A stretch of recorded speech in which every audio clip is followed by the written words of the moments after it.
The Senate will come to order. Will the clerk please call the roll? Bridges. Buckner. Coleman. Cook. Danielson. Danielson. Donovan.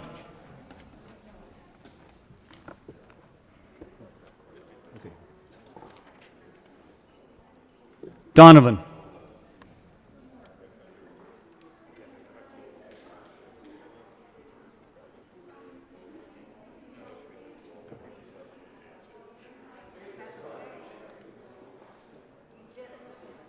Excused. Quorum. Finberg. Fields.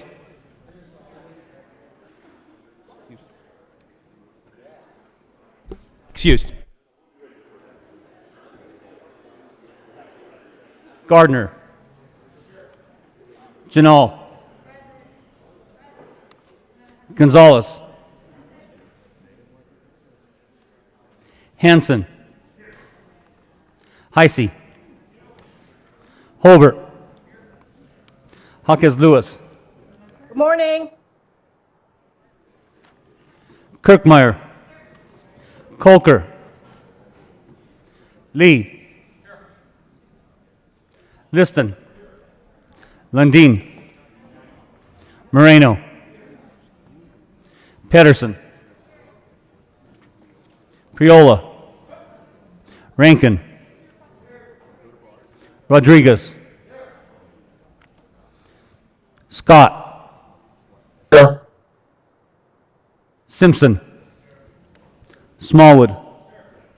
Sonnenberg. Story. Winter. Woodward. Zenzinger. Who was it? Donovan. And we're still filled. Is that right for the rest of it? Yeah, okay. Mr. President. Here. The morning roll call is 34 present, 0 absent, and 1 excused. We have a quorum. Would the good senator from Brighton please lead us in the Pledge of Allegiance? Thank you, Mr. President. Would everyone please stand? I pledge allegiance to the flag of the United States of America and to the republic for which it stands, one nation under God, indivisible, with liberty and justice for all. Approval of the journal. Approval of the journal. Senator Colker. Thank you, Mr. President. I move that the reading of the Journal of Thursday, May 13th, 2021 be dispensed with and the Journal be approved as corrected by the Secretary, and I do this mask-free.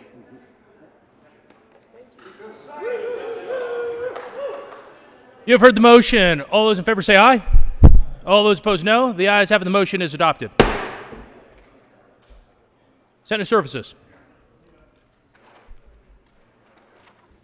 May 14th, correctly printed Senate Bills 270, 271, correctly re-engrossed Senate Bill 88, 91, 156, 169, 256, 238, House Bill 1247, 1272, House Bill 1011, 1122, 1211, correctly enrolled Senate Bill 2164, 82, 115, and 136.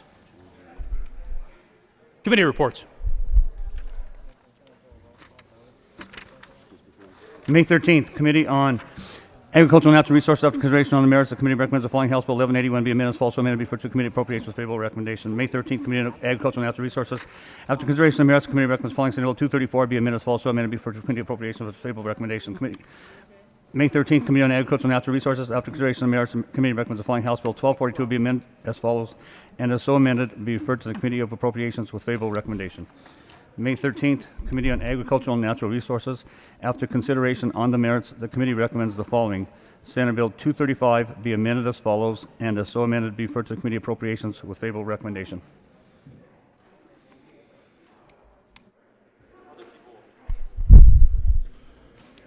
Members, we are going to proceed out of order to take up consideration of resolutions. Mr. Majority Leader.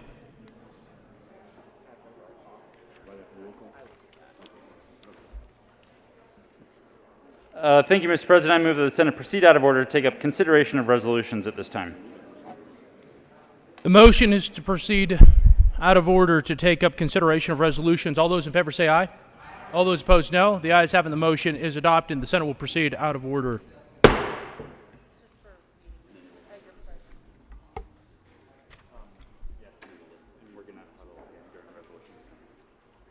Consideration of resolutions. Will the clerk please read the title to Senate Joint Resolution 022? Senate Joint Resolution 22 by Senators Cook and Janal, Representative McKean and Byrd, concerning the week of May 9th through 15th, 2021 as Police Week and in connection therewith declaring May 15th, 2021 as Police Officer Memorial Day. Sir Cook. Thank you, Mr. President. I move Senate Joint Resolution 21022 and ask that it be read at length, certain portions. Will the clerk please read selected portions of Senate Joint Resolution 022? Senate Joint Resolution 22 by Senators Cook and Janal and Representative McKean and Byrd, concerning declaring the week of May 9th through 15th, 2021 as Police Week, and in connection therewith declaring May 15th, 2021 as Peace Officers Memorial Day. Whereas Congress and the President of the United States have designated May 15th as Police Officers Memorial Day and the week in which it falls as National Police Week, and whereas the members of the law enforcement agencies within the state of Colorado play an essential role in safeguarding the rights and freedoms of the citizens of the state of Colorado, and whereas it is important that all citizens of Colorado know and understand the duties, responsibilities, and challenges of their peace officers, and whereas it is important that peace officers throughout Colorado recognize their duty to serve the people of this state by safeguarding life and property, protecting citizens against violence, disorder, and deception, and protecting the weak against oppression or intimidation. And whereas the law enforcement agencies within the state of Colorado have grown to be modern and professional agencies that increasingly provide a vital public service, and whereas the following 347 police officers made the ultimate sacrifice while serving the state of Colorado. In 2011, Jay Sheridan of the Lyman PD and David Roberts of the Denver PD. In 2012, Jeremy Bittner of the Inglewood PD, Selena Hollis of the Denver PD, Matthew Tyner of the Colorado Springs PD, Lade William DeFusco and Warren W. Watts of the Pueblo County SO, James Jeffrey Davies of the Lakewood PD, and Mary Kay Ricard of the Colorado Department of Corrections. In 2013, Thomas L. Clements of the Colorado Department of Corrections. In 2014, David Michael Baldwin of the Jefferson County SO. In 2015, Garrett Swase of the University of Colorado Springs PD, Jamie Jersevics and Taylor Thifault of Colorado State Patrol, and Sean Renfro of the Jefferson County SO. In 2016, Travis Russell of the Los Animas SO, Nate Kerrigan of the Park County SO, Derek Gear of the Mesa County SO, and Cody Donahue of the Colorado State Patrol. In 2017, Zachary Parrish III of the Douglas County SO. In 2018, Heath Gum of the Adams County SO, Mish Flick of the El Paso County SO, and Matthew Moreno of the Los Animas County SO.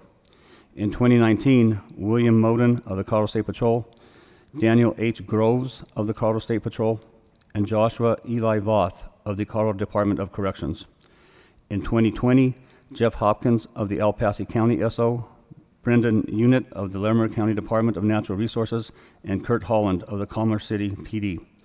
And whereas it is fitting and appropriate for the citizens of Colorado to join together in commemorating peace officers, past and present, who by their faithful and loyal devotion to their responsibilities have rendered a dedicated service to their community, and in doing so have established for themselves an enviable and enduring reputation for preserving the rights and security of all citizens.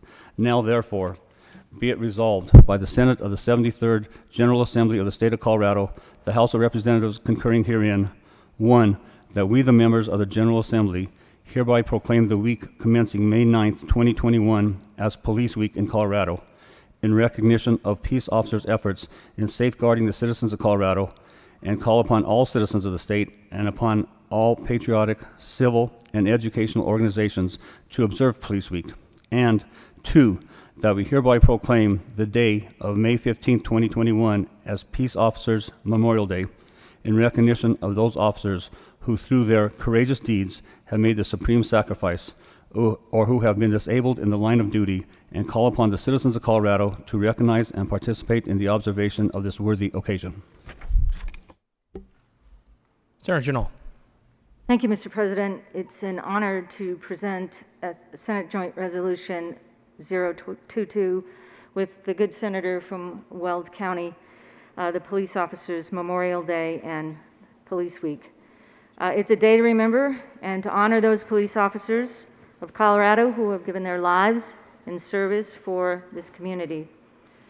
Those who have made the ultimate sacrifice by safeguarding the lives of our fellow Coloradans with their own. These brave individuals deserve our highest esteem, and they deserve our highest commemoration. They are the best of us. Unfortunately, we find ourselves at a time in history when discussion of law enforcement is deeply fraught. We all remember the horrific death of George Floyd at the hands of a police officer and the subsequent protests that occurred across the country, here, throughout the world. Last summer, following the protests, when we returned to Denver, I remember seeing the graffiti scrawled on the Capitol building that said, "Good cop equals dead cop." I know that message is not the true meaning of protests. I know that anger over the deaths of unarmed Black Americans at the hands of police is justified, and that what people want is change and reform. And they're owed that. But I know all this, but seeing that graffiti broke my heart. It made me cry, because many of you know in this chamber that my father was a police officer for over a quarter of a century. He was my hero. And I can recall days when my mom would cry, and I was a little girl when he was going off to work. Didn't understand why, but understand very well now that she had concerns that he may not come home that night. I think the problem with the message in that graffiti is this, and is that, people understand that it was a death that happened along with so many others, but basically it's a lack of respect for human life.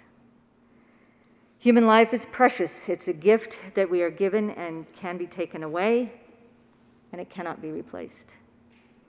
And that is why the sacrifice of the officers who have laid down their lives to us, our fellow citizens, is so precious. Today we honor those who worked tirelessly on behalf of their communities, those who faithfully executed their duty to protect and serve. They knew that life was precious, and they still made the ultimate sacrifice with their eyes and their hearts wide open. So I want to voice my strong appreciation for those who served us on the front lines of the battle against crime, those officers who night and day, 24/7, stood guard in our midst to protect us, those who defended the weak against oppression, and ultimately those who we lost in their valiant efforts to keep their fellow Coloradans safe.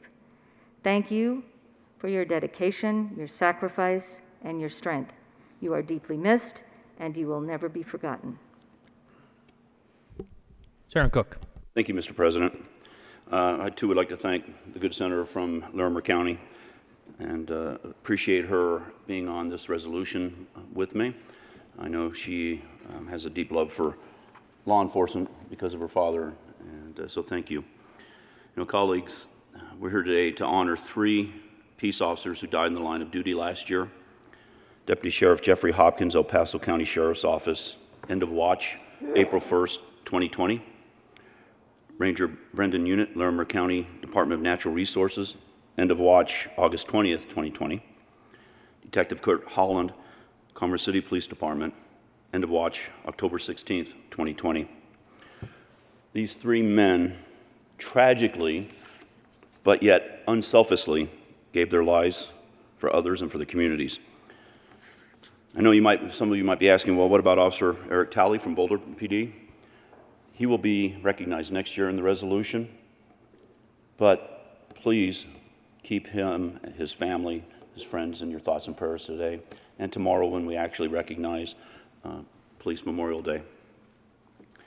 You know, in the book of John, Christ was talking to his disciples when he said these words, "Greater love has no man than this, that a man lay down his life for his friends." Now, I'm not going to suggest that Christ's words are incomplete or that the Word of God can be approved on, because it can't. But 3 Colorado law enforcement officers and 359 other law enforcement officers across this country didn't lay down their lives for just their friends.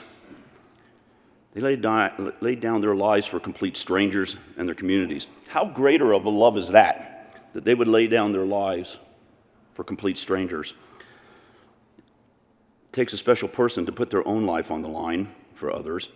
I submit to you that Detective Kurt Holland of Commerce City PD, Ranger Brendan Unit of the Larimer County Department of Natural Resources, and the El Paso County Deputy Sheriff Jeff Hopkins, and everyone else that works in law enforcement is that kind of a special person. Since the first recorded police death in 1792, there have been over 19,000 officers killed in the line of duty. In the past 10 years, over 1,600 have been killed, or on average, one every 54 hours. This year alone, as of today, there have been 119 deputies, officers, agents, rangers who have died for their communities. You know, every year, I compare the deaths of our troops that are in combat areas to those of law enforcement deaths here in the country. In 2020, there were 2 combat deaths in Afghanistan, 11 deaths in Iraq, and 2 in Syria, for a total of 15 military deaths in combat areas, compared to the 362 in the line of duty deaths for law enforcement across the United States.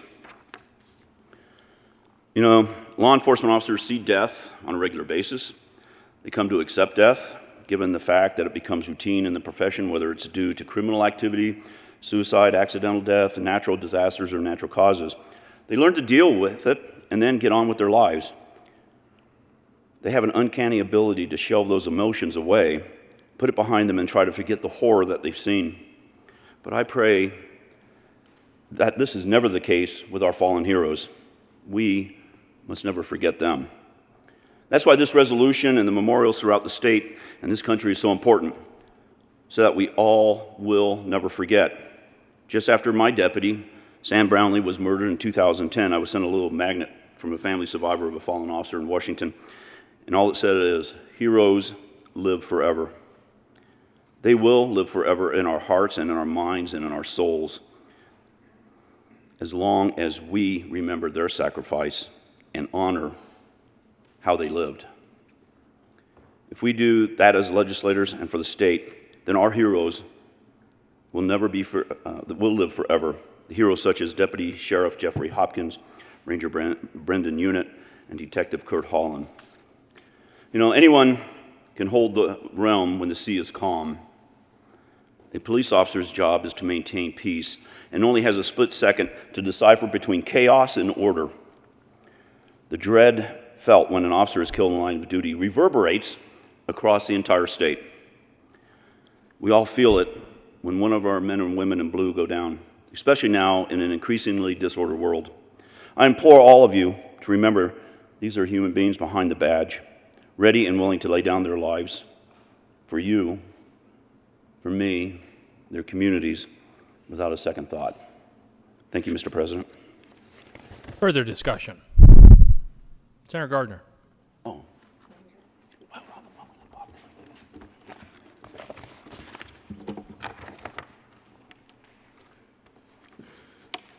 Thank you, Mr. President.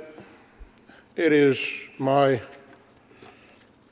privilege and honor to speak this morning on behalf of our El Paso County senators about El Paso County Sheriff's Deputy Jeff Hopkins, who lost his life on April 2nd, 2020, when he succumbed to COVID-19 contracted during the line of duty. Deputy Hopkins was just 41 years old when he lost his life. It's our responsibility, both as elected officials and as citizens, to see to it that our officers and their families always have the support they need, not just after a line of duty death, but each and every day. Our law enforcement officers, just as Deputy Hopkins was, are neighbors, fellow church members, fellow athletic team members. And Deputy Hopkins was, and this hits close to home, I know, for some, he was a son, he was a husband, a father, a brother, and a friend. He touched many people. Jeff had a bachelor's degree in sociology with emphasis in criminology from CSU Pueblo. And he met his wife, Wendy, in 2012.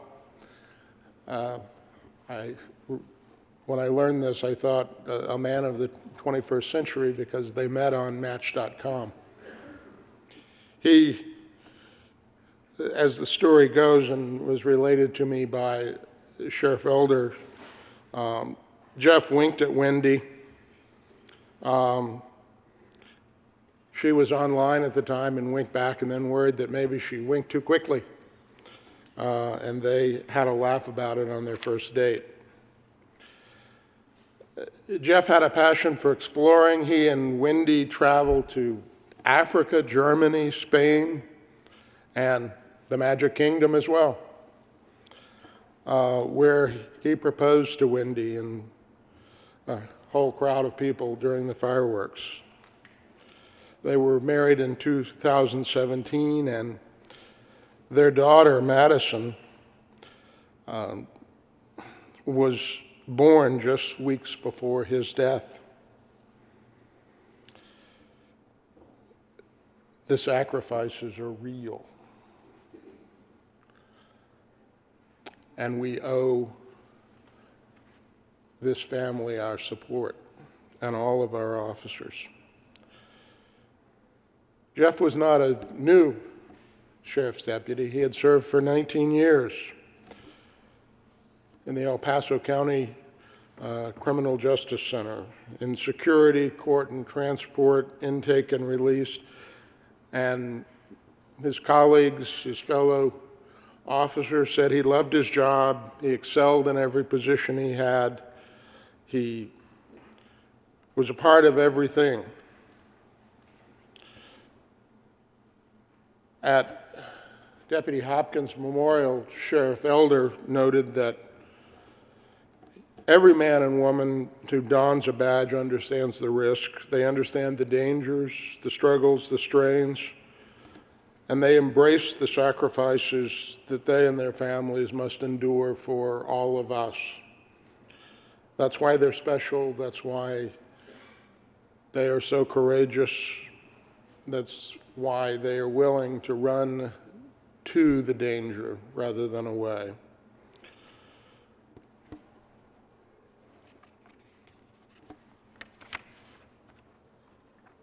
Jeff was known as quiet, stoic, but always knowing what he was doing.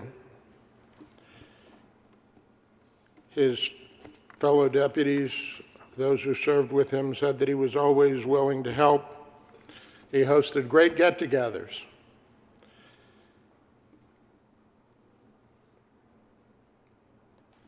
It is a loss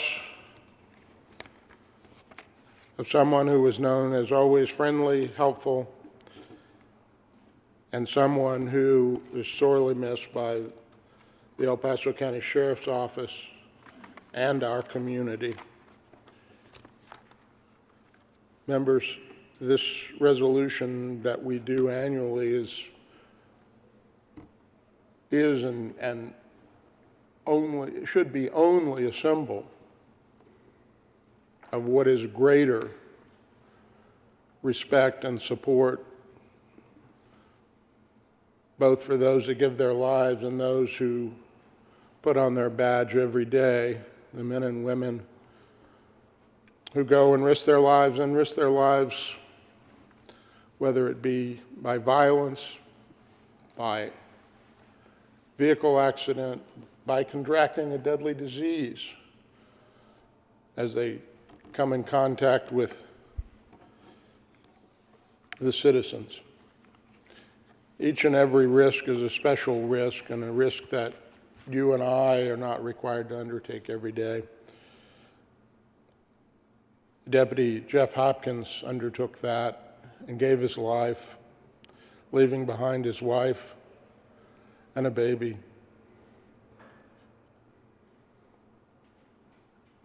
We pray for them, we support them, let us not forget them. Senator Moreno.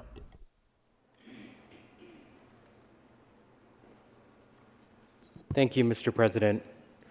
It's fitting that every year we pause in our deliberations and we reflect on the service of these law enforcement professionals, and we thank them in some small way for everything they've done for our communities. I don't think I'll ever forget where I was when I heard news of a horrific crash on Highway 2 and the 2 victims that were taken from us by a drunk driver. One of them, Officer Kurt Holland. Commerce City lost one of our own in the line of duty that day. The other, Franny Dominguez, the younger sister of one of my high school classmates. I can't imagine the pain of a family to get a call like that. I don't think you ever truly heal. I ran into Franny's father a couple weeks ago in King Soopers, and he's still getting by day by day, but I can't imagine the hurt. I can't imagine the hurt of Officer Holland's family and his law enforcement colleagues who are with us here today. I know we will properly greet them and introduce them after the passage of this resolution, but I just want to extend my appreciation for you being here today. Thank you, Mr. President. Is there further discussion?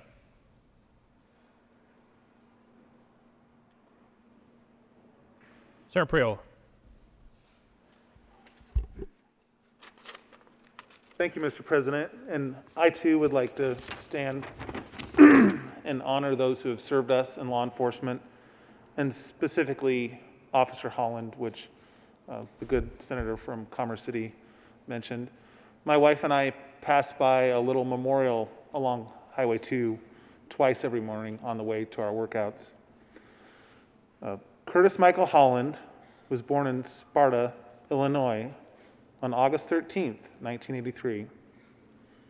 He was a son of Carl and Sharon Cheatham Holland.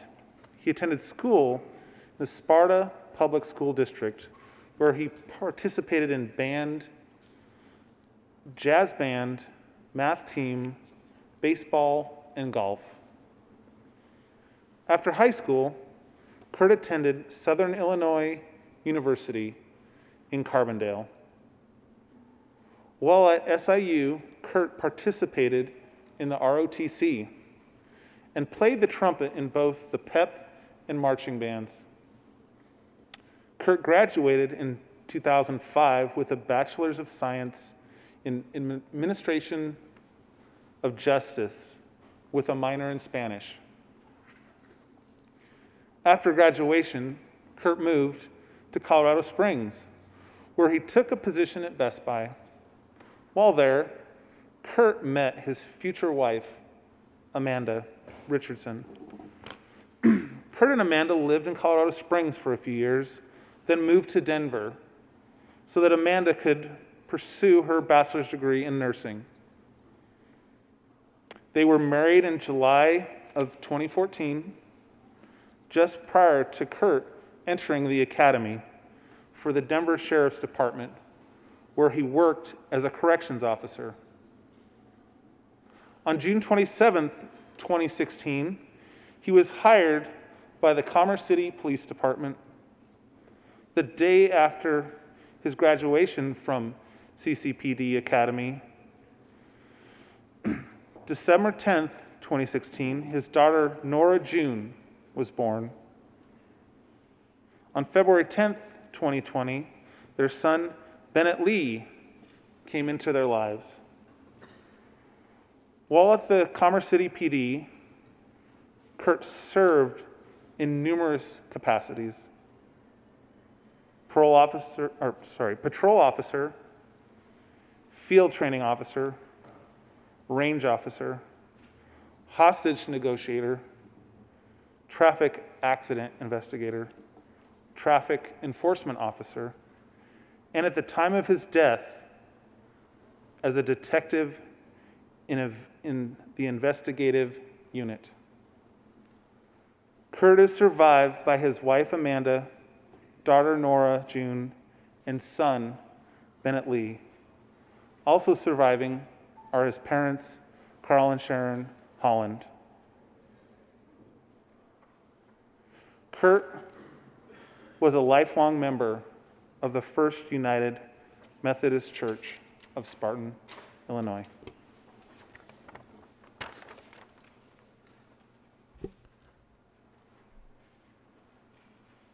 Senator Woodward. Thank you, Mr. President. When we find ourselves in danger, we know that we can call 911 and help will be on the way. What we sometimes forget is those officers who drop everything so they can rush to our aid. Last summer, on Thursday, August 20th, Larimer County suffered the loss of Park Ranger Brendan Unit.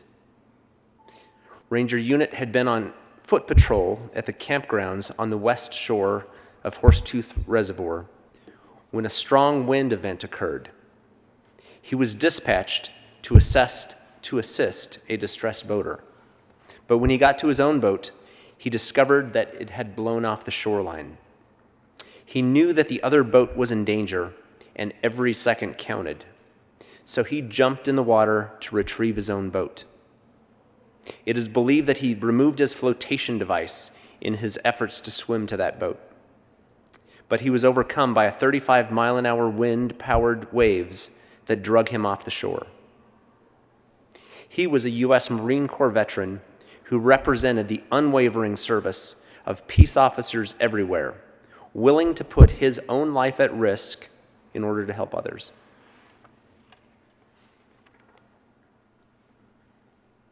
Mr. Minority Leader. Thank you, Mr. President. Thank you to the sponsors for bringing the resolution. Thank you to the family members and colleagues of law enforcement officers who have fallen, who are here with us today. It's great to have you here. We haven't had guests really in the past year. Here in the Senate chamber, we've had opportunity to pass legislation and consider resolutions for this purpose and individuals. Want to say thank you for the witness, the courage that Velma Donahue has shown here in the Senate chamber and in the Capitol. Her husband, Cody, was struck and killed on I-25, and last week, the court finally convicted the man who hit Trooper Donahue. Sentencing is still yet to happen, but not a reason to celebrate, but a relief, a milestone.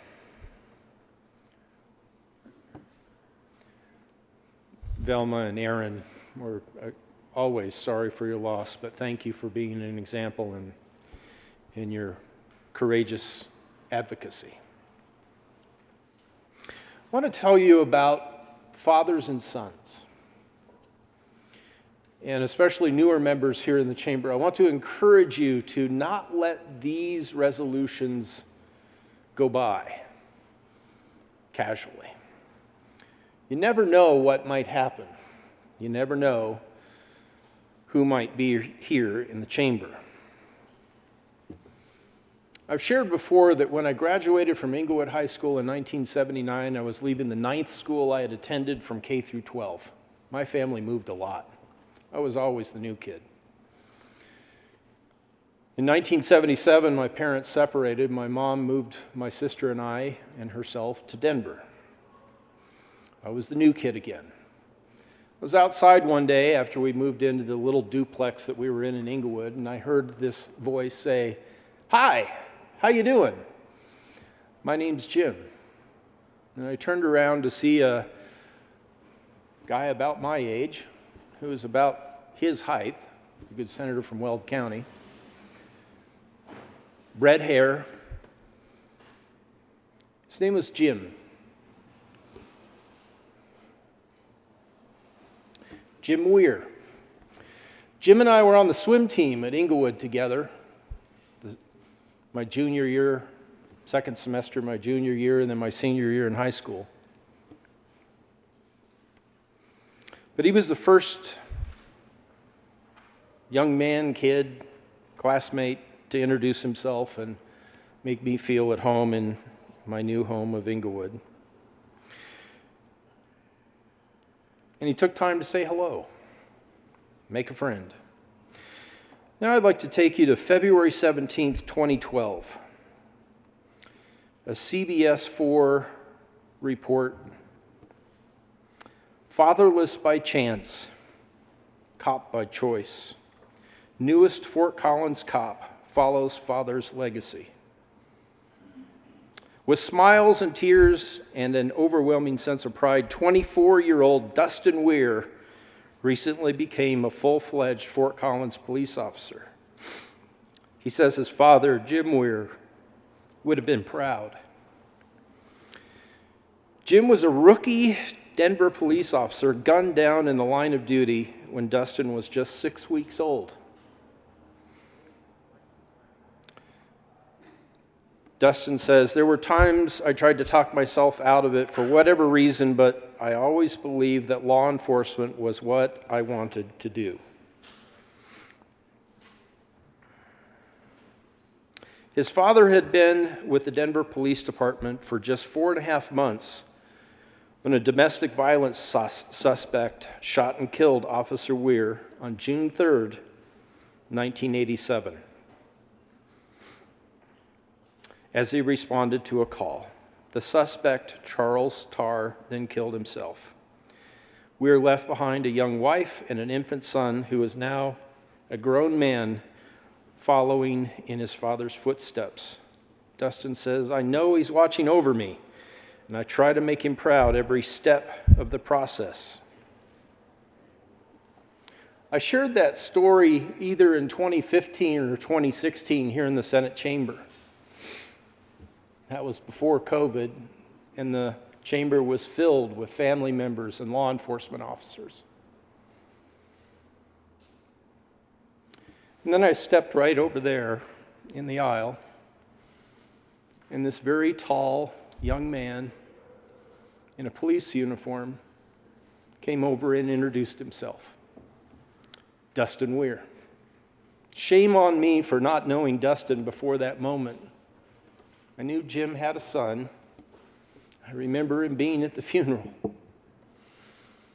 But I didn't know Dustin Weir. And here I was talking about this tall, red-headed kid who swam butterfly on the swim team. And his wingspan was so wide, he just about touched the lane markers when he would swim butterfly. And how sad it was to find out that Jim had been shot and killed just so early in his career. And then to step right there. And he did just what his dad did in late 1977. He came over and said hi. It was pretty cool. Jim would be proud, is proud of his son. And I'm proud of mine. Some of you have met Victor. He's a deputy sheriff in Douglas County. We're not a law enforcement family. he's the first. But people ask me sometimes when they find out that my son is a sheriff's deputy, are you worried about him? No. I'm proud. God bless you, and I'm sorry for your losses. I don't mean to presume to know what it's like to lose a family member, but I do know what it's like to lose a friend. God bless you, and thank you for being here.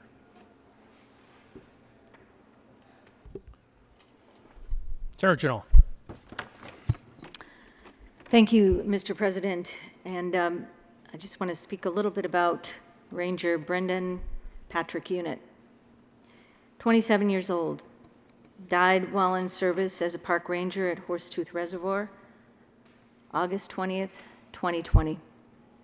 Born in Denver, Brendan graduated from Windsor High School. He was on the Windsor High wrestling team. He's also won the state championships in 2010 and 2011. Corporal Unit honorably served his country in the United States Marine Corps from 2011 to 2015. He graduated from Colorado State University with a degree in psychology. He was a volunteer with the Rocky Mountain Raptor program, great program. He also fulfilled a lifelong dream of becoming a Colorado State Park Ranger. Ironically, he received his badge on May 20, 2020, 3 months before his tragic death. On August 20, 2020, we lost a caring and a dedicated young man with a whole life ahead of him, who lived to protect and to serve others as a peace officer. May you rest in peace, Brandon Patrick Unit, Larimer County Ranger. With us today is his family, and I wish I could say I was glad that they were here. I truly wish that they weren't, because that would mean that Brandon was still with us. But sitting over to your right is Brandon's family, and if you would stand, please, is Serene Griffin, his beloved partner, her sister, Corey Griffin, both from LaSalle, and his mother, Catherine McNerney, Brandon's mother. Thank you. Sarah Cook. Thank you, Mr. President. I too would like to recognize the family members that are here for Detective Holland. And if you'd please stand. We have his wife, Amanda Holland, Detective Holland's parents, Carl and Sharon Holland. And we also have the Commerce City Police Chief, Clint Nichols, and the Deputy Chief, Greg Sater. So thank you for being here. Senator Janelle. Thank you, Mr. President. I ask for a moment of silence and also that the chimes be rung. The Senate will observe a moment of silence and the Senate chimes will ring.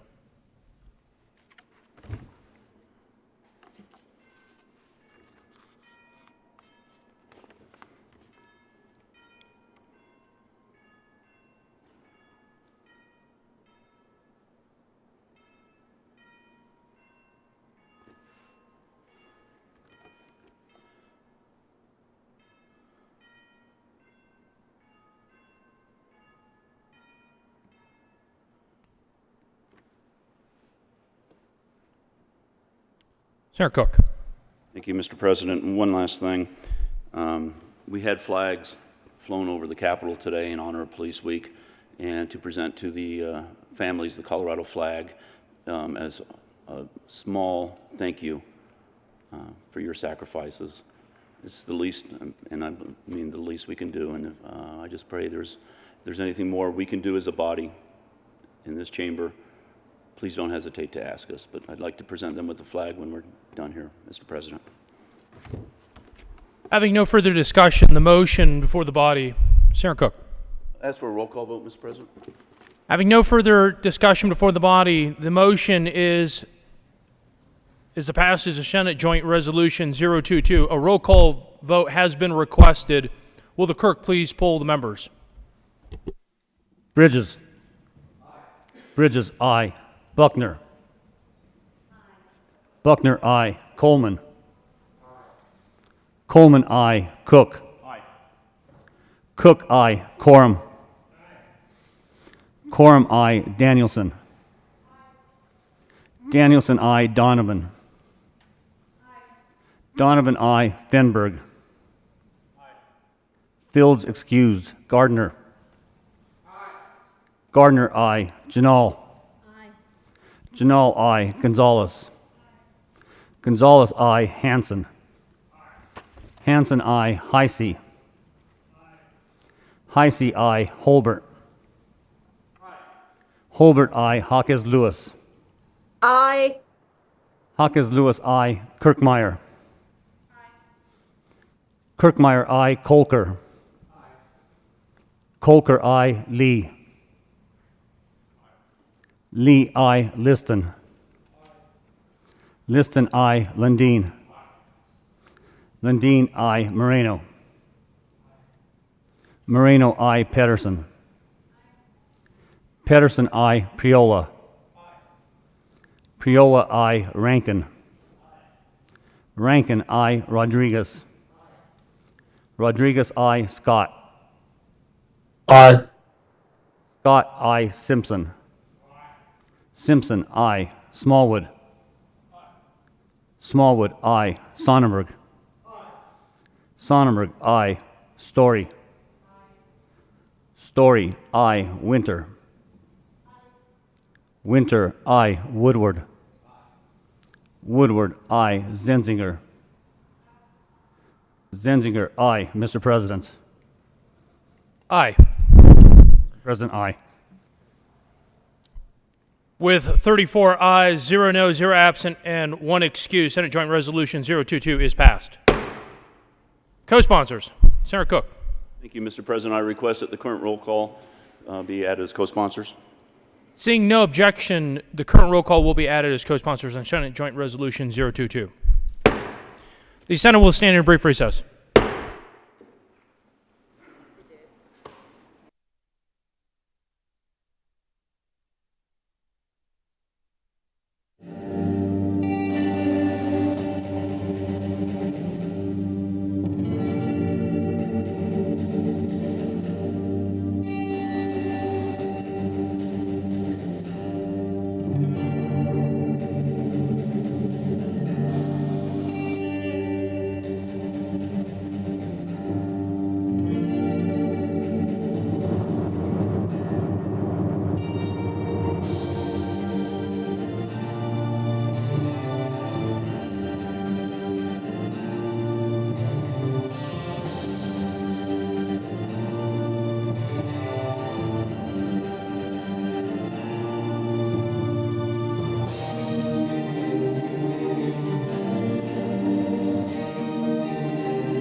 The Senate will come back to order.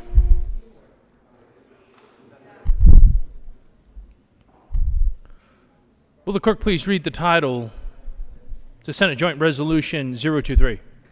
Senate Joint Resolution 23 by Senators Donovan and Representative McCloskey concerning Colorado Public Lands Day and in connection therewith recognizing May 15, 2021 as the 5th Annual Public Lands Day in Colorado. Senator Donovan. Thank you, Mr. President. I move Senate Joint Resolution 23. Senator Donovan. Thank you, Mr. President.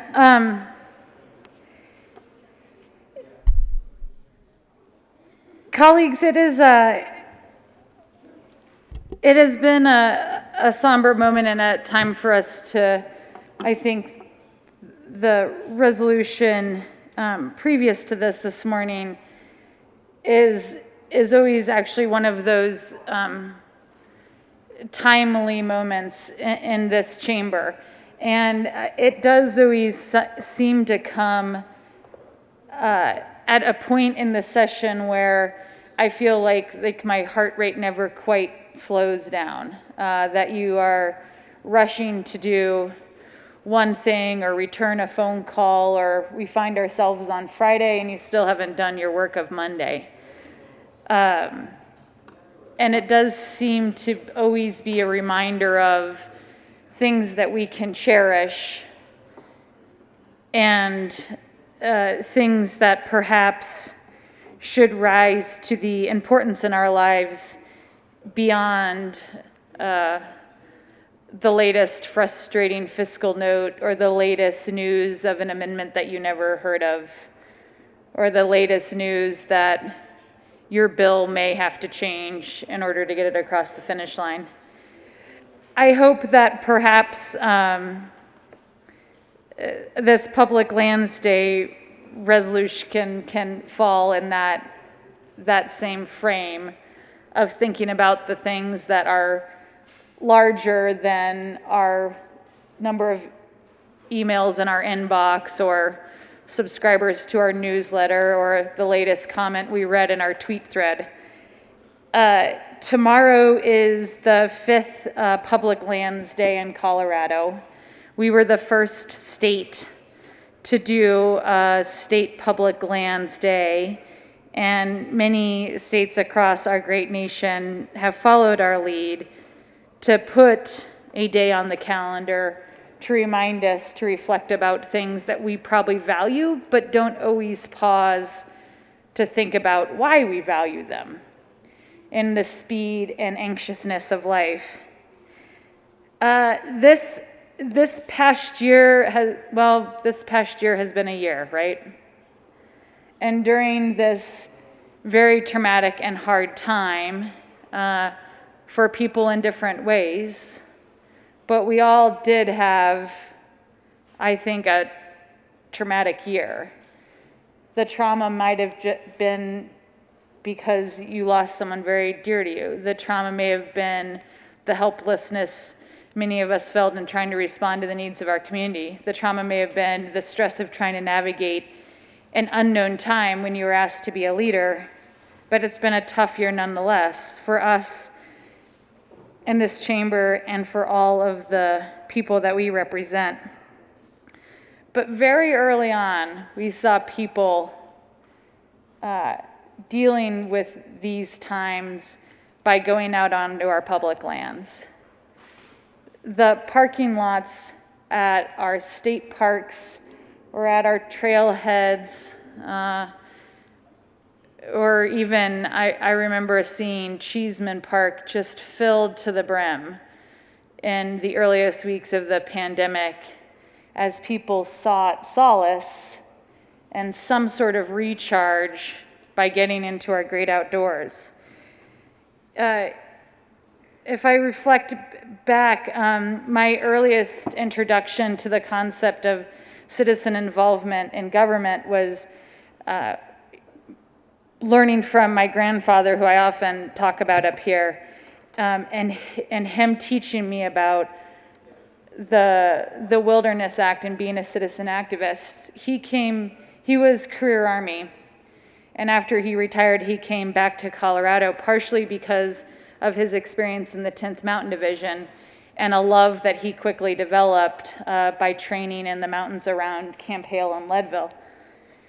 When he retired from the Army, he began to devote his life to advocating for our wildest of spaces in the Mountain West. And he always described that when he was in the woods was where he felt he most belonged. He understood the woods. He knew what to expect. And it was a way for him to handle what we now call post-traumatic syndrome. Then it was shell shock, and actually World War II vets we didn't even really talk about it. You just came back from war and were a father or went back to work. But he had very significant flashbacks and mental challenges throughout his life. But when he went into the woods, it was the place where he was most at home and felt the most at peace. He belonged there. And I think it's interesting that this is a reoccurring theme, right? So now we see a different cause decades later, but still in a traumatic time, people felt like they could go out into our public lands, into our wilds, and feel like they could belong there and recover and find some peace and solace in this time. So thank you for giving me some space today to bring this simple resolution to celebrate our accomplishment, our shared accomplishment of having a Public Lands Day for 5 years. I do remember the bringing this bill to into law took I think 119 days, if I recall right. And the debate and conflict that we had over this bill actually established some of my favorite relationships that I still have in this chamber. It was how we discussed the shared passion, the fights that we had over it, our shared stories, our shared experience, created relationships that still allow me to have tough conversations even today. So this remarkable passion that we have over public lands in our state, I think is worthy of a pause, and I appreciate you guys joining me in that pause today. But I hope that tomorrow you will do something to celebrate our public lands, our 42 state parks that we have, or any of our wonderful little spaces that I hope that we each have our own special slice of Colorado that we can celebrate tomorrow. I'll be cleaning up trailheads. Any sense of volunteerism that you guys can find tomorrow to help our public lands thrive would be a wonderful way to celebrate this state recognition. And I hope that going forward, that this Public Lands Day will continue to be a way that we can think about how to preserve these places so that the sense of belonging that my grandfather had when he was trying to recover from the traumas of war, the sense of belonging that I had grown up when my parents kicked me out of the door in the morning and told me to come back at night where the public lands were my second set of parents, and the belonging that we saw people seek out when they were trying to handle the challenges of this pandemic, that we can make sure that that same opportunity is afforded for generations that we will never know, and that they too feel like they can belong in our public lands. Thank you, Mr. President. Ask for your support of the Chamber's support for Senate Joint Resolution 23. Is there further discussion? Seeing none, the motion before the body is the passage of Senate Joint Resolution 023. Are there any no votes? With a vote of 34 ayes, 0 noes, 0 absent, and 1 excused, Senate Joint Resolution 023 is passed. Co-sponsors, Senator Donovan.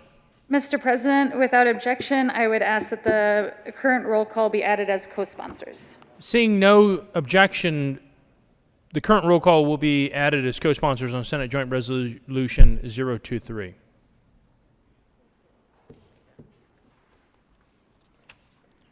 Third reading of bills consent calendar. Will the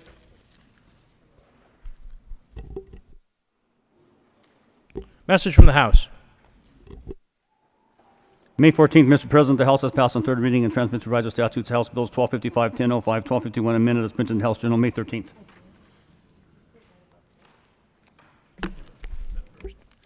Committee reports.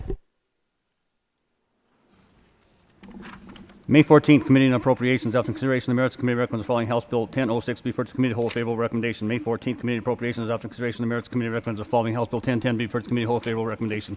May 14th, Committee on Appropriations. After consideration of the merits, the committee recommends the following House Bill 1021 be referred to committee whole favorable recommendation. Recommendation placed on consent calendar. May 14th, Committee on Appropriations. After consideration of the merits, the committee recommends the following House Bill 1073 be referred to committee whole favorable recommendation. May 14th, Committee on Appropriations. After consideration of the merits, the committee recommends the following House Bill 1087 be referred to committee whole favorable recommendation. May 14th, Committee on Appropriations. After consideration of the merits, the committee recommends the following House Bill 1128 be referred to committee whole favorable recommendation. May 14th, Committee on Appropriations. After consideration of the merits, the committee recommends the following House Bill 1145 be referred to committee whole favorable recommendations. May 14th, Committee on Appropriations. After consideration of the merits, the committee recommends the following House Bill 1180 be referred to committee whole favorable recommendation. May 14th, Committee on Appropriations. After consideration of the merits, the committee recommends the following House Bill 1200 be referred to committee whole favorable recommendation. Recommendation placed on the consent calendar. May 14th, Committee on Appropriations. After consideration of the merits, the committee recommends the following House Bill 1219 be referred to committee whole favorable recommendation. May 14th, Committee on Appropriations. After consideration of the merits, the committee recommends the following Senate Bill 146 be amended as follows. So amended be referred to committee whole favorable recommendation. Recommendation placed on the consent calendar. May 14th, Committee on Appropriations. After consideration of the merits, the committee recommends the following Senate Bill 158 be amended as follows. So amended be referred to committee whole favorable recommendation. Recommendation placed on the consent calendar. May 14th, Committee on Appropriations. After consideration of the merits, the committee recommends the following Senate Bill 180 be referred as follows. So amended be referred to the committee whole favorable recommendation. May 14th, Committee on Appropriations. After consideration of the merits, the committee recommends the following Senate Bill 190 be referred to committee whole favorable recommendation. May 14th, Committee on Appropriations. After consideration of the merits, the committee recommends the following Senate Bill 199 be amended as follows. So amended be referred to committee whole favorable recommendations. May 14th, Committee on Appropriations. After consideration of the merits, the committee recommends the following Senate Bill 229 be referred to committee whole favorable recommendation. May 14th, Committee on Appropriations. After consideration of the merits, the committee recommends the following Senate Bill 240 be amended as follows. So amended be referred to committee whole favorable recommendation. May 14th, Committee on Appropriations. After consideration of the merits, the committee recommends the following Senate Bill 241 be referred to committee whole favorable recommendation. May 14th, Committee on Appropriations. After consideration of the merits, the committee recommends the following Senate Bill 243 be referred to committee whole favorable recommendation. May 14th, Committee on Appropriations. After consideration of the merits, the committee recommends the following Senate Bill 248 be amended as follows. So amended be referred to committee whole favorable recommendation. May 14th, Committee on Appropriations. After consideration of the merits, the committee recommends the following Senate Bill 249 be amended as follows. So amended be referred to committee whole favorable recommendation. May 14th, Committee on Appropriations. After consideration of the merits, the committee recommends the following Senate Bill 253 be amended as follows. So amended be referred to committee whole favorable recommendations. May 14th, Committee on Appropriations. After consideration of the merits, the committee recommends the following Senate Bill 267 be referred to committee whole favorable recommendation. Recommendation placed on the consent calendar. May 14th, Committee on Appropriations. After consideration of the merits, the committee recommends the following Senate Bill 268 be amended as follows. So amended be referred to committee whole favorable recommendation.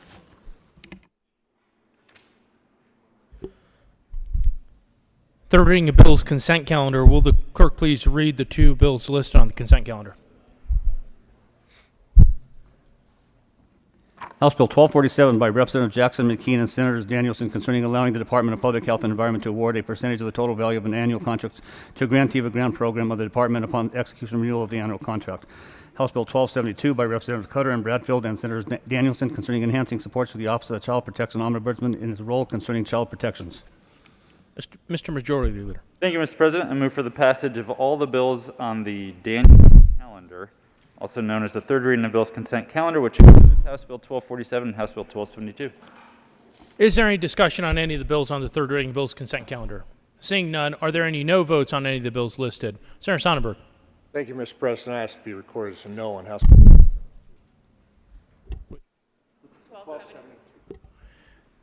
Senator Sonnenberg will be recorded as a no vote on House Bill 1272. Mr. Minority Leader. Thank you, Mr. President. I, too, ask to be recorded as a no vote on House Bill 1272. The Minority Leader will be recorded as a no vote on House Bill 1272. Senator Lundin. Mr. President, I request that I be recorded as a no vote on House Bill 1272. Senator Lundin will be recorded as a no vote on 1272.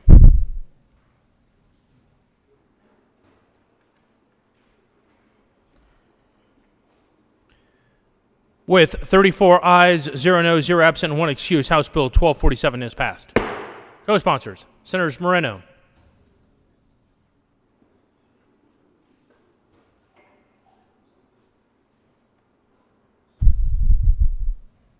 with a vote of 31 ayes, 3 no votes, 0 absent, and 1 excuse, House Bill 1272 is passed. Co-sponsors, Senators Bridges, Kolker, Story, Janal,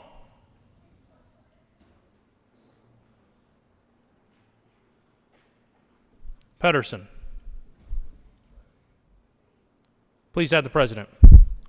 Third reading of bills, final passage. Will the clerk please read the title to House Bill 1164?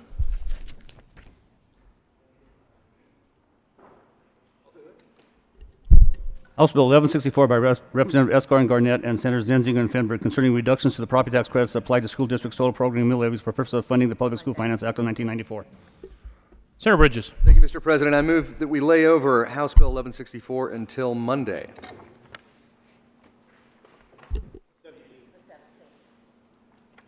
Monday the 17th.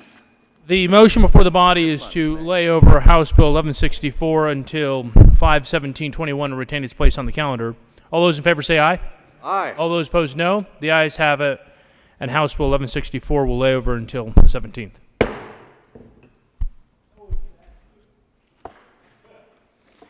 General order, second reading of bills, consent calendar. Senator Bridges. Thank you, Mr. President. I move the Senate resolve itself in the Committee of the Whole for consideration of General Order, second reading of bills, consent calendar. Yeah,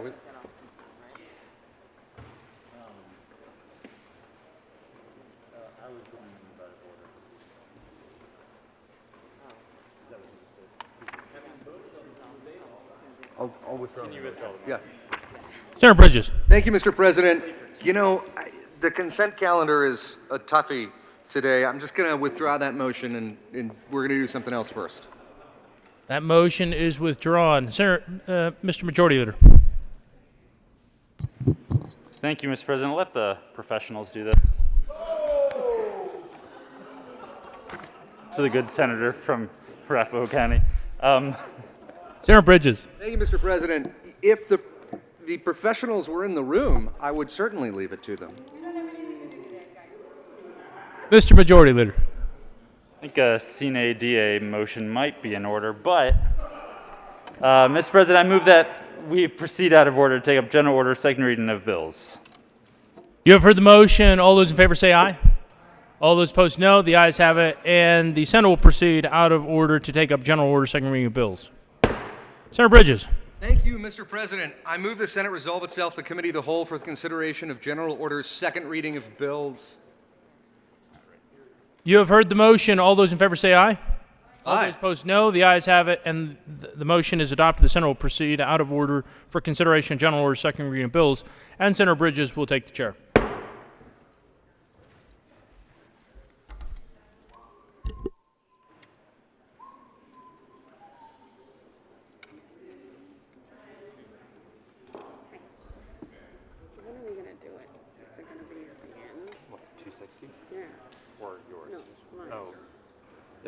It'll probably be at the end. You've got to be here either way. You have to be here no matter what. I think it should be first because it got pulled off of consent. Officially. Okay. You're still standing here. I am. The committee will come to order, and the coat rule is relaxed for now. Mr. Majority Leader. Thank you, Mr. Chair. I move House Bill 1121 lay over until May 18th. The motion before the chamber is to lay over House Bill 1121 until May 18th. All those in favor say aye. Opposed, no. Ayes have it. That bill will lay over. Will the clerk please read the title of Senate Bill, Mr. Majority Leader? Thank you, Mr. Chair. I move Senate Bill 174 lay over until May 17th. The motion before the committee is to lay over Senate Bill 174 until May 17th. All those in favor say aye. Opposed, no. Thank you, Senator. The ayes have it, and that bill will lay over. Will the clerk please read the title, Mr. Majority Leader? Thank you, Mr. Chair. I move Senate Bill 87 lay over to the bottom of the general order, second reading of bills calendar. The motion before the committee is to lay over Senate Bill 87 to the bottom of the calendar. All those in favor say aye. Opposed, no. I still have it, and that bill will lay over to the end of the second reading calendar. Mr. Majority Leader. Thank you, Mr. Chair. I probably could have been more efficient about this, but I move Senate Bill 200 lay over to the bottom of the general order, second reading of bills calendar. The motion before the committee is to lay over Senate Bill 200 to the bottom of the second reading of bills calendar. All those in favor say aye. Opposed, no. Ayes have it, and that bill will lay over.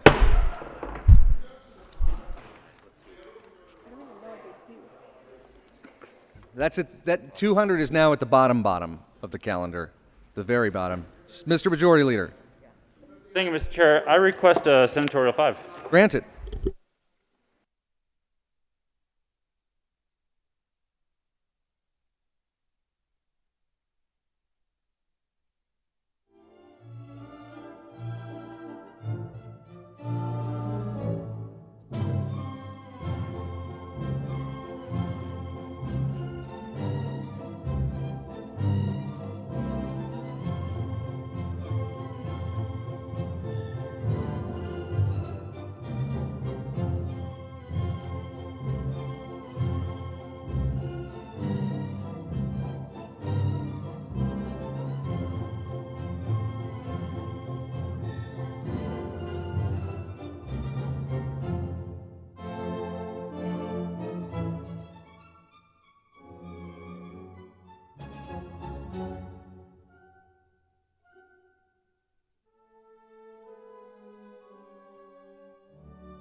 The Senate will stand in a brief recess.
Senate will come back to order.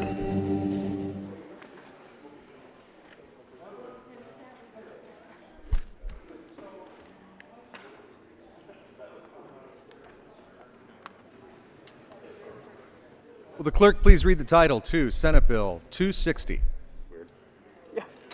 Senate Bill 260 by Senators Finberg and Winter and Representative Garnett and Gray concerning the sustainability of transportation system in Colorado and in connection therewith creating new sources of dedicated funding and new state enterprises to preserve, improve, and expand existing transportation infrastructure, develop the modernized infrastructure needed to support the widespread adoption of electric motor vehicles and mitigate environmental and health impacts of the transportation system use and expanding authority in regional transportation improvements. It's a long title. Senator Winter.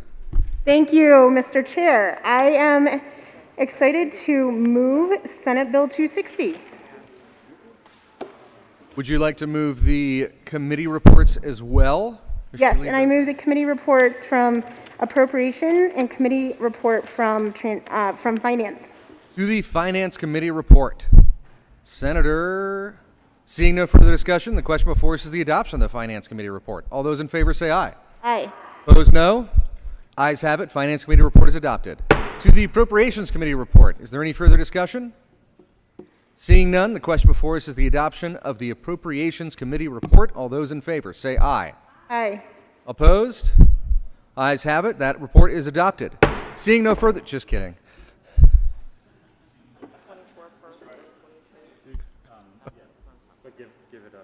Let's do a little intro first. We're going to just do it. Yeah. To the bill.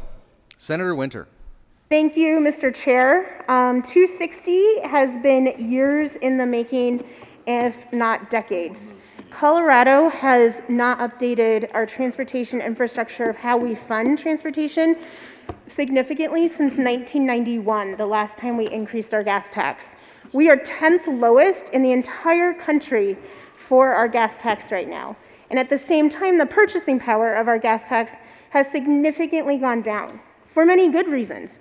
Your average vehicle is more fuel efficient. More electric vehicles and hybrid vehicles are being built. At the same time, the cost to repair our roads, make sure our bridges and tunnels are safe, to fill potholes, the cost of those materials has exponentially gone up, which means we're falling behind. We are not competitive with other states. And for a long time, we've had a conversation in this building trying to address transportation where one side would say we must spend all the general fund and increase EV fees, and in turn, cut education funding. And we had one side saying we will only do new revenue to protect education funding. And we feel that we came together with over hundreds and hundreds of stakeholders for something that's reasonable. And every stakeholder is not perfectly happy with what we've presented, and that is the beauty of the bill, is that there's something in here for everyone to be upset about and something in here for everyone to be excited about. And the reasons we have to stop kicking the can down the road is that we can no longer afford to have our roads in disrepair. It impacts our economy, it impacts how we move goods and services and agricultural around. It's about public safety. Our roads are dangerous. Our roads also cause us to spend a lot of money on repair when our roads damage our cars. Now, this bill is really looking at future-proofing our transportation system. How are we funding it? We are working very hard to tie how we use our roads to who's paying for the roads. We know that when you sit at home getting Amazon packages delivered to you, Grubhub to feed your children for lunch, you never get in your car and actually pay for those roads. But we rely on that transportation system. So we're future-proofing how we pay for it, but we're also future-proofing on what we spend that money on. First and foremost is safety and repairing our roads. But we also know that we have to look towards the future with more electric vehicles and more multimodal and more transportation choice, which we've done in this bill. And we do talk about climate in this bill, because right now the #1 emitter of carbon in the state is our transportation system. Can we repair our roads?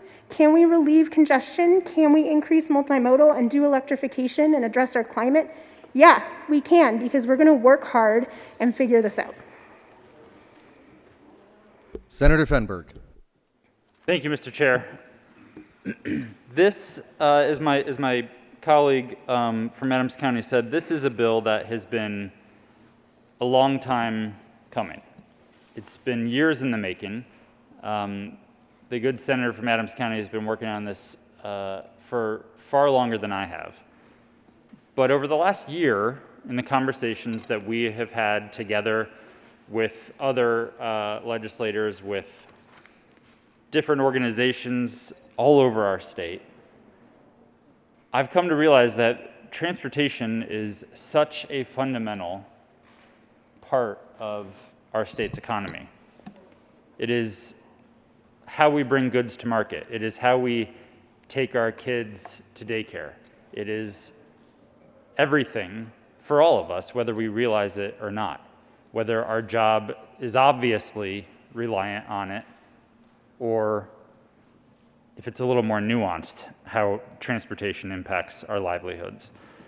This bill is, as my colleague was saying, is not something that is the ideal scenario, probably for anybody. But it's a long bill that has had a lot of stakeholding involved, and I think it addresses everyone's major concerns. They get overall what we all have been wanting to get, which is a long-term, sustainable revenue source for our transportation system. And when we say transportation system, yes, we mean a lot of roads, bridges, tunnels, highways that will be supported and modernized from this bill. We also mean transit options for folks who want those options to tie communities together more sustainably.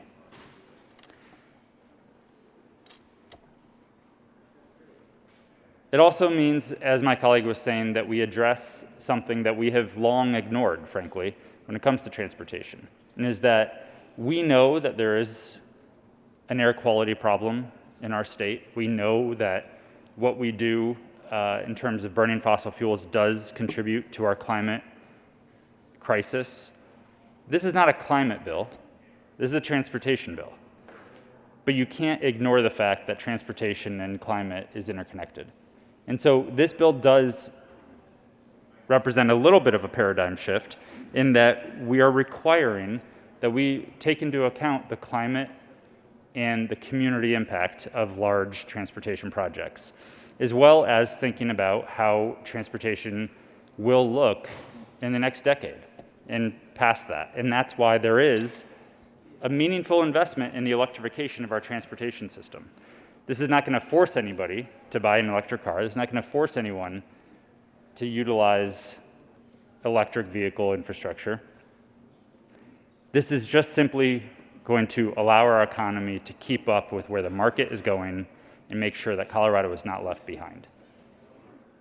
This is a bill that has widespread support. You see two Democratic senators up here. But this is something that we've worked with people from all across the state, from all across the political spectrum. You have organizations that represent large businesses wholeheartedly supporting this bill. You have organizations that really what they care about is electrifying our transportation system, wholeheartedly supporting this bill. You have mayors from my community in Boulder to the mayor of Colorado Springs supporting this bill wholeheartedly. We're going to talk about a lot of things today, I imagine, some related to transportation, some related to financing and taxes and fees. This bill does not increase taxes. This bill establishes some fees to pay for our transportation system because the fees we currently use to pay for our transportation system are not sustainable. And we haven't allowed it to grow over the last 30 years. We need a sustainable long-term funding source to bring Colorado into the future. And that's what this bill is about. We will have, I'm sure, a lot of conversations about the different aspects of this bill. We are looking forward to that debate and hope that we can get to a place in the end where we are funding our transportation system that doesn't leave anyone behind and takes into account the future of our state of Colorado. Mr. Chair, I do believe there are a couple of amendments at the desk that we would like to offer to clarify a few pieces in the bill before we get into debate. Thank you both. So here is how I'd like to run this. There will be many amendments of this, I have no doubt. There will be some that the sponsors are friendly to, some not. I expect to have some really great conversations today. I remind the chamber my vision's not the greatest. If you would like to say something, please be somewhere around here. Otherwise, expect to be skipped over for someone who is around here. Be ready if there is a pause, if there is a lengthy pause and it is not clear there is something else that is going on, I will move on, just so everyone knows. But if there is something that someone wants to say, if there's an amendment at the desk, we will make sure that that occurs. So with that, if there are any opening comments before we get to this first amendment that someone would just like to set the stage with, we'll do that, and then we'll go to amendments. Senator Lundin. Thank you, Mr. Chair, and thank you to the bill sponsors. This is an enormous bill, almost 200 pages, which is, by legislative standards, a lot of pages. But it's an enormous bill in more ways than that. It seeks to shift a fundamental conversation that we have all been working on for years, and that's a conversation about the roads and bridges of Colorado and how broken they are, how unsafe they are, how congested they are, especially now that we're past the tipping point on the coronavirus and people are coming back out and the congestion is once again beginning to build. This bill seeks to shift the conversation from that crisis in Colorado about our roads and bridges to a global climate change and global climate justice conversation. Know what this bill is about: a significant change from working on the roads and bridges of Colorado to working on global climate justice. How does that happen in this bill? It happens by putting a regressive tax on the people of Colorado. One of the most regressive taxes that we have is the gas tax. People of limited means must spend a portion of their dollars getting to and from. They generally do it in their automobiles. For an individual who is in the lowest income tax bracket in Colorado versus someone making more than $200,000, the burden of a gas tax or a fee on a gallon of gas, as you will hear about in the bill, is 10 times more onerous for that individual of limited means than someone making more than $200,000 a year. So this global climate justice effort that we will undertake here is being borne on the backs of the families of Colorado who can least afford to carry that weight. At the end of the day, this bill brings, quite frankly, few dollars for roads. If you follow Twitter, you will have seen recently the folks in the Energy Office are very eager to point out that this particular bill will spend $730 million supporting electrical vehicle charging stations across Colorado. That's in addition to the $40 million we spent in another bill at another time. You will also see, according to the Colorado Energy Office, that this bill invests about $850 million in transit, bike paths, pedestrian pathways, air quality mitigation, and requires the Colorado Department of Education to pay more attention to greenhouse gases. That's that shift from roads and bridges to global climate justice. What is this bill also? I will tell you it is my firm opinion that it's an end run on the Taxpayer Bill of Rights.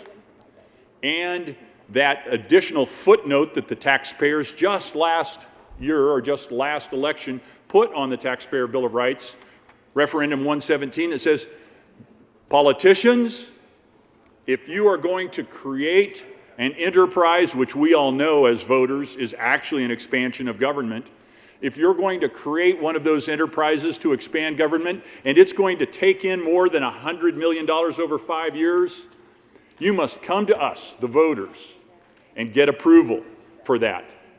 This bill is an end run on that referendum. It brings not one, but in order to stay beneath the cap, 4 enterprises of government. So I will argue, and I think my colleagues will argue, quite frankly, I think colleagues from both sides of the aisle will argue that this bill is a shift from roads and bridges to a climate justice conversation, and it is, in fact, an assault on the family budgets of Colorado. I ultimately will urge your opposition against 260 because I would vote for the family budgets of Colorado and vote against 260. So that will be my primary objective and argument throughout this. We will, during the course of this, because it's the legislative process, offer amendments saying can't live with that, absolutely cannot live with that, but how about this? How about if we bring this element? How about if we make this tweak, this adjustment?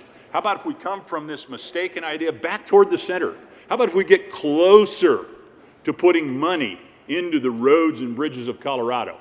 Maybe if we can do that, we can find a way to gather together and find a bipartisan result as opposed to what this bill is, which is more challenging and more monolithic in its backing.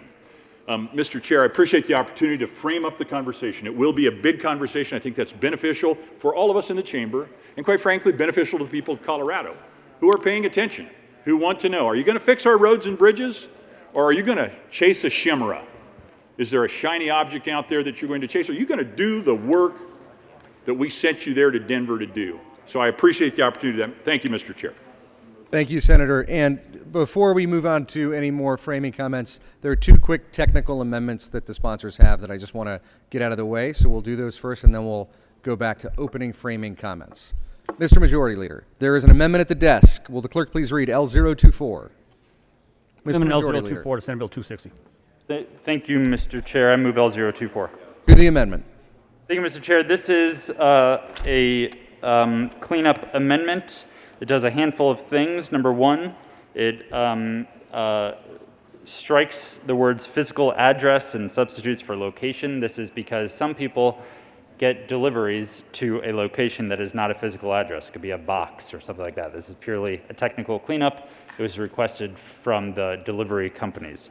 There is also quite a bit in here that is technical about those enterprises that we just heard about, but it is about the governance of the enterprises and clarifying the structure of them.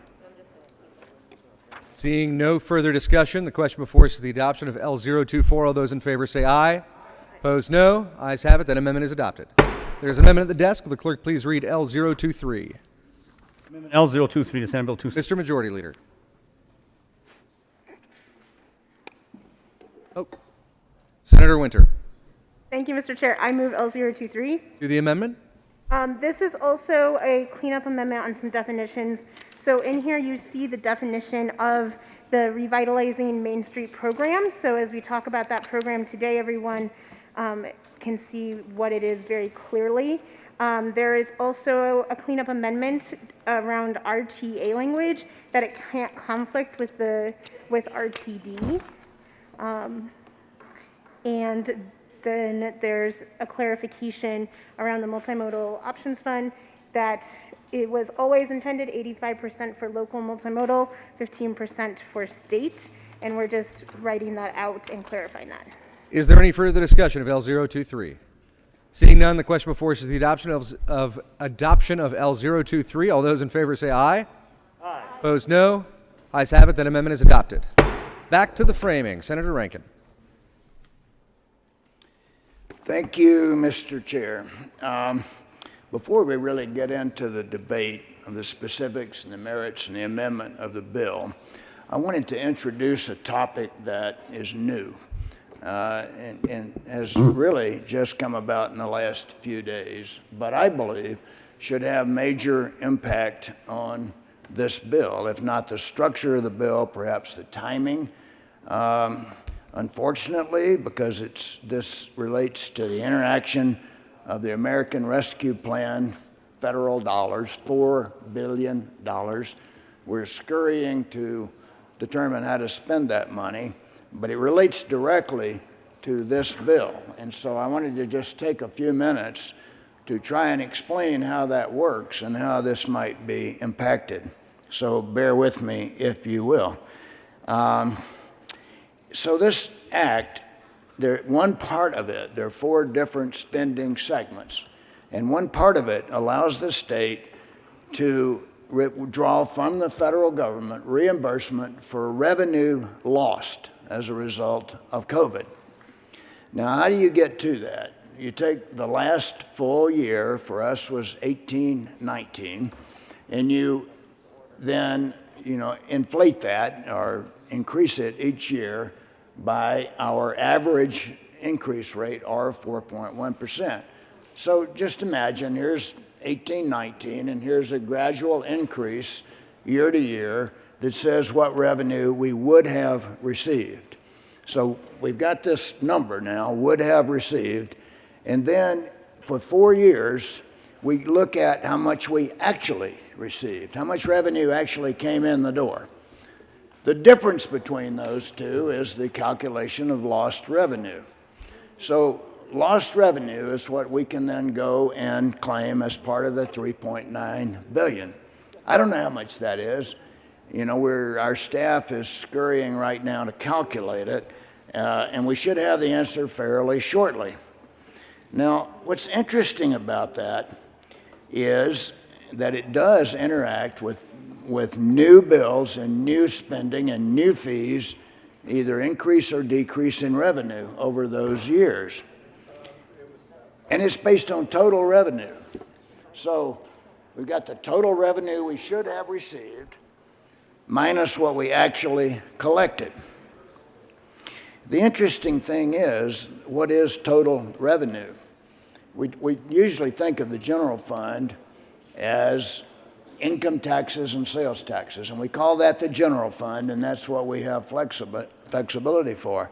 But this calculation will include fees.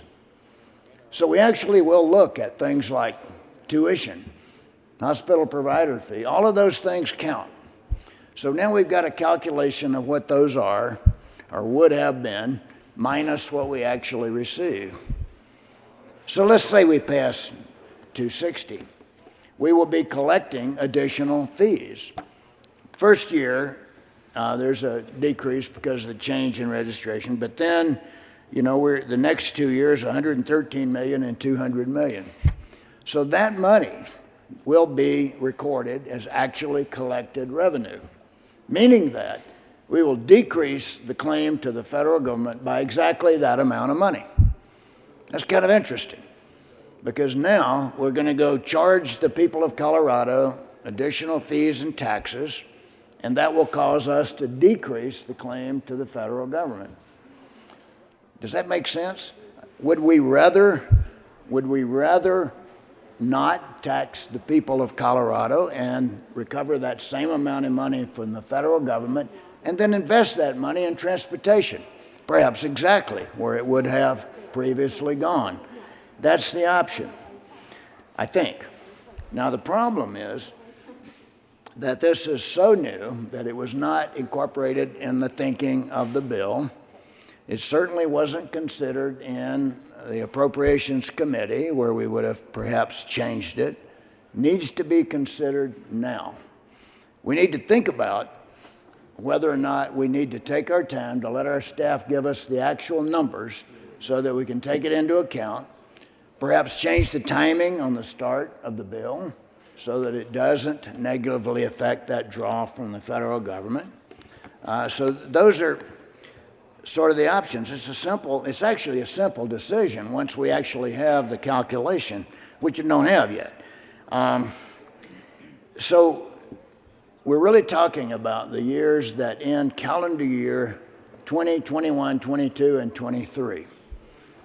So the amount of money that we actually collect through any fees or through taxes in those years will be subtracted from what we calculate we would have. So if we pass this bill, we will in fact be adding those numbers to the numbers that we cannot collect. So I urge us to talk about that as we go through this bill. We clearly have some options, and all due respect to the sponsors, staff who worked on this bill, we didn't have those options a week ago. Doesn't mean we shouldn't consider it. Doesn't mean we shouldn't consider every bill that we look at in light of whether it could be funded through the rescue plan dollars or whether it needs to be from our general fund dollars. And by the way, for every dollar that we don't spend on our existing programs that we replace with or salvage from the Rescue Plan Act, there's an opportunity to put those into transportation. I think if we did that calculation of all those opportunities, our funding for transportation would be very satisfactory to all of us. It would actually be quite good, because this opportunity is a few $100 million, and other opportunities that will come along by replacement of general fund dollars can add up to another few $100 million. Pretty soon you're talking about real money. We should consider this financial analysis in the deliberation of this bill. And we should, if necessary, offer amendments that accommodate it. So I wanted to just introduce the bill that way, because it's not, you know, I'm not telling you we should. Honestly, I think we ought to wait about a week until we have the real numbers so that we can actually look at the impact of this bill and the alternatives.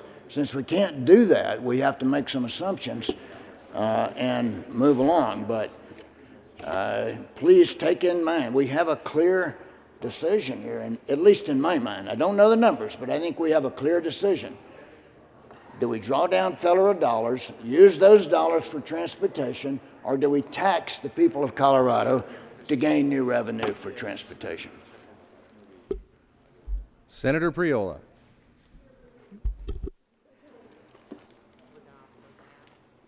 No. Thank you, Mr. Chair. And members, I just want to rise and, first of all, thank all the many hours of discussion and collaboration and the courage it's take to put together something that will lead this state forward.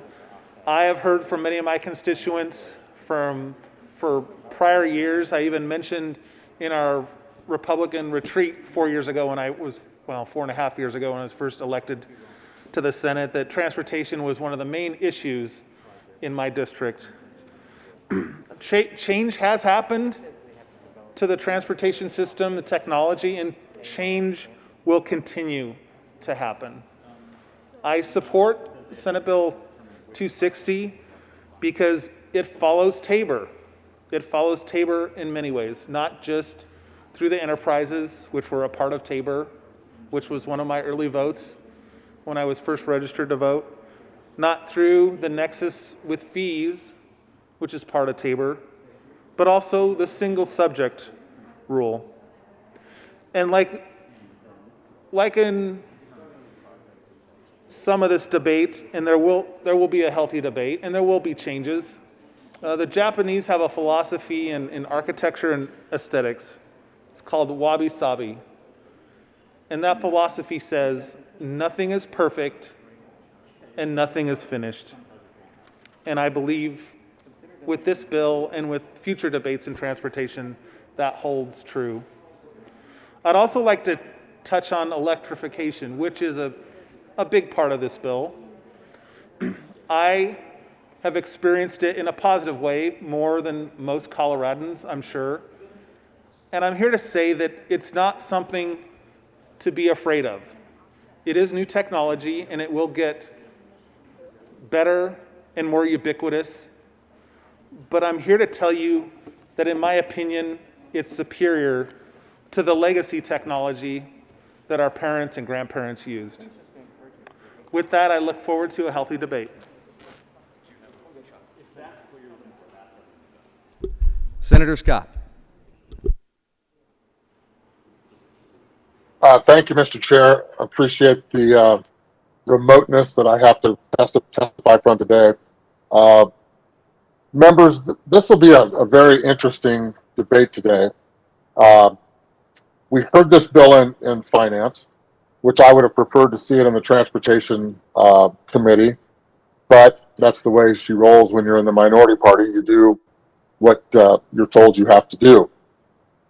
My biggest concern, well, I have several concerns actually, which we'll talk about as we go through this bill, but this is touted as a transportation funding bill. I think that's the furthest thing from the truth based on the facts stated within the 200 pages of the bill. It becomes abundantly clear very, very quickly that this bill is designed for the climate justice that so many seek within the Front Range. And I think we all understand that. But what we've needed, and one of the reasons we have not been able, in my opinion, to get to a place where a funding bill makes sense to all parties in the chamber, is we don't talk about the real needs of Colorado, which really are roads and bridges. I think our constituency out there really does understand that. They're the ones that drive it every day, especially if you go west of the Continental Divide towards my district in Mesa County. We notice that we don't necessarily need big projects, we need maintenance. What do I mean by maintenance? What I mean by maintenance is simply, let's get the roads repaved, let's get those potholes filled that folks talk about. Let's apply new technologies to the roadways instead of basically the same old thing we've done for 30 or 40 years. There are places in western Colorado where it's been reported that we haven't seen any maintenance work on certain roads since 1976. It's time to turn that ship a different direction, and I think CDOT has addressed that fairly well in the last round of projects for 2021. But we need more, and we need to change the narrative away from what we think constituents want, or a very small contingent of constituents want, and more to a conversation for everybody statewide in the state of Colorado, because they're looking for real change in what they see on the roadways that they drive every day. It's simple. When you really look at it, it's very, very simple. They want the roads fixed. They're not looking for bridges to nowhere. They're not looking for massive projects. And that's where it becomes very complex. As most people know, I delve into and work in this industry quite often. And what we see from the ground looking up is a lot of misinformation that's put out there in the press and through bills of this nature that really create some problems when it comes to this narrative. Quick example, the sponsors just mentioned they had hundreds of stakeholder meetings around the state. That is incredibly true. And they did a great job of getting out there and talking to folks. But if you really drill down on what those meetings were, and what I've been told those meetings were a discussion where stakeholders are told what the bill will do. They really weren't asked for any input. And we see this in other divisions of state government these days, where they come out and they meet with constituents just to tell them what they're going to do. Not really what they want to hear. Yes, they'll take comments and they'll make some notes, but they really, really don't have much interest in what you have to say. What they have an interest in is just telling you what the bill does. If you attend one of those meetings, then you're considered a supporter. You're now a supporter of the idea. And that's not necessarily the case. If that had been the case, you would have seen, for an example, the Western Colorado contractors, who I work with quite often, who represent something like 800 contractors all over the western slope of Colorado. They would not support this bill. They went to an amend position. Unlike their brethren in the Front Range, who have a little bit different political philosophy, they would not come out and support this bill until it was amended to a point where more projects, more dollars were going to the roads and bridges. You don't have to look much further than the CDOT spreadsheet on this bill. And what you'll notice right away is a very small amount of money is going to roads and bridges. $20 million. $20 million is all you get in 2024 based on the fee distribution in the spreadsheet. It's right here in black and white. Glad to email it. Anybody wants to email me. 20 million in 24. Then it ramps itself up to a total of 1.2 billion by 2032. Now, if you do the math, that's not a whole lot of money every year for roads and bridges. Now, the biggest problem that we seem to run into a lot is that folks don't really understand how far a dollar goes. When we stand in the well of the legislative chamber and say, we're going after $1 billion for roads and bridges, or we're going after $5 billion. Well, in this particular bill, I just demonstrated that $1.2 billion is going to get to roads and bridges. Everything else goes to the climate programs built within the bill. That's very difficult for folks to understand. Where is the money really going? Let me give you a quick example to make people understand, or help them understand, how funding looks when it gets right to the highway. The Floyd Hill project that is proposed right now is right at 800 million plus or minus. That's almost $1 billion, right? This bill is going to give 1.2 billion in 10 years. 10 years. I-70 North, we've spent about 450 million on those projects that most everybody on the Front Range is driven on. The GAP project south to Colorado Springs is hovering at 400 million, and it's not done yet. What I'm trying to demonstrate is that $1 billion is not a lot of money when it comes to projects. Everybody in that room could sit there and tell you about policy, but when it comes to roads and bridges and boots on the ground that do the job, they really do not understand these numbers. This is not that much money, but it's been fluffed up as being the savior of all the things that we can do. Now, I think we'll have amendments today to try to force more of this funding directly to roads and bridges. That's where it needs to go. There's been over about $200 million this year and last year put into bills to handle climate issues, climate justice, however you want to frame that in the new terminology we hear today. We are pouring buckets of money into those programs, and that's not all bad. I'm not going to say that's all bad. However, a funding bill for roads and bridges must be just that. It must be roads and bridges. Thank you, and I look forward to the debate. Thank you, Senator. We've got Senator Winter up and then the minority leader. Senator Winter. Thank you, Mr. Chair, and thank you to the good senator from Grand Junction for sharing some of those numbers. But I want to add a little bit different perspective because I agree roads and bridges are really important and they are centered in a priority of this bill. So that $1.287 billion that the good senator from Grand Junction mentioned is the state share of HUTF. However, there is an additional $947.5 million to the local share for HUTF. And 75% of our paved roads in the state are maintained and built and expanded by local governments. So we're going to start with the $1.2 billion. We're going to add in that $947.5 million because we can't discount 75% of our paved roads in the state. Our contractors enter into agreements with cities and counties every single day. Every single day our drivers drive on roads, and you don't know when you leave a CDOT road to a local road. And so that money is roads and bridges money.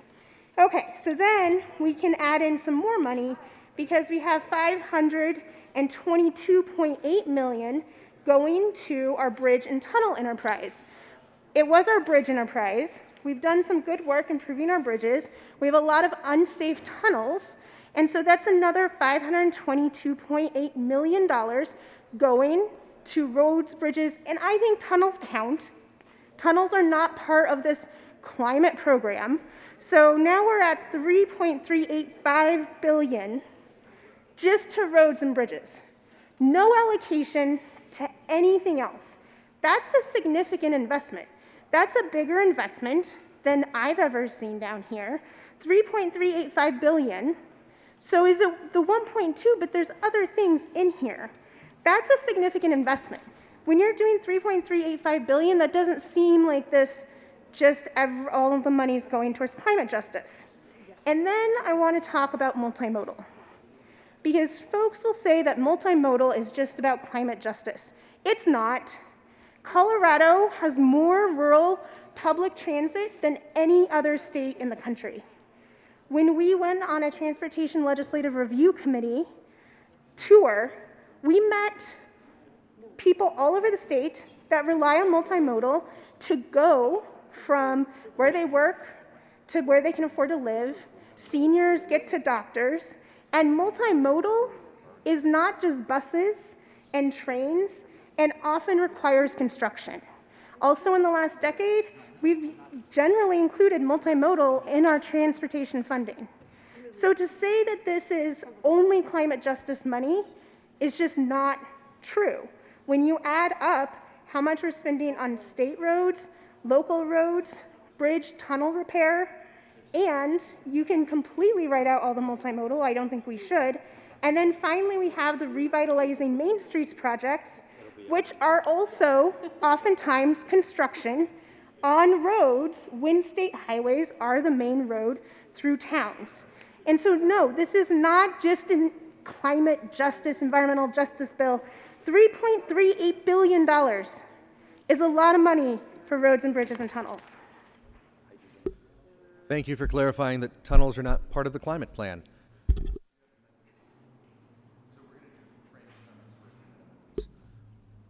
Minority Leader was up next. Sorry. Oh, sorry. Thank you, Mr. Chair. I rise in opposition to Senate Bill 260. One of the reasons, and there are many, that I am absolutely opposed to this bill is that it proposes to create 4 new state enterprises. Not 1, not 2, like the Faster bill did back in 09 or 10. I think it was 09.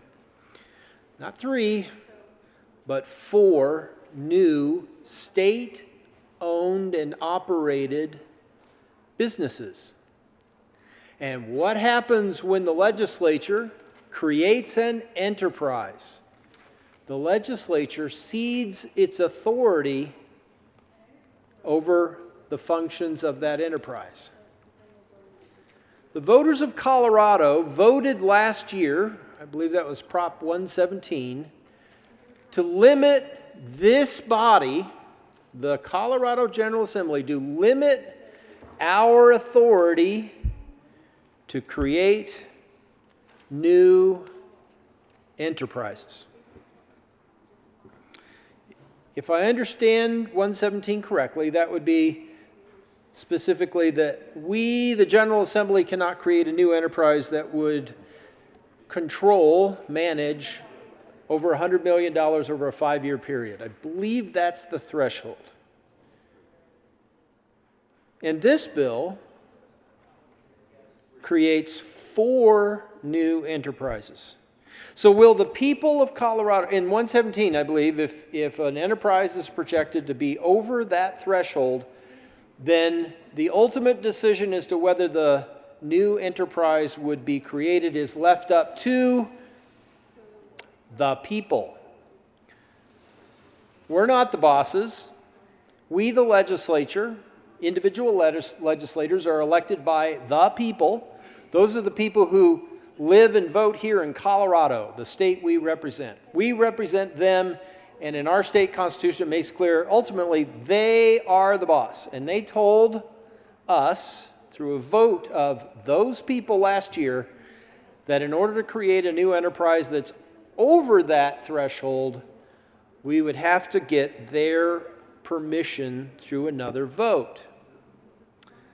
So the premise of the 4 enterprises that are proposed under Senate Bill 260 is, I guess, that none of those 4 enterprises would control over that $100 million over a 5-year period. That's $20 million a year if I have the numbers right. I guess the premise here in 260 is that none of those 4 are projected to go over that threshold. Oh, really? Okay. Why isn't there just one enterprise in this bill? Well, golly, that might take it over the enterprise threshold. 2? Golly, that might take it over the threshold that the voters said we couldn't go across. Or not we, because I'm not going to be a party to this. That would be those of you who might vote for this bill. Not 3 of them. Apparently the math requires 4 of them based on projections, estimates, 4 of them to avoid going over the threshold that the people of Colorado established for us just last November. I would never presume to be a better legislator than any of the other 34 members of this body. I wouldn't presume that. But I will tell you, I take the oath that I took to the constitutions, U.S. and the state constitution, right down here. Done that a couple of times in the Senate, did it a couple times over in the House. And the premise, one of the premises that I see is when we are elected to represent the people of Colorado, when we come down here and take an oath to uphold our state constitution, we ought to mean that. And that oath that we take is not just to uphold the Constitution, but the laws of the state. That's what we make here. We make the laws. So when the voters weigh in to say they're going to make a law, they can amend our Constitution, they can create law. When they say don't create any more enterprises, and if they're going to be over that threshold, I listen. I look at this, and this creates 4 enterprises. We have to base it on the projections, the estimates, that none of those 4 will go over that threshold. Do we know that? No. No, we don't know that, but it's estimated that it won't.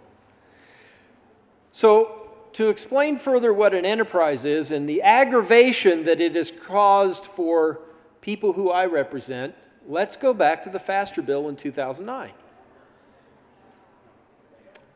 High Performance Transportation Enterprise over at CDOT. Who manages that government-controlled business? Well, the Transportation Commission does. Well, who's the Transportation Commission? When do we elect those people? We don't. No, those are appointees of the governor, as confirmed, I believe, by the Senate here. So the board of directors of the High Performance Transportation Enterprise are unelected people who most of the people of Colorado have no idea who they are. And then there's the Bridge Enterprise, which is renamed in this bill to the Bridge and Tunnel Enterprise. So why is that important, people of California? Oh, excuse me, we're not California yet. People of Colorado, why is that important to you? Well, if you have been frustrated that the toll lanes have been added, like down in my neck of the woods, the GAP project between Castle Rock and Monument, boy, have I heard from constituents, north and south. Senator Holbert, why did you approve there to be toll lanes on the new lanes of North and South I-25? We needed more lanes. Now we're finally going to get them. Why are you making us pay more to use those lanes? Haven't we already paid for those lanes? Yep. You have and you will be. But the answer is the legislature didn't approve those toll lanes. No. The High Performance Transportation Enterprise at CDOT approved those toll lanes.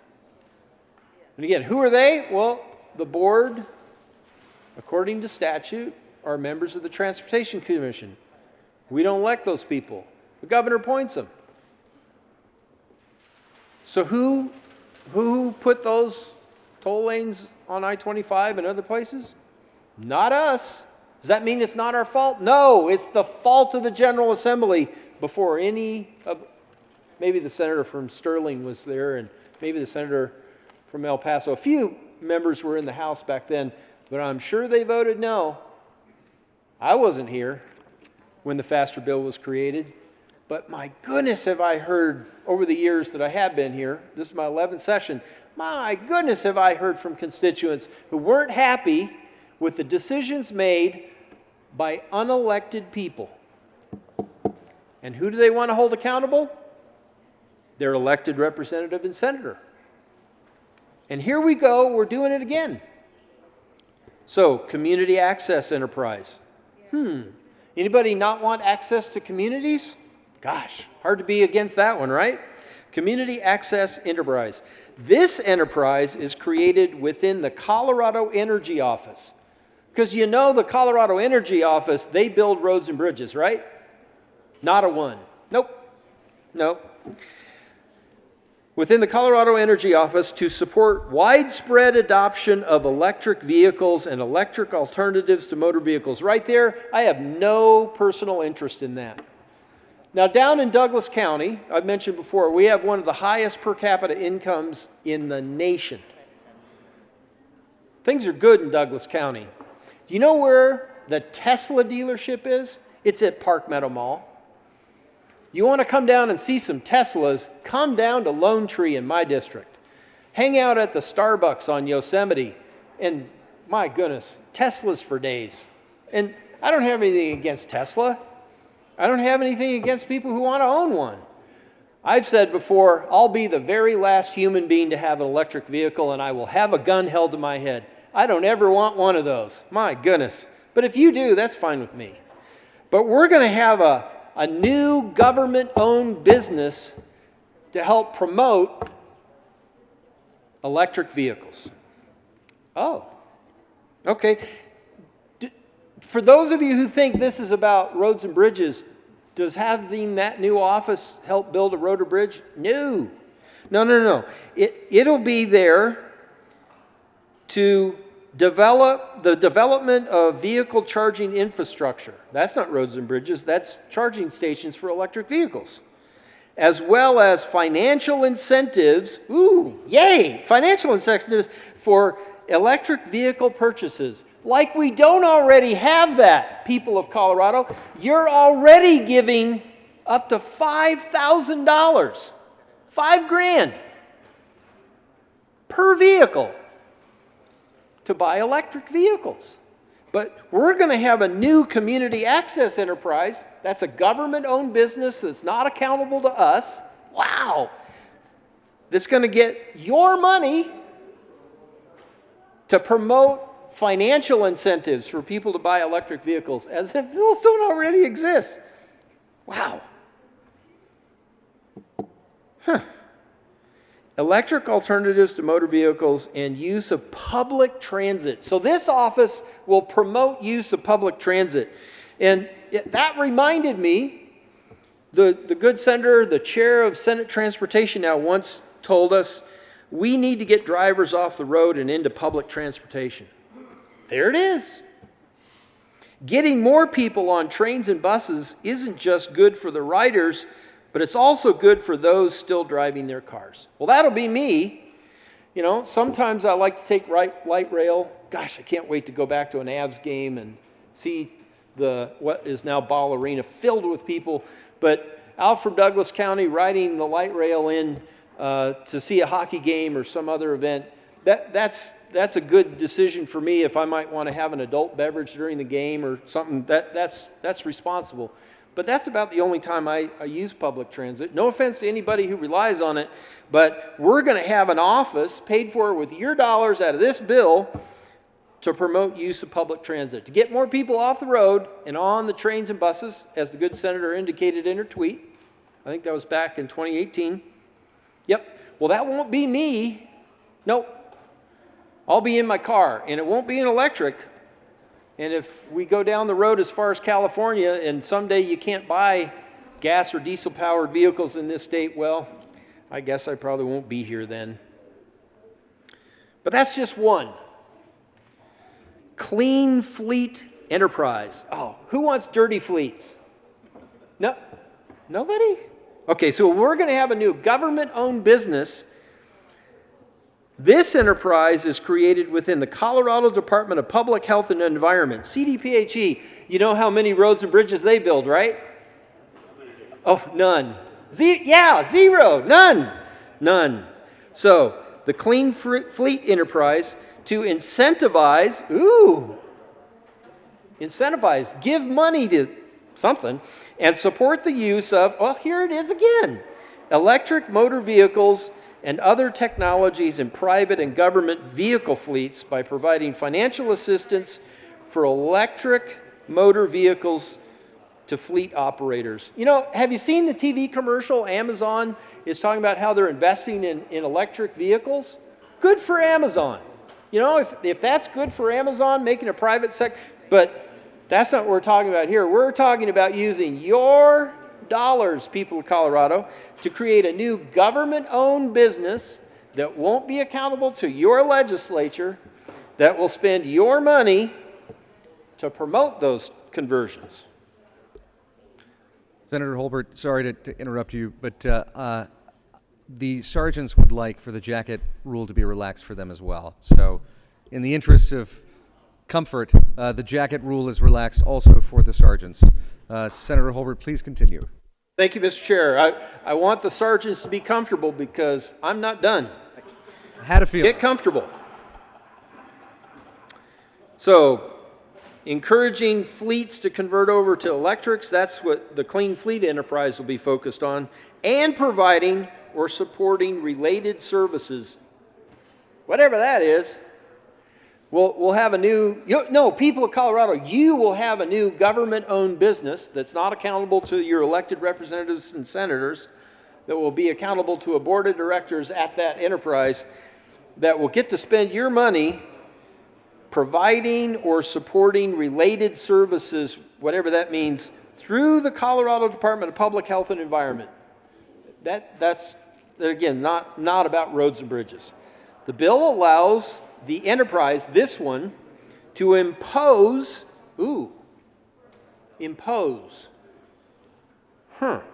a clean fleet fee.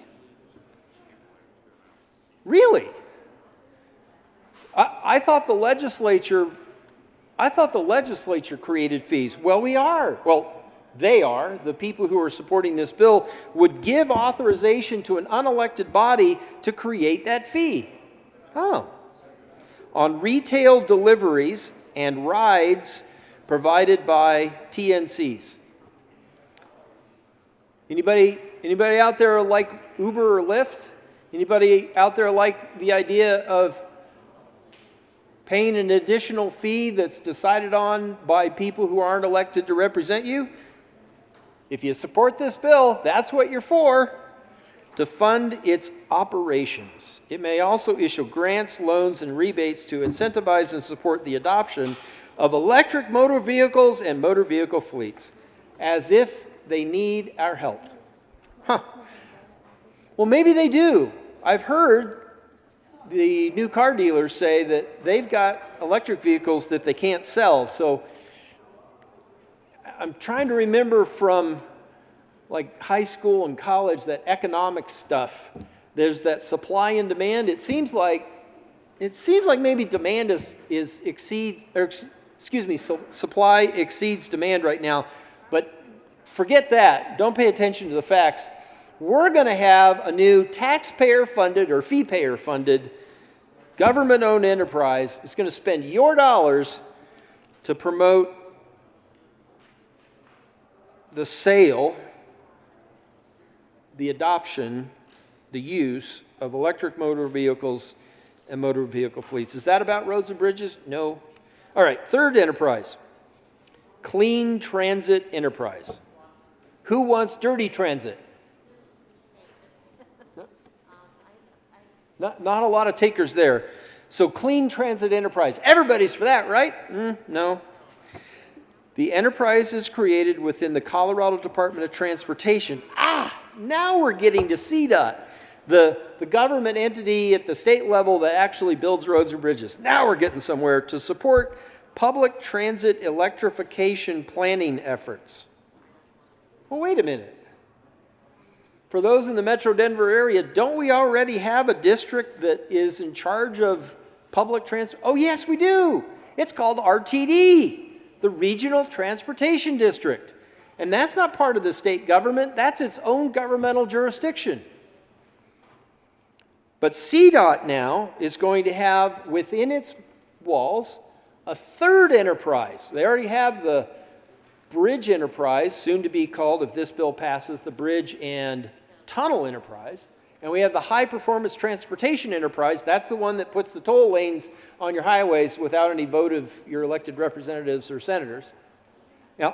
Now we'll have the clean transit enterprise, which I'm sure will work hand in hand with the district that already exists to do this, at least in the Metro Denver area, RTD. So the clean transit enterprise will support public transit electrification planning efforts, facility upgrades, fleet motor vehicle replacement as well. Oh, wait a minute. The clean transit enterprise will be competing with the clean fleet enterprise. We'll have two government-owned businesses doing the same thing or similar things, supporting each other in that without any accountability to the legislature. As well as the construction and development of electric motor vehicle charging and fueling infrastructure. So here they're working with the community access enterprise, or competing with each other, I'm not sure. The bill allows the enterprise to impose, oh, here we go with impose again, a clean transit retail delivery fee. So we're going to use clean transit for delivery, and you, the people of Colorado, get to pay more for it. Is that a road or bridge? Nope. So we've hit at least 3 different places where you get to pay more, and we haven't yet talked about any new road or bridge. Building a new road or bridge or maintaining roads or bridge, we're not there yet. And to issue grants, loans, or rebates to support electrification of public transit. Anybody think this is about roads and bridges yet? Nope. And then we get to, gosh, did I count wrong? 1, 2, 3, 4. I said there's 4. There's actually 5. Yeah. Well, 4.5, because the 5th one we're just renaming. Non-attainment area air pollution mitigation enterprise. That sounds exciting, doesn't it? Man, a government-owned business focused on non-attainment air pollution mitigation. Does that sound like a road or a bridge? Doesn't to me. This enterprise is created within CDOT. Back to CDOT. They build roads and bridges. That'll make the fifth enterprise unaccountable to you, the people, unaccountable to your legislature. This enterprise is created also within CDOT to mitigate transportation-related emissions in ozone non-attainment areas by funding projects that reduce traffic or reduce traffic. Could that mean congestion or just the number of cars and trucks, vehicles that are on the roads? I think it's the latter. I think it's drive less. Don't use vehicles. So for those who like your vehicles, whether they're traditionally powered or electric powered or whatever, if you like driving like I do, it doesn't sound like the non-attainment area air pollution mitigation enterprise is going to be promoting driving. I think it's going to be promoting less driving, less vehicles, fewer vehicles. Through or directly reduce air pollution. Well, okay, that's a good goal. It's not roads and bridges. Through the congestion mitigation, congestion mitigation, more lane miles, right? I haven't seen any indication of that, but I hope so. And air quality improvement program. Again, that kind of sounds like electric vehicles and driving less. The bill allows the enterprise to impose an air pollution mitigation fee. Oh, there we go again. Once again, we have a government-owned business that will be imposing a fee. Can they do that? Not unless we tell them that we can. Are we telling them? Yep, that's what this bill is.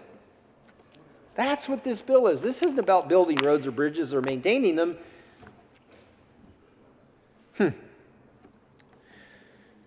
So, the bill allows the enterprise to impose an air pollution mitigation fee on retail deliveries.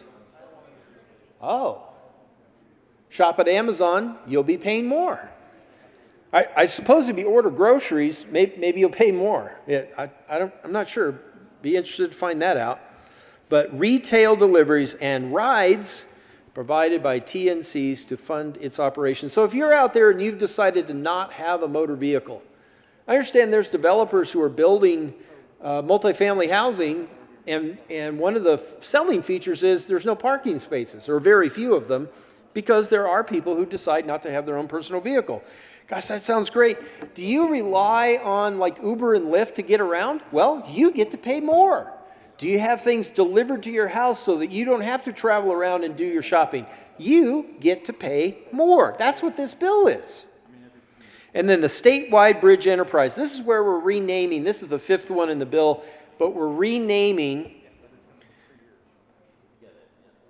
The bill changes the name of this enterprise to the statewide bridge and tunnel enterprise and authorizes it to complete surface transportation projects for tunnels. The enterprise may also impose a bridge and tunnel impact fee. Oh, there's another fee. Yep. How will they have the authority to impose that fee? This bill. That's what this bill's about. It's not about roads and bridges. It's about making you pay more for things. So, to fund its operations.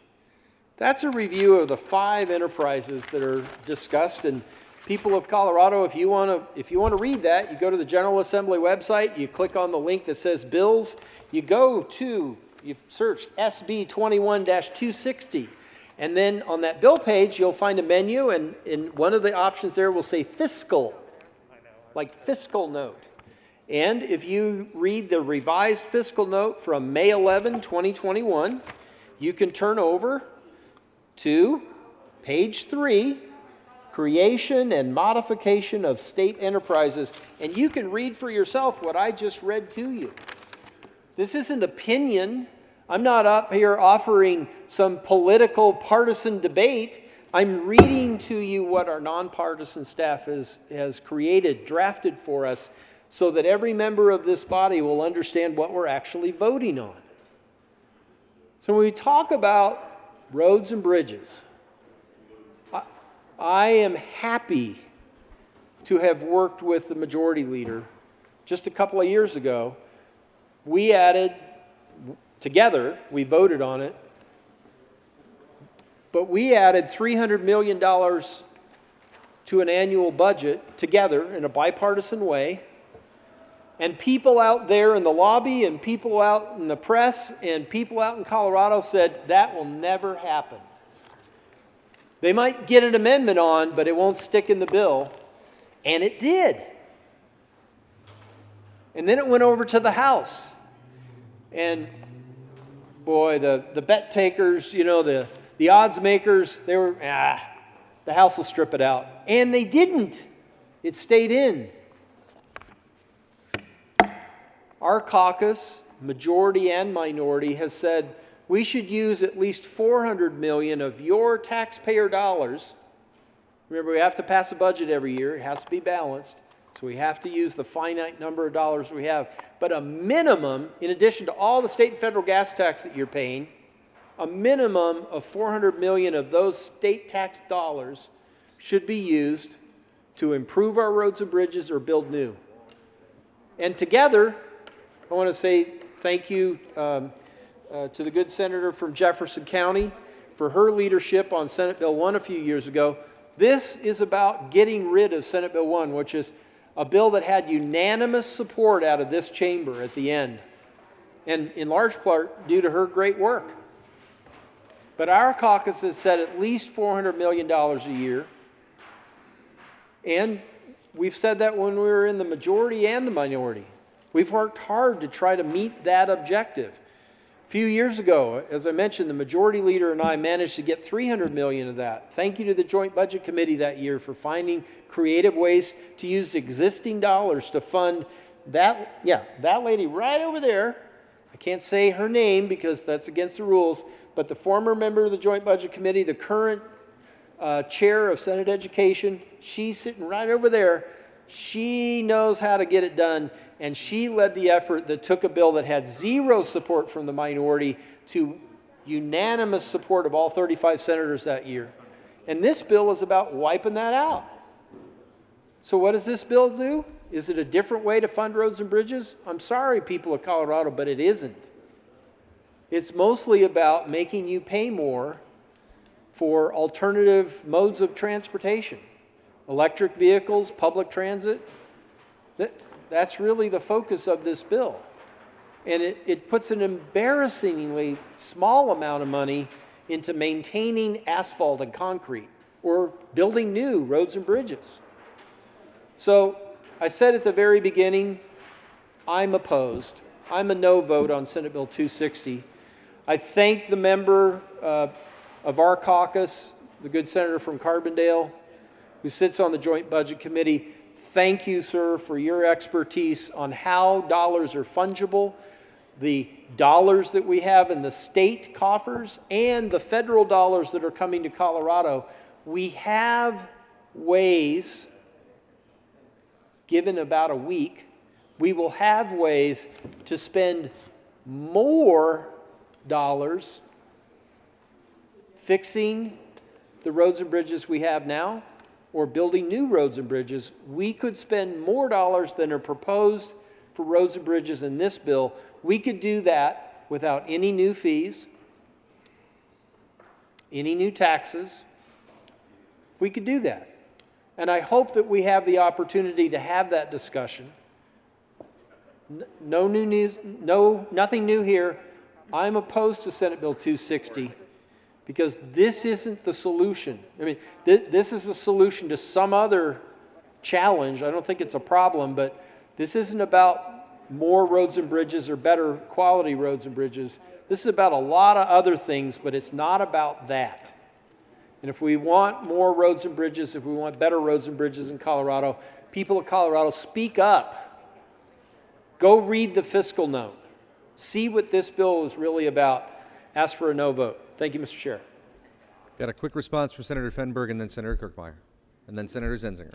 Thank you, Mr. Chair. I'm not sure anybody's listening, but if you are, I just wanted to respond quickly to some of what was just said. A couple years ago, we did strike a deal during the budget. It wasn't $300 million, it was $100 million. $200 million was already in the budget. The deal was about adding $100 million. That was great. I think it went to good use. But it was $100 million once. We got press about it. It was exciting. It was like a moment where the temperature came down because things were tense at that point in the session. And it was a good thing that happened for Colorado. $100 million once. This bill is $5.3 billion, and then after 10 years, it continues. So it's sustainable, long-term money, and it is orders of magnitude larger than what we patted ourselves on the backs for a few years ago that was just celebrated here at the well. Now, some of you might say, yeah, but this money is fees. That was just general fund money. No, this money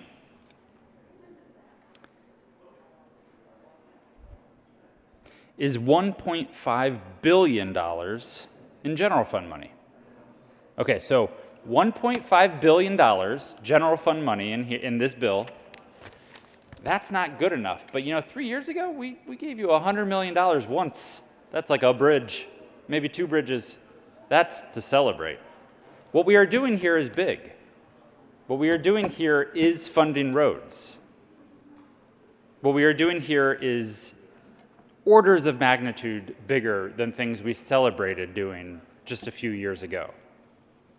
And you may not like some of the pieces in this bill that you call climate justice or electrification or the air quality mitigation fund.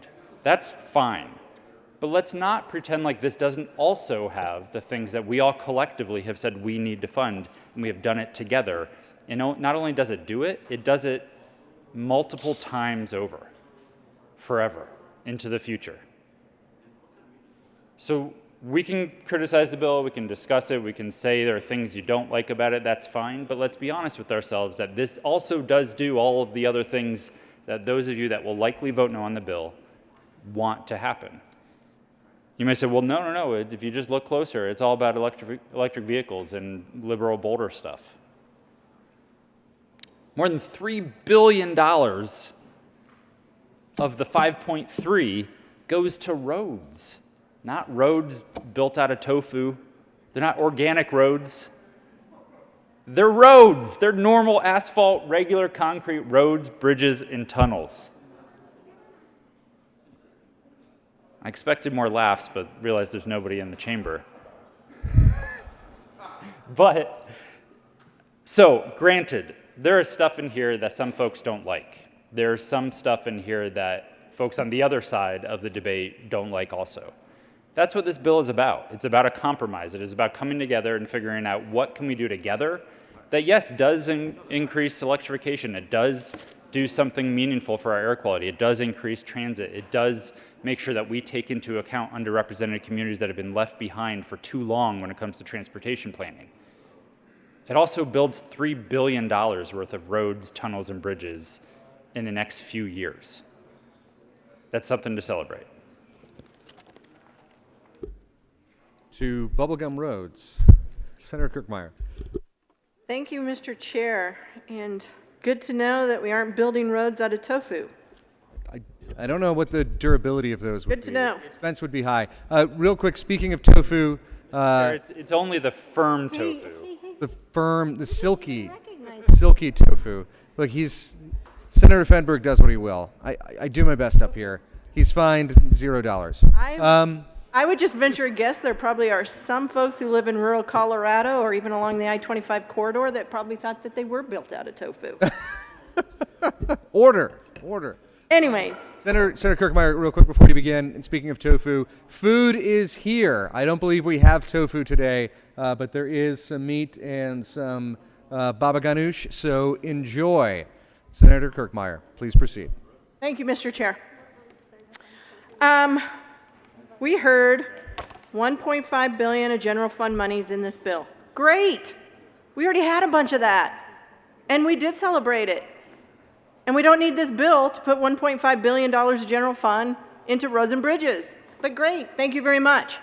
And as a person who wasn't here when you all finally decided to put $300 million, $200 a 200 million, then plus 100 million in. We were excited. We were happy. In fact, a lot of us who weren't here and who have dealt in transportation since 1993 wondered what the heck took you so long and why you weren't prioritizing general fund revenue in the first place for transportation. It's one of those core services, core functions of government to do for those which they can't do for themselves. Most people can't go out and build a transportation system. So it's about time. And you still didn't do enough. So to put it into perspective, because we want to talk about funding roads and bridges, and I am all for that. You know, in 1993, I was elected as the first chair of the State Transportation Advisory Committee. And we were tasked, because in 1992, then the senator from Arvada passed a bill that changed the Department of Highways to the Department of Transportation and required, first time ever, a 20-year multimodal transportation plan be created. In 1995, we created, as part of it, proud to say I was, a statewide multimodal transportation plan. And guess what? In 1995, there were 15 transportation planning regions. 10 of them are rural, 5 of them are metropolitan planning organizations. They were all tasked with creating a regional plan that had projects in it, listed out what the priorities were, what needed to be done on the state and federal highways and the interstates. And those 15 plans, when they all came together, because you have to roll those up, requirement in state law, into the state transportation plan, equaled about $32 billion in needs. That was in 1995. $32 billion in need. I will tell you that some of the projects that were listed in 1995 are still projects that are listed in the state transportation plan now. Why are they still there? Because we have never, ever in this state funded transportation appropriately. We have never funded it to actually get to our transportation needs. So I just want you to think about it again, $32 billion in 1995. In 2021, after a 2-year-long embarking on an effort to refresh our transportation plan and priorities based on firsthand input from residents across the state, and those 10 rural TPRs, transportation planning regions, and those 5 MPOs, we developed these goals. They were simple. According to our now executive director, Shoshana Liu, our goals were simple: to hear directly from Coloradoans about what they need from our transportation system, to ensure that we are prioritizing precious taxpayer dollars in ways that best deliver on those needs, and to energize an ongoing statewide conversation about the vitality of transportation and connecting our daily lives.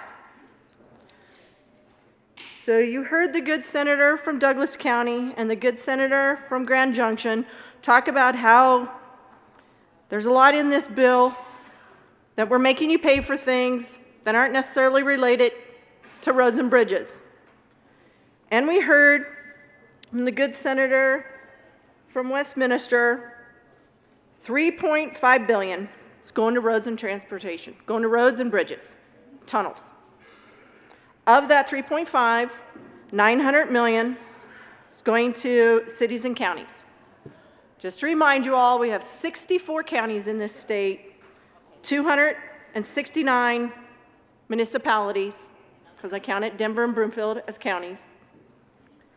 And just to put that in perspective for you, I mean, the good senator from Westminster didn't bother to let us know what the needs are in those local municipalities, those local counties.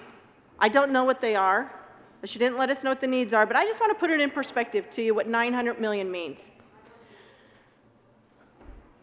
In 2020, the road and bridge budget for one county alone, Weld County, was $300 million. So I think all the municipalities and counties are probably thanking us that yes, they're going to get 900 million and that should help. Drop in the bucket to what they actually need. Drop in the bucket.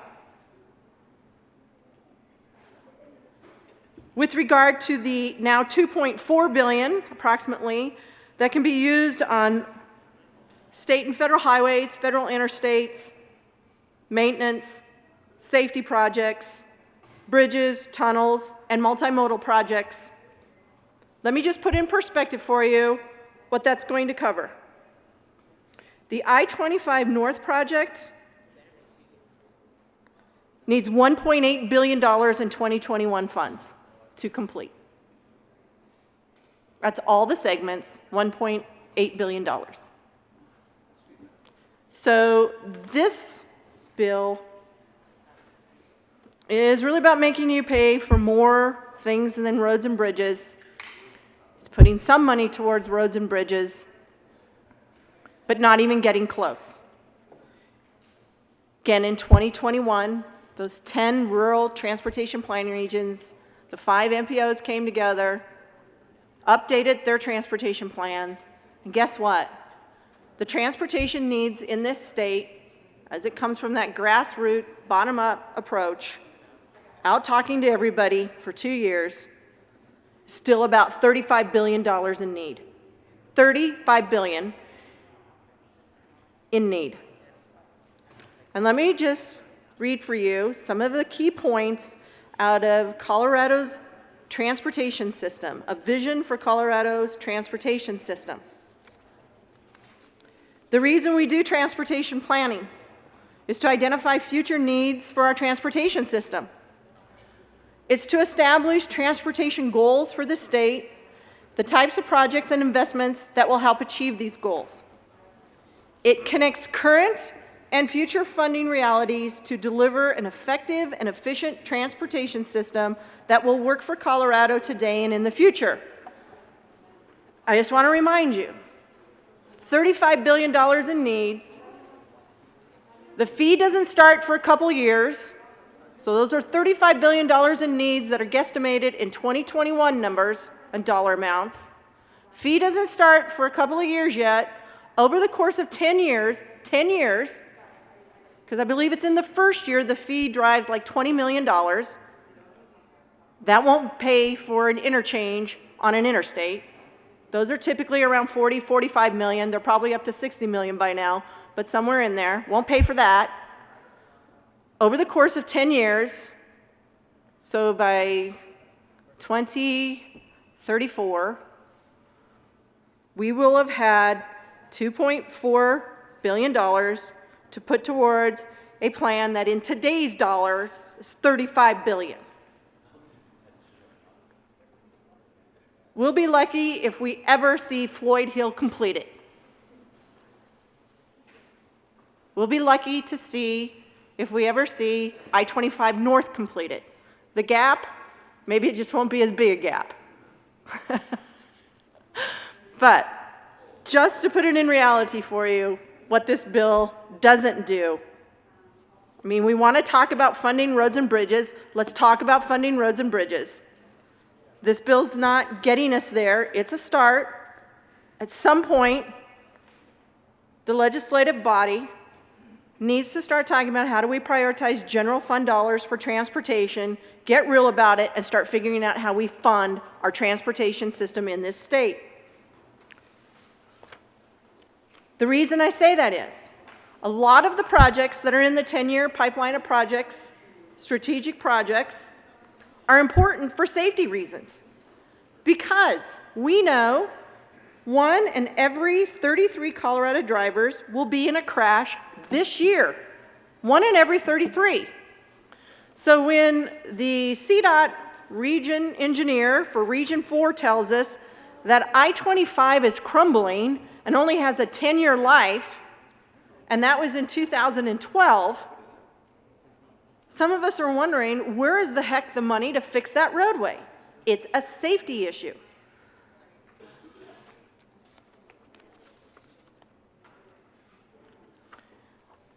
We also know that we need projects and transportation funding of those $35 billion needs that have been identified in all these regional transportation plans, we know that they're needed because consumers are losing time on the highways.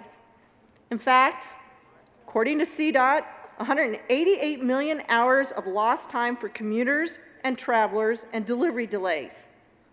That's what we're experiencing right now with regard to our state transportation system.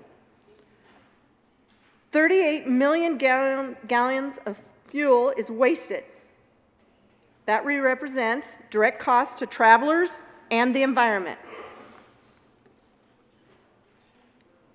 Instead of really addressing what our needs are in transportation, you heard from the previous speaker, the good senator from Douglas County, that we're just setting up enterprises so that we can just set up more fees to pay for more things for you, but not necessarily not paying for funding of roads and bridges to the point that we need them. Do you know that today, Colorado ranks 37th in the nation for traffic congestion? And also, by 2045, we also know that the number of those 65 and older will increase by 29%. That means we need to have more mobility on our transportation system. And that we rank 47th in the nation for our rural road conditions. So again, this bill's a start. It doesn't adhere to what the voters stated, what they voted on in Proposition 117. Doesn't adhere to when the voters have told us no to an increase in gas tax. So instead, we come up with a bill that bypasses and circumvents the voters, so that we're not going to fund our transportation system or the needs in our transportation system to the appropriate level that we can. So that somehow, once again, this legislative body can sidestep its responsibility to actually fund the transportation system in the state of Colorado. Thank you. Thank you, Senator Kirkmeyer. That is the end of our opening comments. Thank you very much. Let's do this amendment thing. Senator Zenzinger. There is an amendment at the desk.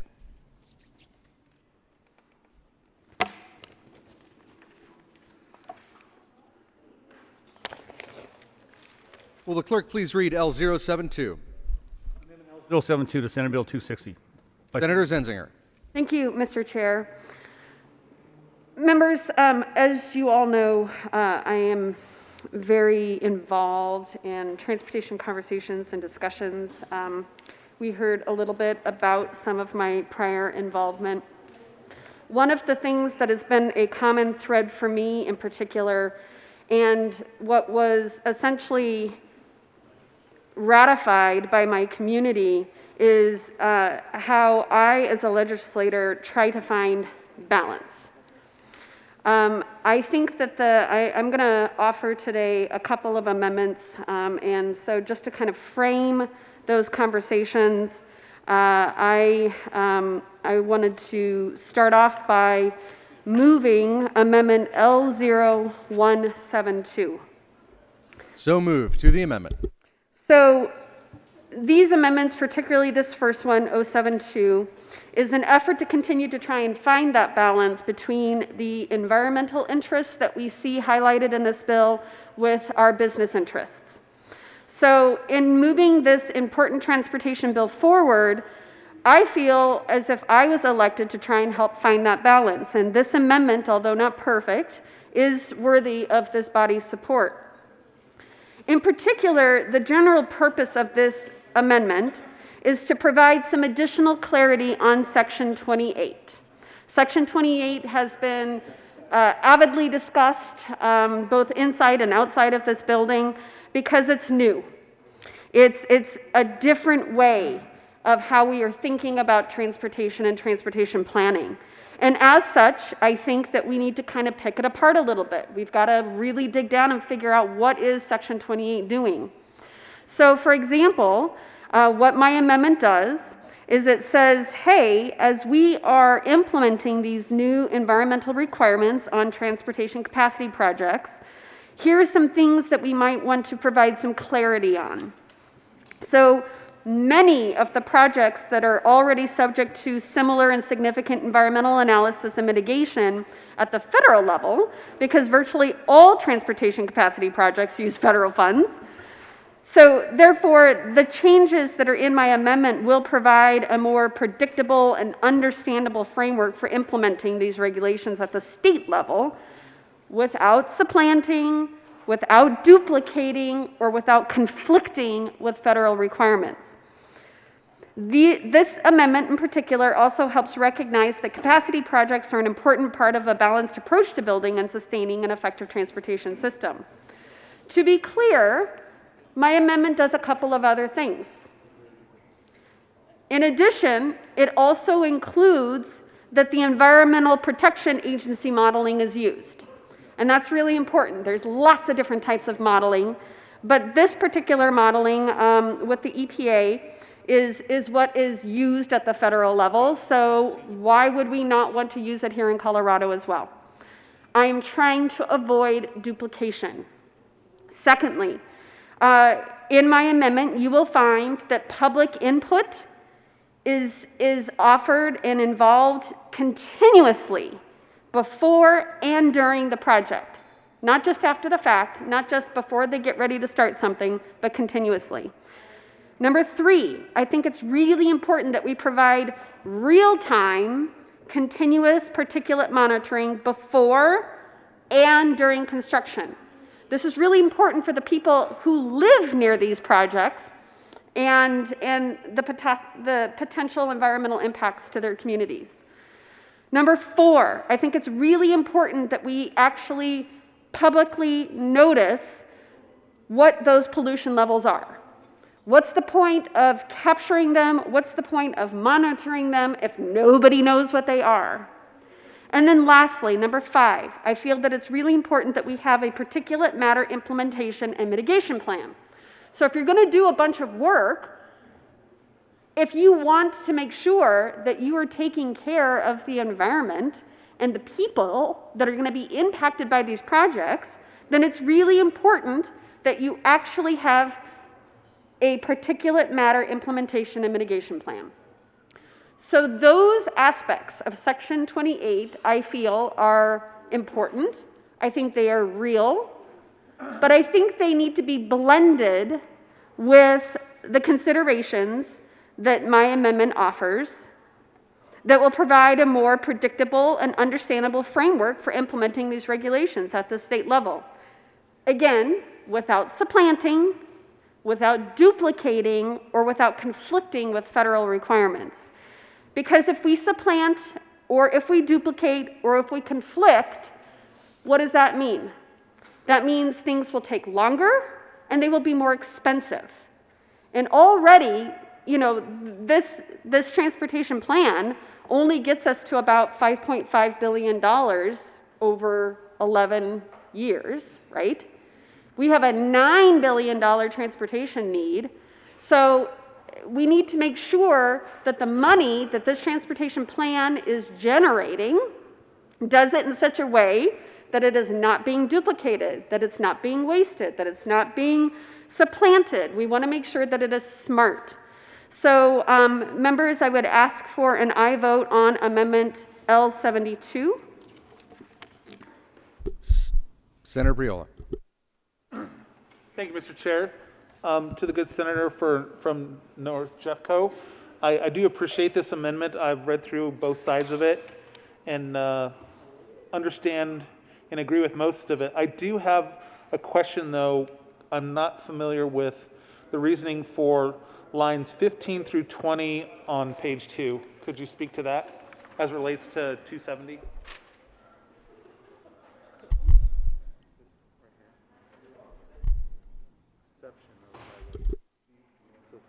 Oh, it's already done. You grandfather all the prior lists, but what is the No, this is the grandfathering of the present. So it's grandfathered in 270? Yes. Which hasn't even happened yet? Yes. Okay. So I don't need to answer. Give me- Say that again? For 270s? This is already underway, so. It would pull back the federal fund. So we would pull back the federal fund from that and allocate it. Is there any further discussion on L072? Seeing none, Senator Gonzalez.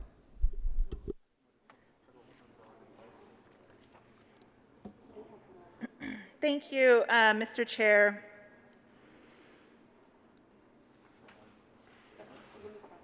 It is, I appreciate, and I'm reacting to the good senator from Jefferson County's amendment language.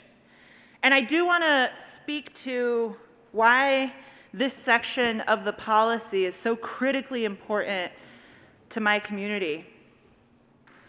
Because I represent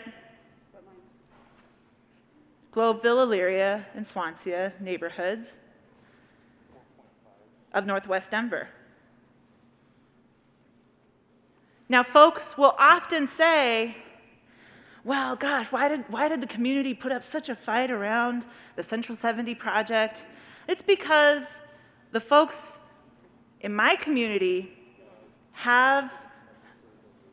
they remember what that community was before I-70 bisected, divided, broke that community. My community has a legacy of having things happen to them, not with them.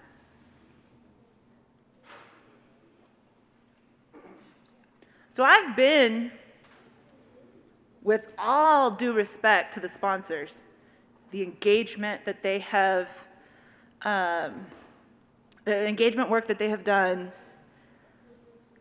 trying to find a balanced approach.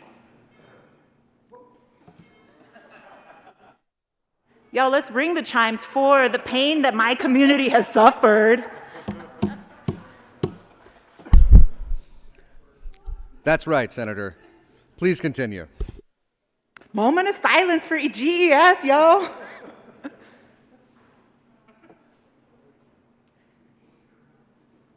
I don't know if the folks who are watching or listening could hear that the chimes went off, but they went off. Thanks, Mr. Chair. Thank you for your understanding, Senator. But I will say that that there is not a lot of trust. Quite frankly, there has been broken trust in my community. A lot of things happening to people, not happening with people. And so this amendment begins to acknowledge that structural harm that has been caused and begins to acknowledge the harm and make commitments to do better. To my colleagues who represent different parts of the state that don't have the joy of representing the bisection of I-25 and I-70, I hope that those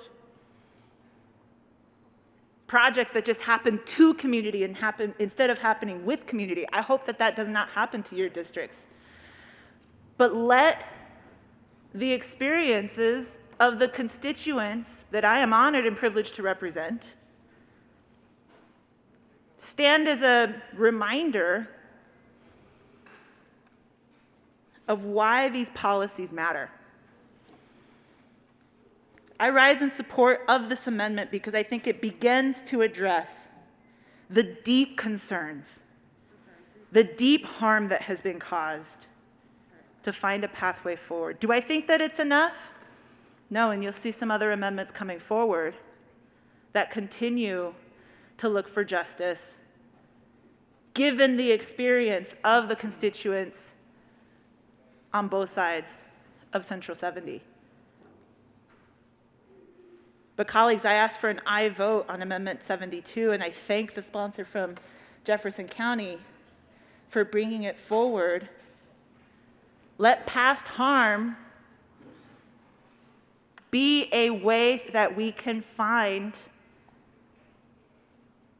solutions for the future. Thank you. Senator Fenberg. Thank you, Mr. Chair. I want to thank the senator from Denver for her words about this amendment and the process, as well as the acknowledgement of where we have clearly gotten things wrong when it comes to transportation planning. And this bill does not fix all of it. It doesn't say we will never have problems again in terms of how we are planning transportation, who it benefits, who it clearly harms, and the impacts. But I do think the bill overall moves us in the direction where we are being more inclusive and responsive to the communities that are directly impacted. And I want to thank the senator from Jefferson County for offering this. I think it improves the bill, and we see it as friendly, and ask for an aye vote. Seeing no further discussion of L072, the question before us is the adoption of the amendment. All those in favor say aye. Opposed, no. Ayes have it. That amendment is adopted. There is an amendment at the desk. Will the clerk please read L076? Amendment L076 to Senate Bill 260. Senator Zenzinger. Thank you. I would get choked up too, Mr. Panetta. I move Amendment L76. To the amendment. And that's because this amendment is about our 10-year plan, our 10-year transportation plan. I want to give a huge shout out to Director Shoshana Liu and her team and the process that they underwent the last couple of years to actually put together a pretty decent 10-year plan. It was all across the state. It truly reflects the priorities of every community. And they did the work. They went to those communities, they dug in, and they tried to figure out what is important. What do we need to put on our plan to get done in the next 10 years? And so because of that, what this amendment does is that it makes clear that the money going to CDOT is actually focused on that 10-year plan. This is a plan that we adopted in early 2020 after this outreach and after dipping into our entire communities statewide. And so with that, I would ask for your support of Amendment L076. Senator Fenberg. Thank you, Mr. Chair. We see this as a friendly amendment as well, and urge an aye vote. Seeing no further discussion of L076, the question before us is the adoption of L076. All those in favor say aye. Opposed, no. Ayes have it. That amendment is adopted. There is an amendment at the desk. Will the clerk please read L026? Amendment L026 to Senate Bill 260. Senator Zenzinger. Thank you, Mr. Chair. So Amendment L026 is an Please amendment. move Amendment L026. Yes, I will move, and I am moving Amendment L026. You have moved L026 to the amendment. Having just had moved Amendment L026, I will now describe what it does. So what this amendment does is it helps to modify the emissions testing program to expand the exemption for new vehicles and for plug-in hybrid vehicles in recognition that these vehicles, which have already been manufactured using the latest technology, have extremely minimal emissions and are not the cause of our air pollution. Now, in order to do this, I think a couple of things that we will be recognizing by adding in this amendment. It recognizes that CDPHE and the EPA will still have to review and approve this change to the testing program and through our statewide implementation plan through the SIP. However, this change is really important because it creates conveniences for consumers while recognizing that the technological advancements that have occurred in the automotive industry have allowed this change to occur. We want to be moving in the right direction, but we don't want to punish people for moving in the right direction. And so therefore, I please ask that you adopt this amendment.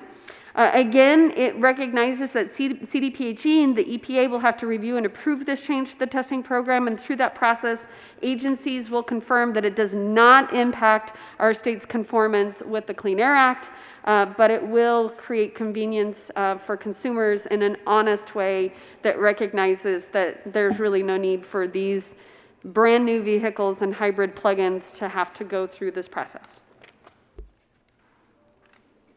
Senator Venberg.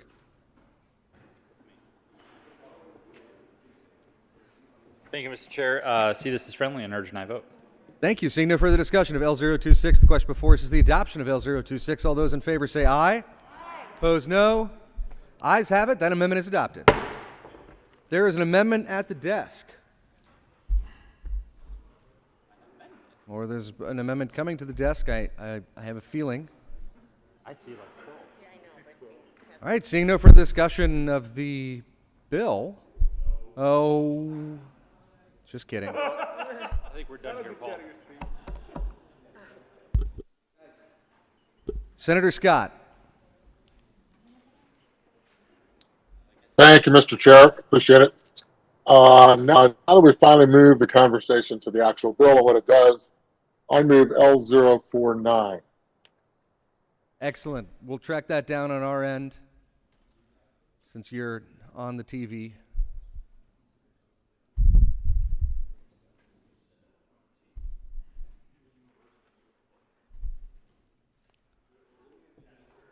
There's an amendment at the desk. Will the clerk please read L049? Amendment L049. Senator Scott. Thank you, Mr. Chair. If you L049 kind of move it goes to the again, heart that of would the be matter. appreciated. Please move it again, Sorry. Senator Scott. I'm sorry. I move L049. To the amendment. Thank you, Mr. Chair. This amendment goes right to the heart of the matter of what we've been discussing as far as getting more and more money to roads and bridges where people in Colorado really want the money to go. If you go to, this basically is a strike below. If you look at section 43, line 12, what we're saying here is at least 50% of the additional federal money that's coming to Colorado would go to highways and bridges. It also allows for some of the reduction in line 16, reduce the economic losses and increased air pollution resulting from traffic congestion. The other thing this amendment will do is on line 25, it focuses on the 10-year plan and the vision of the Department of Transportation that the good senator from Jefferson County had talked about, and which is very, very important to this entire bill.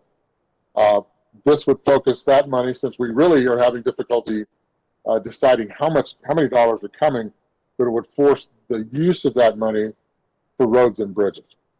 With that, members, I urge an aye vote. Seeing no further discussion. All right. Senator Lundin. Thank you. Thank you very much, Mr. Chair. I rise in support of Amendment L049 to Senate Bill 260. When we started this conversation a while back, I said that the bill itself, all 200 pages of it, or 197 pages of it, does not do enough to actually solve the problem that people are dealing with right now. The roads that are difficult to navigate, they're beat up, they're congested, they're challenged in so many ways. The bill as drafted doesn't do enough to actually resolve the problem people are facing today in the way that they travel. I mean, we've got 5.9 million almost Coloradans in the state, and we've got more than 5.9 million automobiles. I mean, and of those, about 40,000 of them are electric vehicles, frankly. So less than a tenth of, I think 0.6% of the vehicles in Colorado are electric vehicles. This bill says let's spend an enormous amount of money, approaching $1 billion on charging stations for those 40,000 electric vehicles. This amendment says, you know what? Let's actually put the money where the people can use it today, not 20 years from today, not just the high net worth individuals from Douglas County who have 1, 2 Teslas in their garage, but all the people of Colorado. This amendment says, let's put the money on the roads, in the bridges, through the tunnels. That's what this amendment's about.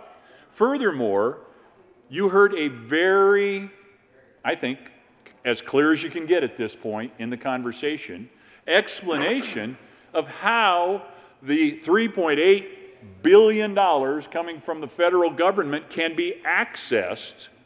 One-time money. Magical thing about one-time money is you only have to buy concrete once, at least every 20 or 30 or 40 years. One-time money from the federal government, almost $4 billion that we can access. You heard from the good senator from Carbondale an explanation of how we can put that money to work. The reality is, smarter minds than I'll ever be in the office, governor's office of budget, smarter minds than I think probably any of us in this chamber, Joint Budget Committee staff are looking at how that fungibility of money functions. How money that's being offered from the federal government with guidelines, 4 gigantic buckets. The federal government has said, you got to use one of these buckets to spend the money through. They're looking at how we can do that and how we can put not minuscule amounts of money, but substantial, fundamental amounts of money. Are you barking at me, Senator Scott? Rural broadband. No. You're cheering me on. I've got an amen corner in Grand Junction today. I love it. I'm glad to hear that. There are 4 buckets that the federal government has given us in guidance of how you can access that money. The smart people in OSPB, the smart people at JBC and OLLS are figuring out how we can do that. This amendment, L049, says, okay, let's take that money, one-time money, and do a one-time thing. Capital expenditure upon the roads, bridges, and tunnels of Colorado. It is a smart amendment, and it has the added benefit of saving your time reading. Instead of 197 pages, this thing almost fits on the front side of one sheet of paper. How about that for efficiency? How about that for getting the job done, doing what we need to do? Instead of a big bill that seeks to address climate justice across the globe, if you can actually do that from one of the 50 states of the United States of America, if you can actually do that, instead of addressing that big global problem, this amendment says, you know what, let's do the work that we need to do on behalf of the people of Colorado in Colorado today. Let's put the money that is coming from the federal government and put a chunk of that to work on the roads and bridges of Colorado. Thank you, Mr. Chair. I urge all of your support of Amendment L049. Senator Fenberg, and then Senator Scott. Thank you, Mr. Chair. Question. What is 50% of 0? I think it's 0. That's what this would do. Because it says, of the money that's legally allowed to be spent on transportation from the federal government, let's spend half of that on roads, bridges, and the like. But I don't think any of the money from the current federal stimulus that we just received is available for that. It's against the guidelines. Some folks may say, well, it's all fungible, you just move some money around. That's not what this says. This says 50% of the money from federal legislation that the state receives goes to transportation. So, this is a strike blow, so I think that means that the $5.3 billion that we're proposing here goes away, and we fund it with 50% of 0, which I think is 0. So on one hand, you have an option of spending billions of dollars on these great roads and bridges and tunnels, oh my. Or you get nothing. You get status quo, and you sit in traffic, and your tire blows out more often because of the potholes. I think it's a pretty easy choice. I urge a no vote. Senator Scott was up next to Washington Math. Senator Scott. Thank you, Mr. Chair. Well, I think what, Majority Leader's trying to make a point. I understand that. But we also know that within this federal stimulus money that's coming, there are call-outs for different projects. Now, when you look at those projects, what you realize is that to get to what's spelled out in the federal money, you have to go under a road or a bridge. So 0 is really not the correct number, but I understand they don't like this idea of not funding exactly what the bill is about. Now, if you need a little clarification, let me try to help give you a little bit more focus. And this was last night. There was a thread. I guess you could call these quotes. I'm not sure how you characterize things on Twitter these days. But there was a discussion raging on Twitter about Senate Bill 260. And here's just some of the quotes, and then I'll tell you who they're from here in just a second. We need electrification and reduce per capita vehicle miles traveled.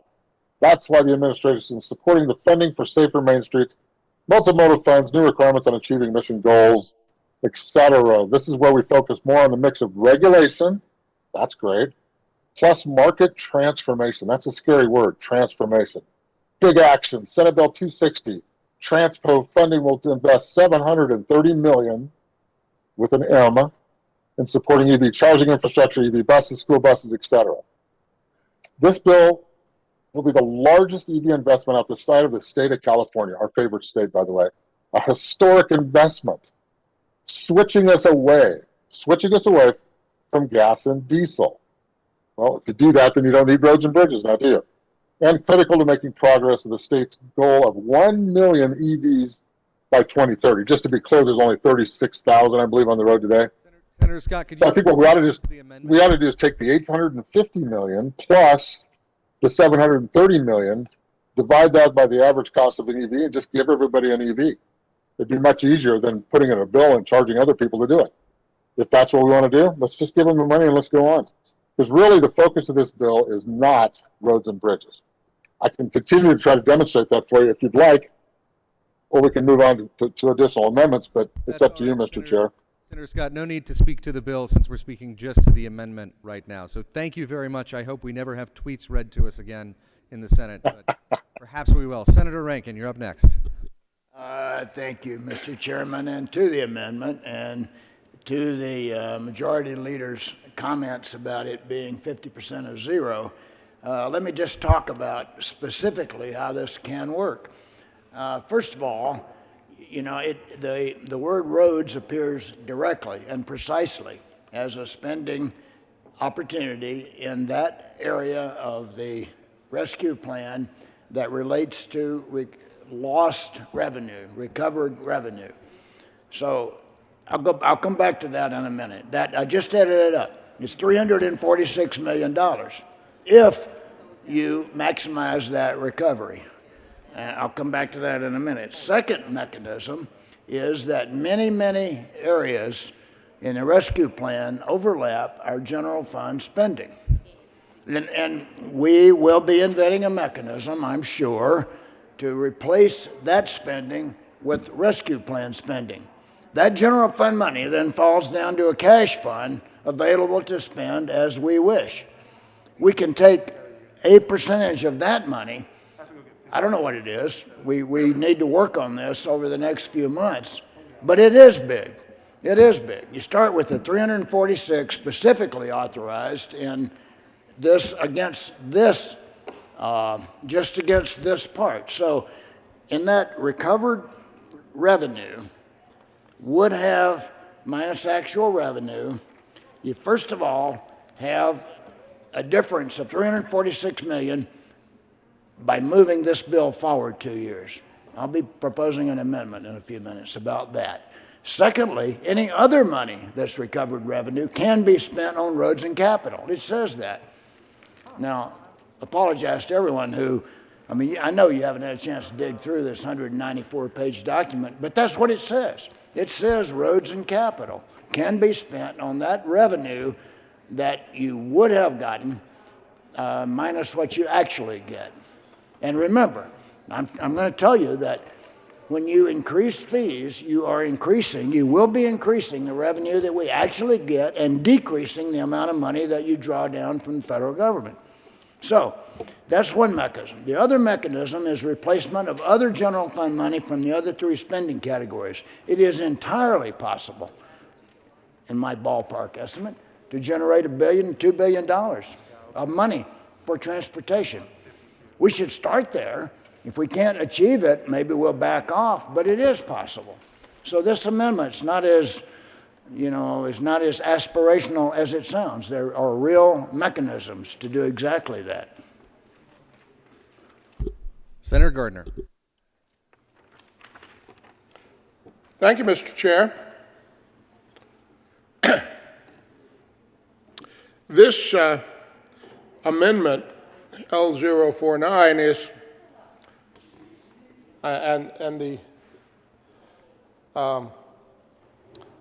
the senator from Grand Junction will be amused when I say this. This amendment is elegant. Drafters use that when something is simple and smart and reduces 190 pages or whatever that is to one, and takes away a fee, call it a tax, and says there's a whole large amount of money coming from the federal government. Senator from Carbondale has explained to you how it isn't 50% of zero by any means.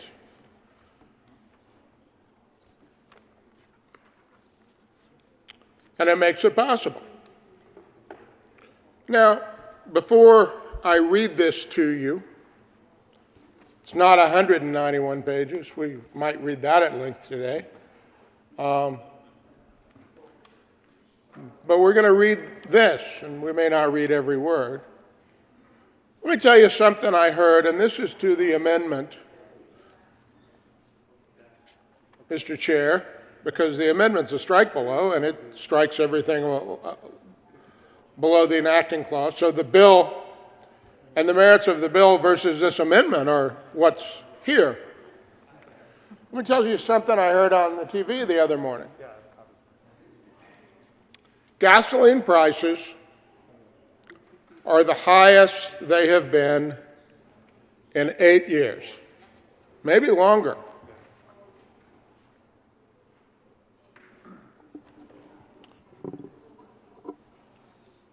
The citizens of Colorado are facing gasoline prices that are at a record high and rising. They will rise as people travel more. Thank goodness for that, not for the increased gasoline prices.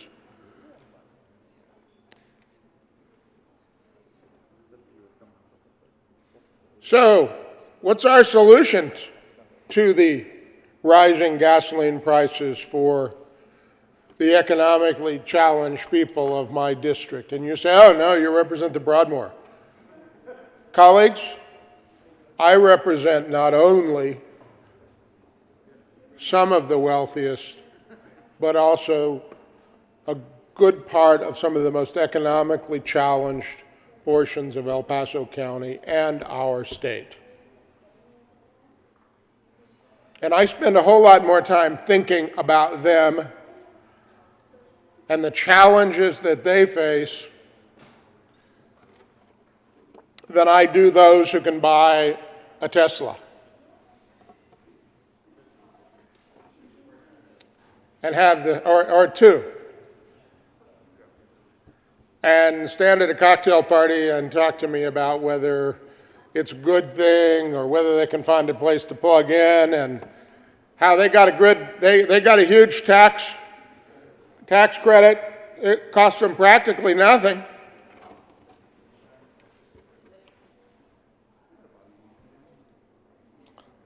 Or the other event I go to when someone says,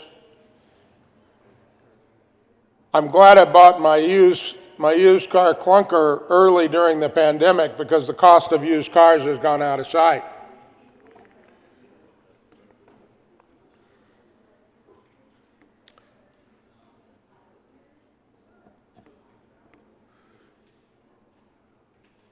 You know, and Mr. Chair, I want to say before you stop me, this has to do with this bill as well because it is by way of example. When we legalize marijuana, well, when you legalize marijuana, some of you, there was all this promise of a bunch of money, and now people say, where did all that money go? Well, I'm going to tell you something about the stimulus money. If we don't do something concrete, no pun intended, if we don't do something concrete with that money, I guarantee you that in 2 years, 4 years, 5 years, in the time that some of you are in your second term here, they are going to be asking you at town hall meetings, where did all of the stimulus money go? It evaporated. Where did it go? What did you do with it?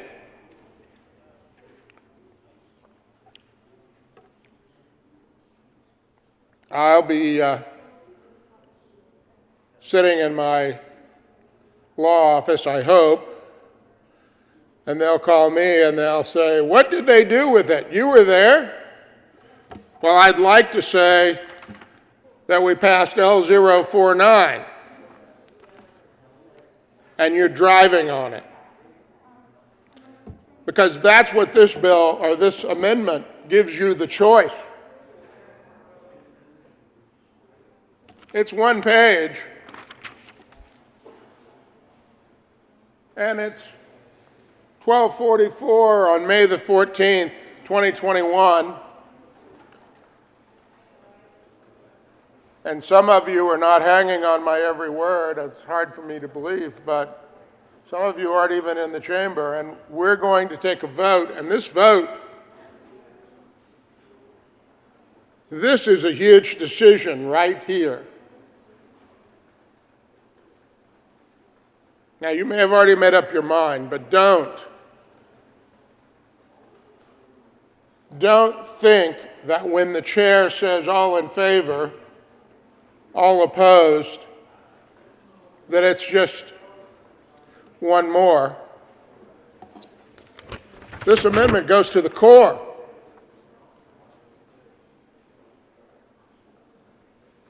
It goes to the core of our time, it goes to the core of our budget, it goes to the core of the expectations that the citizens have for us. What does this amendment say? You know, I regret that we don't have a screen. We used to have no screen at all, but in the House they have a screen and they put the amendment up there and you can read it. I guess when it came to the Senate, they figured we'd all just be clairvoyant. So let me read it to you. The General Assembly hereby finds and declares that, based on enacted and proposed federal legislation, the state will receive a significant amount of additional federal money for infrastructure. $4 billion of additional federal money that, to be honest with you, your children and your grandchildren and perhaps your great-grandchildren will be paying back. So I'd like for there to be something that they can point to And when they say, why am I paying these federal taxes at the rate I am, if I'm still here or my children are, to my grandchildren can say, for that bridge, for that extra lane, for the highway you're driving on. What else does it say? The General Assembly hereby finds and declares that the state should use at least 50% of such additional federal money available for expenditure for government services to complete high-priority highway projects that expedite the safe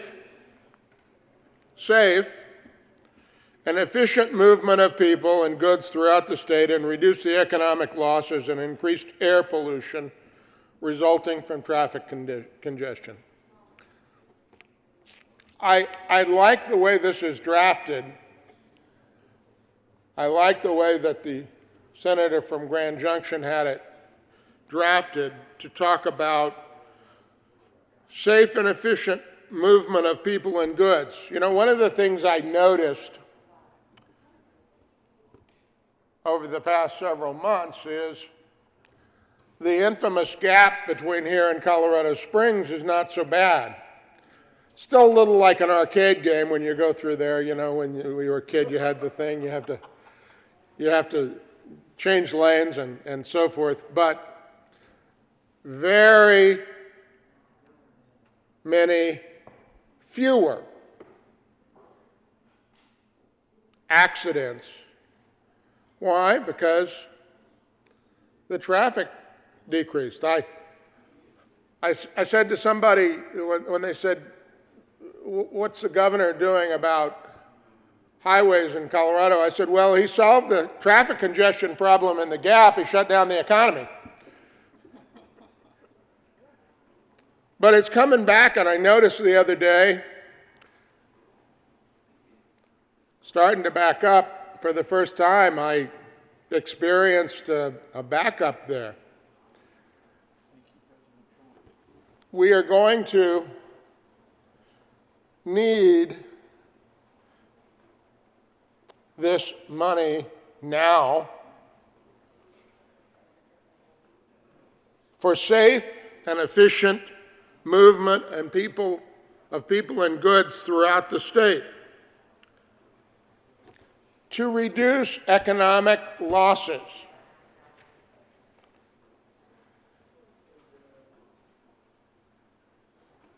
How do we reduce economic losses? By people getting to work, by them getting their child to daycare and to school. Schools are going to open up, I'm told, finally. Finally, a union leader said, oh, they need to go back to school in the fall. They're ready to go back, and now we have permission.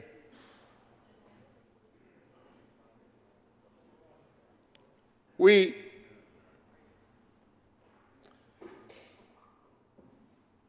lose a lot of money in our traffic congestion. My solution would be that we spend the stimulus money to do that, not charge people more money to do that.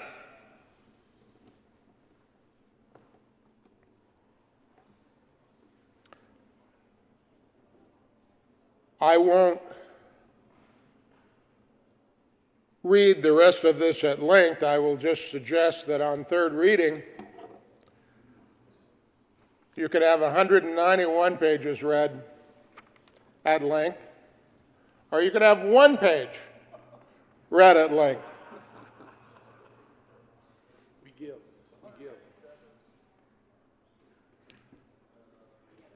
And the one will deliver to the people of Colorado immediately. And the projects are all there. You know, when I got here 15 years ago, all I heard was we're behind and highway building. Like I needed to get to be elected to the legislature to know that, right? And today we're still behind. And I have to tell you, and this is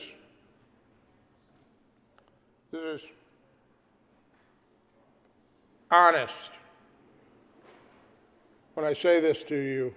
When I heard that the state of Colorado was going to receive $4 billion, the first thing that came to my mind was, please, let's use that money for our highways, roads, and bridges. We are so far behind.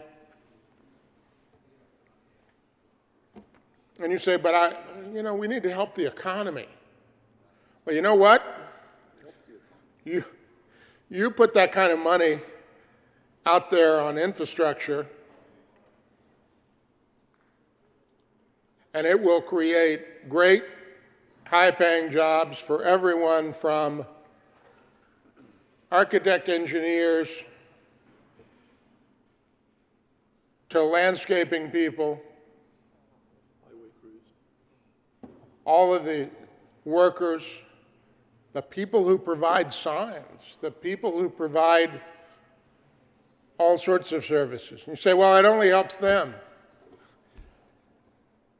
They're going to finally be able to take the family out to dinner. And they're finally going to be able to take a trip over to the Western Slope, see some of the beautiful scenery between here and the home of the senator from Grand Junction. There's a wonderful piece in the Wall Street Journal the past couple of days about the great day trips to the Western Slope, and people are going to take those. And they're going to buy gasoline, as high as it is, and they're going to stop at the restaurant, and they're going to buy a few things, and they're going to spend the night. And that will boost the economy far better than whatever other ideas anyone has. Or you can reject L049 and take the highest gas prices in 8 years and tack on a little more and tack on a little more and tack on a little more and see if we can get them to the highest they've been in 20 years. And if we keep it up, maybe we can stand in line again. I found out from the senator from Westminster that he barely remembered gasoline lines.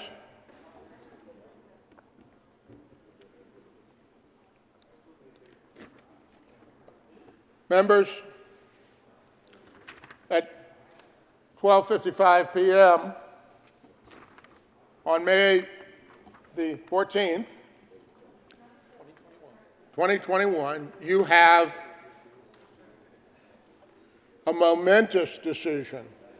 You may not think so. You may think it's one more, but this is a huge policy choice. It's being offered in this amendment, and I ask for an aye vote. Thank you, Senator, although I believe we have more conversations, so the precise timing on that may not be quite accurate. Senator Liston, might be a few minutes difference, hopefully a very short period of time difference. If you'd like to speak again, it will be a much longer period of time difference. But Senator Liston. Thank you, Mr. Chairman, and I do not yield my time to my good fellow colleague, the senator from El Paso County. A wise decision. Senator, continue. He's had his time. It's now my time. Members, I rise in support of L0049, and let me tell you a few reasons why, just to elaborate further on my good colleague from El Paso County. You know, this is a well-crafted amendment. In fact, I would say this is a very good environmental amendment as well, because had we have done this amendment L049, we would have saved thousands and thousands of trees, needless to say, to go from 197 pages to one page, I don't know, multiplied by I don't know how many, 100 or more copies, couple hundred copies of this. But there's such a thing as the time value of money that I'm sure some of us have heard about. And a dollar today being spent or invested is worth far more than a dollar 5 and 10 and 20 years from now, which is what Senate Bill 260 deals with, of spending a little bit of money, or really a lot of money, over a long period of time, when we have right at our fingertips upwards of $2 billion or more that we could immediately inject into the economy for roads and bridges and tunnels, which is what I hear from my constituents in Senate District 10, that when they drive on the roads throughout Colorado, or even in Colorado Springs, where I'm from, that they go, why can't we fix the roads? Well, for years we've been saying, well, we don't have the money. But the reality is we do have the money. Not only has the Colorado economy come back fairly significantly in the last year, but with the stimulus money, and I know that there's that little caveat that says that it can't be spent for transportation, but as we all know, dollars are fungible. You've heard that once, you'll hear it again and again. We have the money within the $34 billion budget that we currently have, that we can do the little bit of the shell game, and we need to invest that money in roads and bridges now rather than spend it inefficiently at times over the next 5 and 10 years. If we inject it in the economy now, not only will we obviously be creating jobs, as my good colleague from Colorado Springs and El Paso said, but they too will go out and spend that money to educate their children, to purchase a new car, maybe even an electric vehicle, or invest it into their homes. There's all kinds of ways that it can be spent more efficiently and wisely by the consumer, by the individual, than what government can do at times. The other good reason why this amendment makes so much sense, as I said, is that we do have inflation, believe it or not. Inflation, because of all of the money that's being injected into the economy, we're seeing it in food prices. You know, Lord knows that when we go to the stores or we go out to eat, we see higher and higher. You know, used to be able, you take the family out to a decent restaurant, family of 4, and you could do it for $50, $60, $70 or less. And now then, you know, you're lucky to get out of there for $100 or more. And so it makes so much sense to get this money into roads and bridges now. Steel prices are going up significantly. Concrete prices are going up significantly. We all know that. And what are roads and bridges made out of? Concrete and steel and asphalt. And they're not going to be any cheaper 5 and 10 years from now than what they are today. So if for no other reason, L049 makes so much more sense, is that we can purchase so much more of these needed materials. Labor will be a lot cheaper today than it will be 5 and 10 years from now. The other thing that I know it's not in this amendment, but I wish we could have done it. I know it was proposed 2 and 3 years ago in previous legislation, is we missed a golden opportunity. We still have a golden opportunity. It's not too late, maybe it is in this bill, but you know, we can still get to it, is to use bonding. It's very unfortunate. You know, we can bond at low interest rates. Interest rates, as we know, for those people that have been purchasing homes and real estate, have been at historically low. There's been an uptick lately because of inflation and the strength of the economy, but it's not too late to do some bonding. We could have gone out and bonded. We still could today for, I'm just going to be low, you know, easily for $1 billion probably $2 billion at historic low interest rates, and couple that with what's being proposed in L049, and we could have $3-4 billion that could address these needed highway projects right now. One other little thing I want to address, that don't think that with Senate Bill 260 we're getting a free lunch, because if anything, the way I look at it, looking at some of these fees, it's sort of a bait and switch, is that they're saying, well, look, you know, we're just going to have a tiny 2 cents per gallon increase in gasoline this year, and it's only going to go up a penny here or a penny there, or maybe 2 pennies in a year. And for the people who like electric vehicles, you know, I'm all for them. If you want to buy one, that's fine. You know, but it's they're saying here under this that the vehicle fee for the battery electric vehicle fee or the plug-in hybrid fee is only $3 or $4.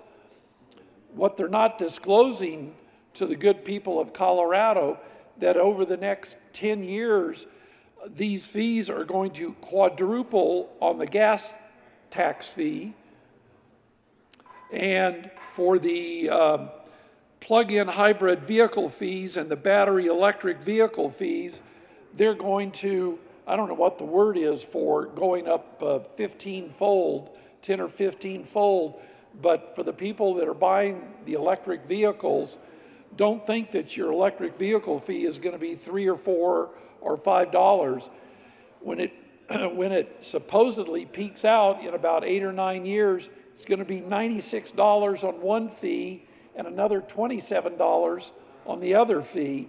And for those of us who drive an internal combustion fee, we're going to see our gasoline just that's the tax. I did a kind of a rough calculation, is that where it's at for the 2 cents a gallon, if you fill your tank up 15 gallons, there's a lot of vehicles that will hold 30 and 40 gallons, but just at 15 gallons, you fill it up twice a month, it's going to be about $14.40 extra this year, but over the next several years, it's going to go up to like $60 or more just for the gasoline fee, and that's just assuming that you're only filling it a couple of times. So I won't belabor the point except to say that I want to give due credit to my good colleague from Mesa County, Senator Scott, for bringing L049. I think it's well crafted. I would urge an aye vote for L049. Thank you, colleagues. Senator Scott. Thank you, Mr. Chair. Appreciate it. Thank you for all the discussion on L049. A couple other little quick points I'd like to make based on the fact that some people believe we may be talking about zero. I think one thing that folks need to keep in mind in this chamber is that if we keep the funding limits low on CDOT, for an example, the $20 million they don't get until 2024, late 2023, one of the things that happens is that CDOT is then forced, because if they need to do bigger projects, they're going to have to go to the feds and ask for matching funds. Now keep in mind, the minute they ask for $1, just $1 of federal money, federal regulations are in play. What does that mean? That means when you plan a project, you better add at least 5 years, maybe 6 years, maybe 10 years to the planning process for that project. What we're doing with this bill is we are forcing CDOT to go after federal matching funds because they're not going to have enough money to do bigger projects that we need to get completed in Colorado. So if we stretch that money way out and not do something like 049, we've actually put off the projects until 5 years, we might be 2029, 2030, and we've done nothing for the folks in Colorado that want the roads and the bridges fixed. Something else I think that would help put this in context just a little bit. Associated Press reported here just a few weeks ago, this was actually in the Greeley Tribune, that state lawmakers around the 50 states have proposed less than 170 transportation funding bills this year. barely half the amount proposed during the last election year of 2019. So far, not a single transportation tax increase has passed in the 50 states. Why is that? All these 50 states are watching for potential gusher of federal money with numerous avenues that will be existing for new federal road funding. So what we're doing is we're saying we know better than anybody else in the country that we need to move on this immediately. I don't believe that. I would love to see us take some time and really explore with our joint budget committee members. And thank you, the good senator from Carbondale, for bringing up some very creative ideas. And that's what we have to do. To slow this bill down just a little bit is not that big a deal. We all know that. You can take 3 days to pass a bill. So we could take a little time, take some breaths, and take a look at some other alternate funding and come together and do what we did on Senate Bill 1 back in 2018. And I would love to see a 35-0 vote in the Senate with a real funding package without all the Christmas tree ornaments on it, and get to work for the people of Colorado and get those roads and bridges done now. With that, I would ask for your aye vote on 049. Senator Lundin. Thank you very much, Mr. Chair. Good seeing the chair, Senator. Thank you. So, politics. People ask, what's the definition of politics? Well, that's easy. Poly is from the Greek root. It means many, and ticks, blood-sucking insects. Politics. That's one definition. Another definition of politics is the art of the possible. Okay? You heard just a few minutes ago that what is half of zero?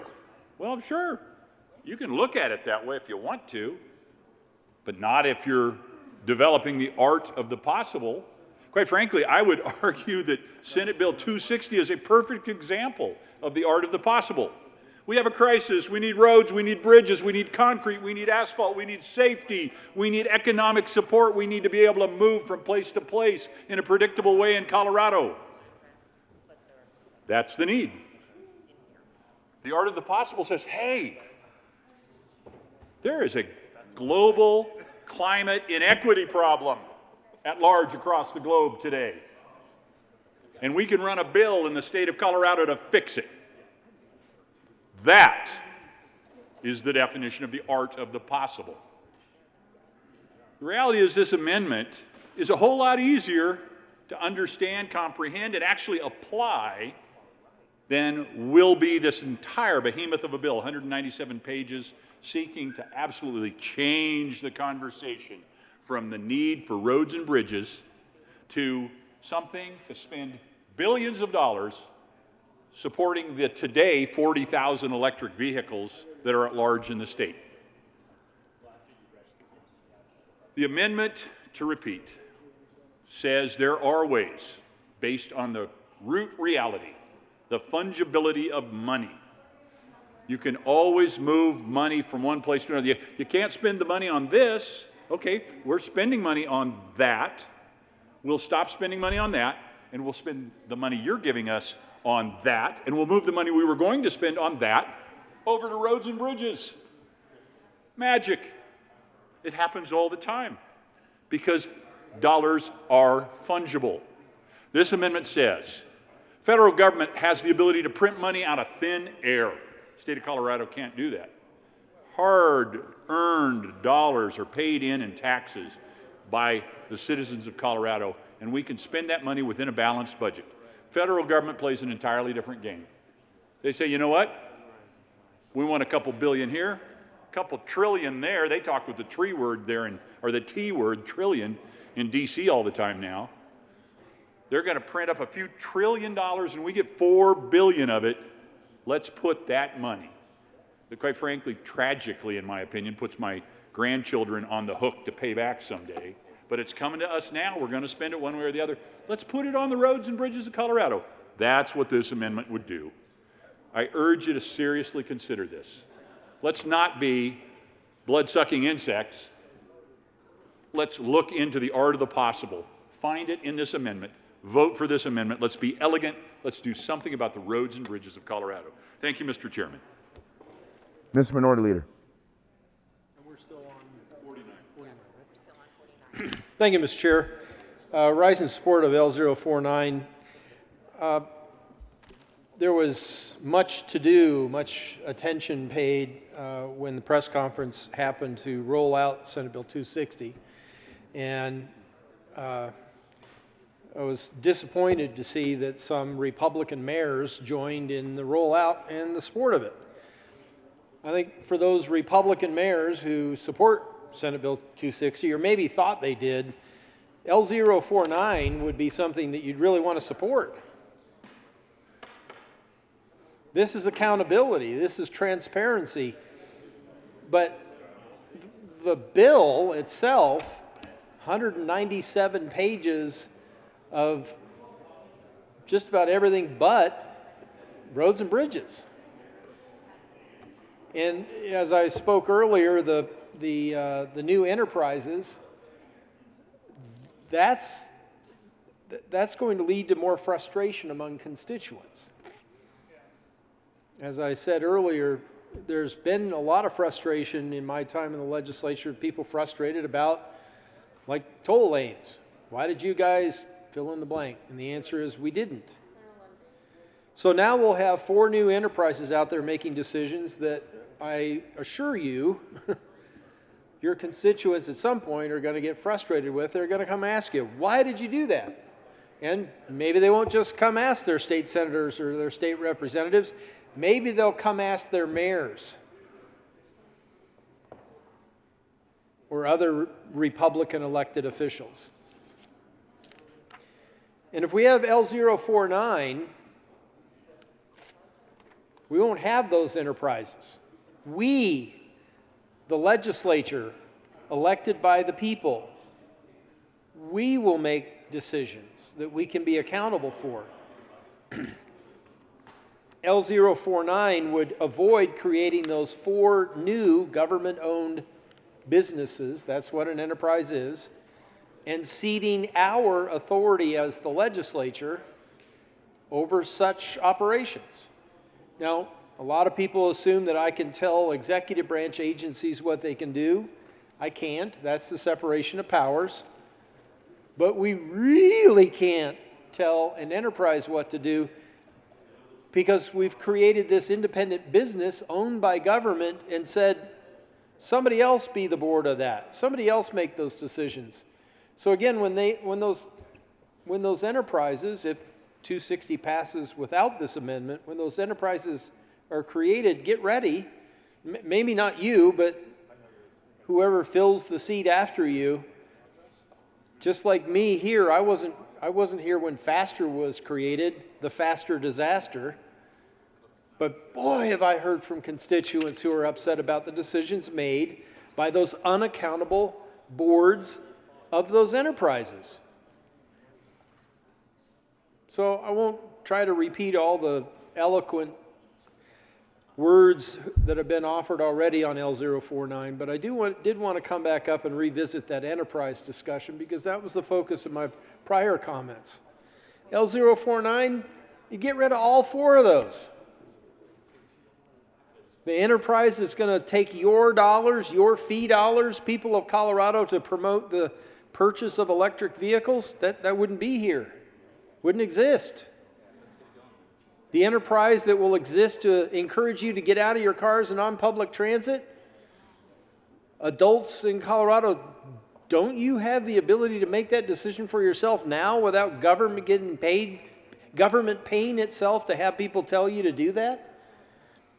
L049 is elegant. I appreciate the good senator from El Paso County using that word. And I'm grateful to my friend in Mesa County for coming up with the amendment. It is simple, it is elegant, gets right to the point. Let's use the money to build roads and bridges and maintain our roads and bridges.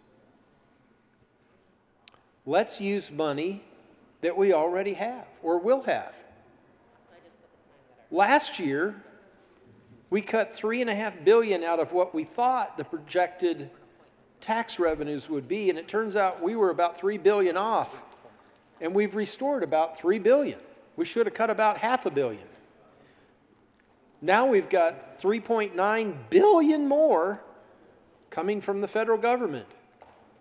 Dollars are fungible. There are ways for us to restructure state dollars and use those federal dollars that are coming and do a much, much better job much sooner to help the people of Colorado with their want, their desire, their demand for better roads and bridges and more of them. And L049 is the way we should do it. Ask for an aye vote. Is there any discussion? The motion? Senator Simpson. Thank you, Mr. Chairman. I rise in support of L049 today.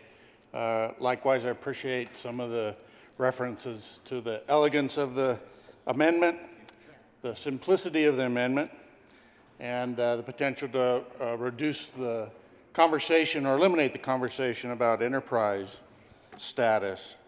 What motivated me to step up this afternoon now and talk about Amendment L49, though, is it eliminates the regressive nature of the tax implications embedded into 260, particularly the economic regression. My Senate district is comprised of more than fully a third, 36% of the constituents in Senate District 35 are Medicaid recipients. That's more than double what the state average is. So adding an extra economic burden on that constituency is reprehensible.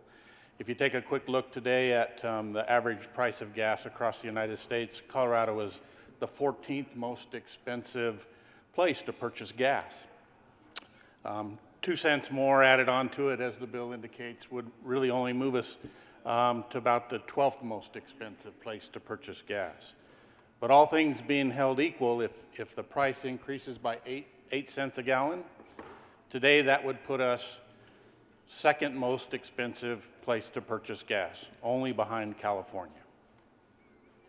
The other thing I wanted to just touch on is not just the economic regression, but I'll characterize this as the geographic regression, about how much more difficult it is to just live in rural Colorado, how many more miles I put on my vehicle. And I feel rather fortunate. I live 10 miles out of town. I have constituents that live 50 or 60 or 70 miles out of town to get kids to football practice, to get to the doctor, to get to the dentist. For me, chasing parts, there are days, bad days on the farm where I have to make 4 trips to town to pick up parts because something else broke during the course of the day. I'm just trying to highlight the regressive nature of this bill and both the economic impacts and that geographic impact. And with that, Mr. Chair, I urge an aye vote for Amendment 49. Is there any discussion? The motion is the adoption of Amendment 49. All those in favor say aye. Aye. Those opposed, no. Hallelujah. The noes have it, and the amendment is lost. There's an amendment on the desk. Will the clerk please read Amendment L032? Amendment L032 to Senate Bill 260. Senator Rankin.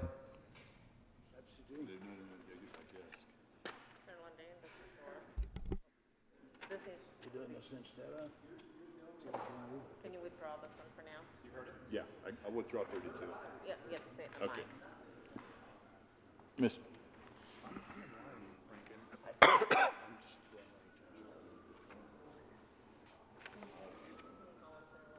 Senator Lundin. Mr. Chair, I withdraw Amendment 32 temporarily. Amendment 32 has been withdrawn temporarily. So we have 67 next, but then I have Senator Friola's. So do you want to? Senator Rankin? What's that? They don't conflict, do they? It's appealing, isn't it? I'll just roll it back, move it down the line. Let these guys go first. Let those guys, you wanna go? I'll go. I'm ready to go. I'm gonna put these aside. Can I? Okay. I'm gonna hand these back to you. All right. Tell me when we can run them. Okay, thanks. Thank you. So, Senator Friola, it's gonna be 62. Correct. There's an amendment on the desk. Will the clerk please read Amendment 62? To the Senate Bill 260. Senator Priola. Thank you, Mr. Chair. Members, I move L062. Senator Priola to the amendment. Thank you, Mr. Chair. Members, this amendment also touches on Section 28 of the bill that the good senator from North Jefferson County amended earlier. I think it improves the language in a number of areas, particularly lines 14 through 24. Requirement of this section do not apply to any transportation capacity project that has an approved environmental impact statement, a signed record of decision, a finding of no significant impact, or a categorical, and I could go on and on and on. But ask for an aye vote and ask for others to speak in favor. Senator Zinzinger. Thank you, Mr. Chair. I also urge an aye vote on this amendment. I think that it is good language and it does complement the amendment that I offered earlier. So I urge an aye vote. Any other discussion on the amendment? Seeing none, the question is Senator Gonzalez. Okay. Senatorial 5 has been requested. We will grant it.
Is there any discussion on Amendment 62? Senator Finberg. Thank you, Mr. Chair. We do urge a no vote on this. Appreciate the work that the Senator from Adams County was doing.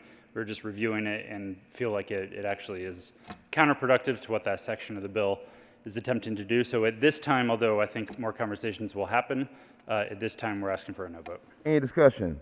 The motion is the adoption of Amendment 62. All those, division has been called.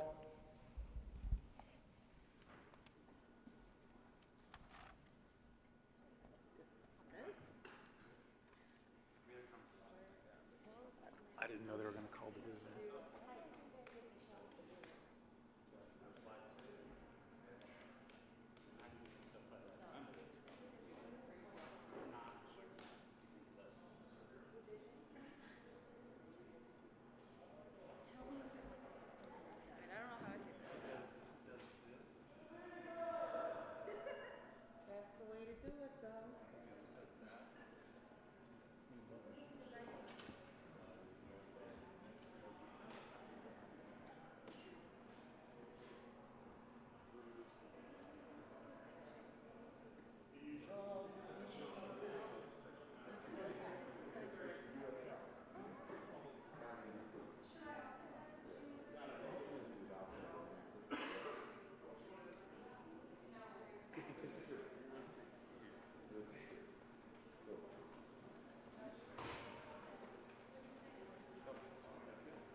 A division has been requested. All those in the chamber not entitled to vote, please be seated.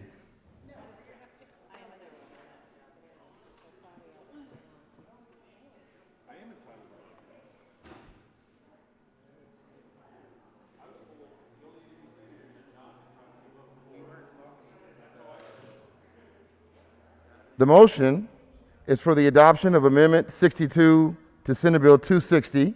All those in favor, please stand.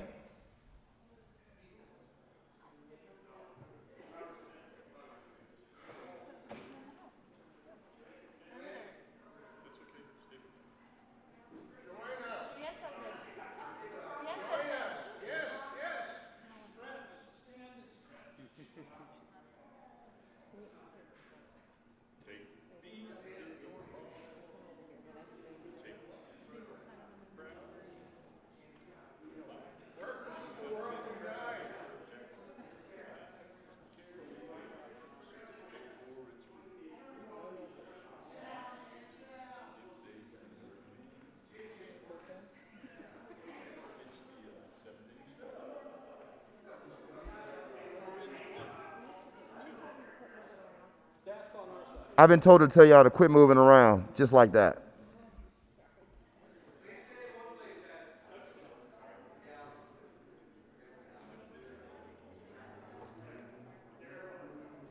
Please be seated.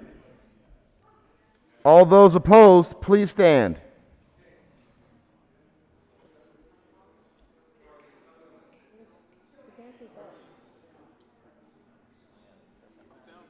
Senator Kirkmeyer, join us.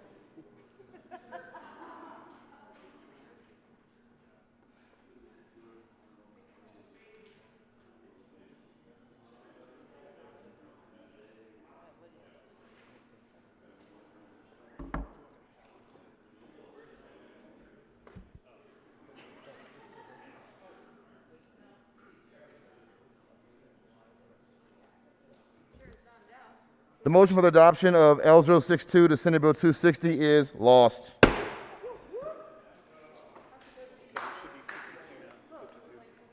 There's an amendment on the desk. Will the clerk please read Amendment L052? L052 to Senate Bill. Senator Priola. Thank you, Mr. Chair. Members, I move L052. To the amendment. Thank you, Mr. Chair. Members, this amendment is fairly straightforward and simple. It puts in a 10-year sunset on the enterprises, given the fact that we as the legislature could review the enterprises in 9 years, or we could review them on our own in 11 years, or so on and so forth. This just simply puts into the bill, into statute in the future, the fact that in 10 years, the legislature will come back, and I assume none of us will be here at that time, but they will come back and look at any tweaks, any adjustments, a continuation, or a repeal of one or all of the enterprises that exist in this bill. I ask for an aye vote. Any discussion? Mr. Majority Leader. Thank you, Mr. Chair. I urge a no vote. This would sunset these parts of the plan. This is a plan that was worked out with a diverse set of stakeholders. And if we get rid of some of it, it makes people's heads explode. And I don't want to see anyone's head explode, so I urge a no vote. Is there any discussion? Senator Lundin. So I rise in support of the amendment. There are elements of the bill that we wait for 5 years even to begin a study to look into things. I think that there's so many moving parts, so much uncertainty, it makes sense to just call ourselves back to holding ourselves to account. Is this the right thing to do or not? Let's prove it out as we move forward. I think this sunset makes perfect sense. Thank you, Mr. Chair. Is there any discussion? Mr. Minority Leader. Thank you, Mr. Chair. I rise in support of the amendment as well. I always want to make sure that I'm representing that most important stakeholder group, the people of Colorado. And I know that there are constituents whose heads are exploding as they learn about this bill. And heads exploding, that's just an expression, I get it. But if there are stakeholders like lobbyists, associations, nonprofit organizations, for-profit organizations, whoever who might benefit from this anything but roads and bridges bill passing, if their heads are exploding, well, I'm going to look to my constituents first. And this sunset makes sense. Ask for an aye vote. Any discussion? Seeing none, the motion is the adoption of Amendment 52. All those in favor say aye. Aye. Those opposed say no. The noes have it, and the amendment is lost. There's an amendment on the desk. Will the clerk please read Amendment L080? Amendment L80 to Senate Bill 260. Senator Winter. Thank you, Mr. Chair. I move L080. To the amendment. Thank you, Mr. Senator Chair. Priola. Thank you, Mr. Chair. Members, this amendment increases the commitment in the out years from the general fund to the state highway fund to an even $100 million.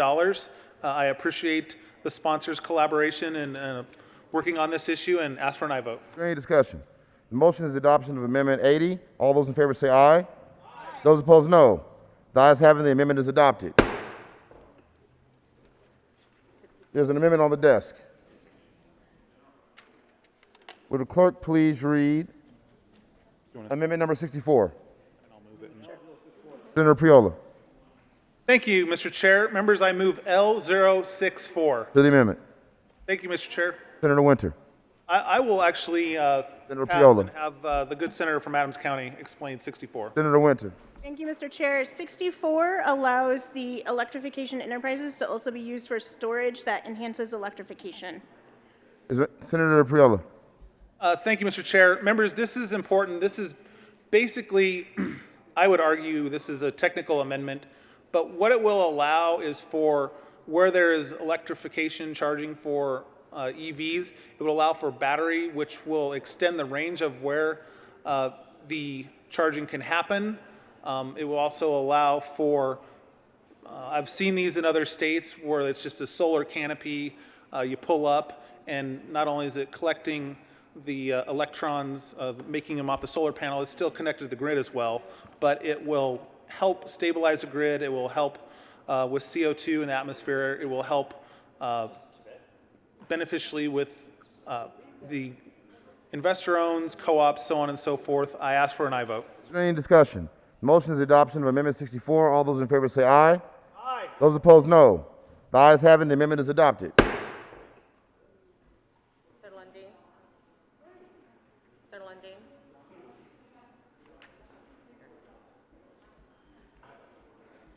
We'll do 32.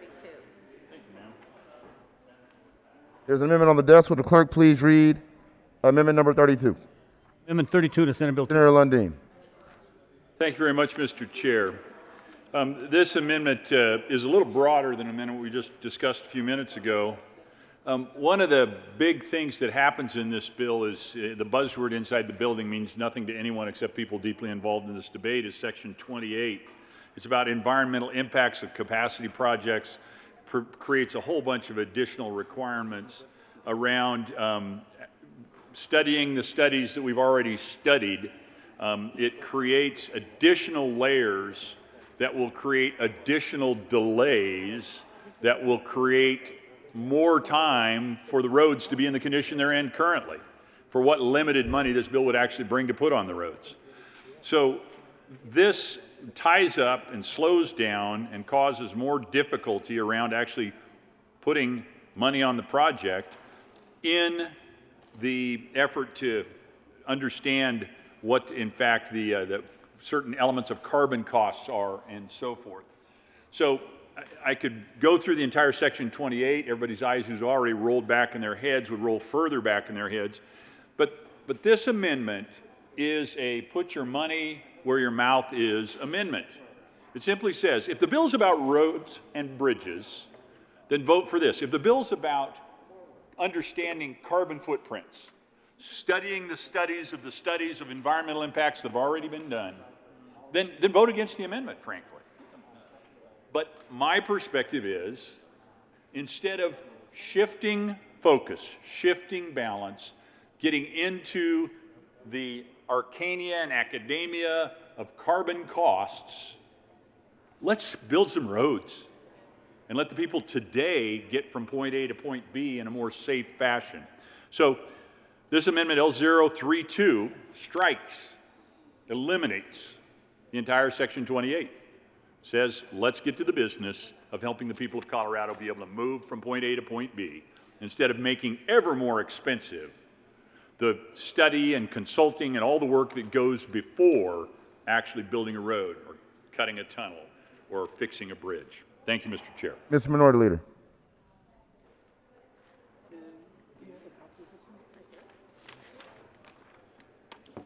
Thank you, Mr. Chair. Definitely rise in support of L032. Ask for an aye vote. And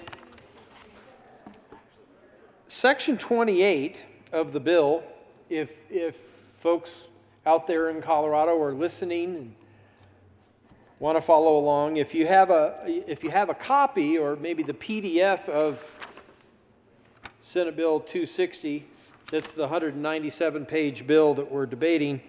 If you turn over to page 93, you'll find Section 28. Now, I was really surprised when I read Section 28 because I thought this bill was about transportation infrastructure, roads and bridges. I thought that was the goal of the bill. But if you read Section 28, you might be left with the same or similar impression that I was when I read Section 28. If you want, where you live, wherever that is in Colorado, if you want a better road or a better bridge or a wider road or a new road, if you want more roads, if you want better roads, you should pay attention to Section 28. The General Assembly hereby finds and declares that transportation capacity projects, so the premise is increasing capacity? Gosh, I hope so. Transportation capacity projects that are intended to alleviate traffic congestion, sounds good so far, by increasing the capacity of highways in major transportation corridors. Boy, that sounds like bigger, wider, better roads and bridges, doesn't it? Yeah, up until that point, it sounds like this is talking about more and better roads and bridges. But then it continues on. Can cause adverse environmental impacts, including but not limited to incremental acceleration of climate change and adverse health impacts. Oh, so now maybe we don't want wider roads, better bridges. These impacts fall most heavily on communities in the areas where the projects are located, including disproportionately impacted communities. So, on page 94, if you get to line 4, these impacts fall most heavily on communities where the roads or bridges are built. So I think that's a really important consideration for people out in Colorado who are following along attentively to Senate Bill 260. If you want a road or bridge built in your community, maybe you live out in rural Colorado and you're tired of driving all the way around the mountain and you want to go straight. Remember, we got a new tunnel enterprise. These studies, what Section 28 talks about is, if you want a road or a bridge in your community, then these studies will be conducted because the concern is that having a road or bridge in your community that's going to negatively affect you by having a road or bridge in your community. Now, am I saying that we should build roads or bridges without any concern for the environment? No. What I'm hoping that people of Colorado will start to pay attention to by reading Senate Bill 260, pages 93 and 94, if you start to read through this, it starts off sounding good, but what these studies actually are going to contemplate is, do you know what's best for you? If you want a road or bridge built in your community, do you really know what's best for you? Is your want for that road or bridge really what should decide whether that road or bridge should be built? Or should people who know what's better for you make that decision for you and say, no, it shouldn't be built? So these impacts fall most heavily on communities in the areas where the projects are located. Yeah. Negative or even positive. If you want a road that goes from point A to point B in your community, that could be a positive impact. But these studies are going to ask, should it be done? Do you and the people who live in your community know what's best for your community, or does somebody else know what's better for you? I encourage you to read this. Don't just take it from a politician standing at a microphone giving you his opinion. Please learn what's true. Just go read it for yourself. But don't stop at that first sentence. Don't just say, yeah, increasing the capacity. Yeah, that's what I want. Because if you keep reading on, you find out that's not what the studies are about. The studies are about, do you know what's best for you and your community? And I think the answer is yes, you do. And I think the answer would be, if this bill becomes law, that if someone comes along to study that and says, no, you shouldn't build this road or bridge because of something that they discovered in their study, that you're not going to like that very much. But who would you appeal to? Well, back to my prior discussion, I think you're going to end up appealing to the board of directors of an enterprise. Who are they? Once again, they're not elected, but you'll probably come vent your frustration to those of us who are elected to represent you. Fundamentally, that's my biggest problem with this bill, is it gives away more authority from this General Assembly. We are elected to represent people, to deal with tough decisions, be accountable for those decisions. But here, Section 28, we would cede more authority for groups to study whether you know what's right for you, and leave it up to the boards, a board of an enterprise or a collection of enterprise, to make those decisions for you. And I think people of Colorado, while this might sound like a good idea right now, just like people found out about FASTER after 2009, you're not going to like where this leaves you. And once the legislature creates an enterprise, it's next to impossible to get rid of one. We don't own it.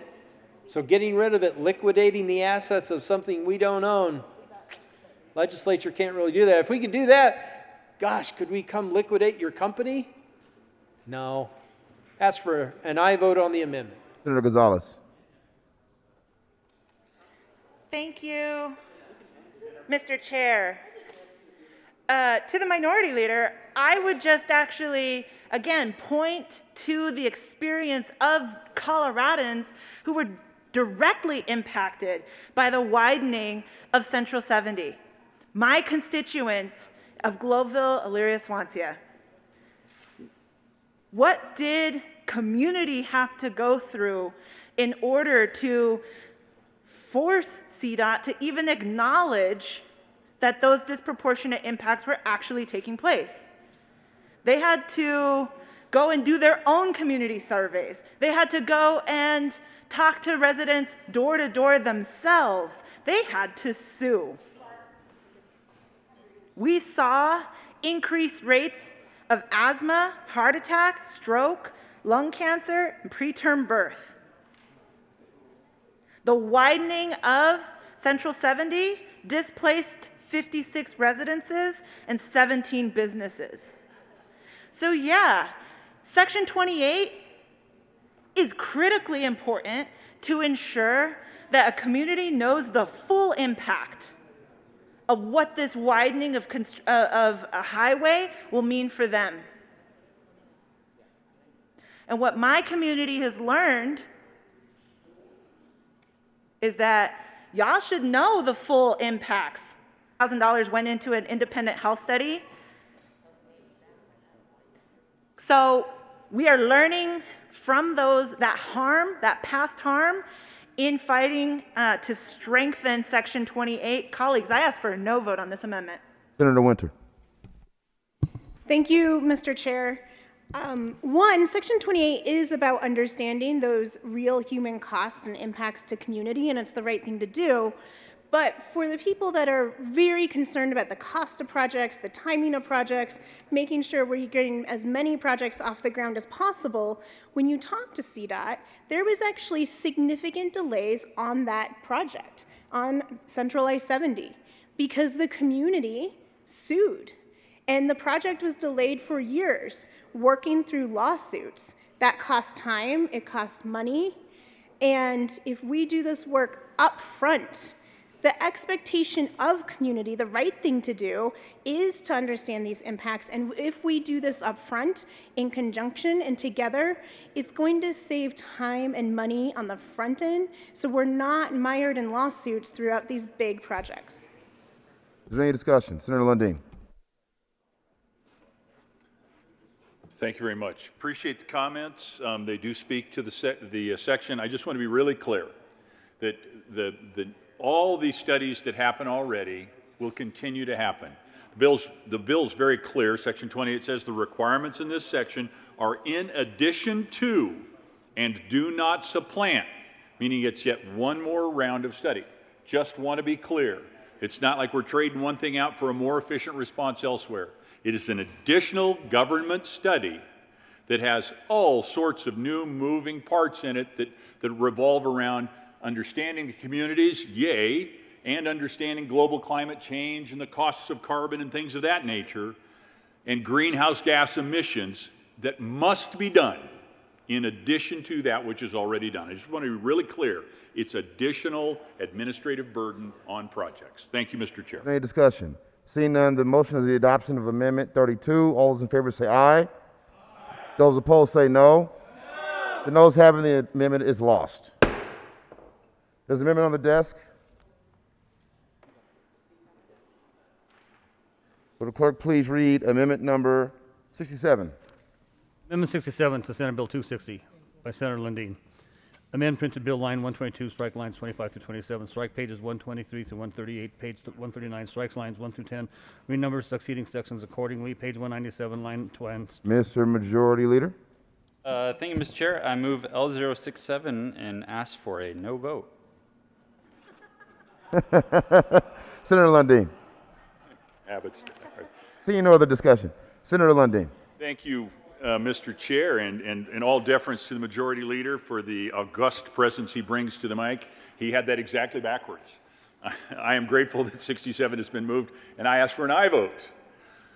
This is about striking out all the RTAs. This bill, again, roads and bridges, gee, wouldn't it be nice? That's what we all said we were going to do something about, and all of these other things that are going on in this bill, all 197 pages. This simply says that we're creating these RTAs, regional transit authorities, all over the state, the capacity to do it everywhere. More taxing districts, more complication, more interaction, positive, negative, whatever, but more complexity, and a loss of focus on working on the roads and bridges of Colorado. 67 would strike all of that additional language out, take the RTAs out.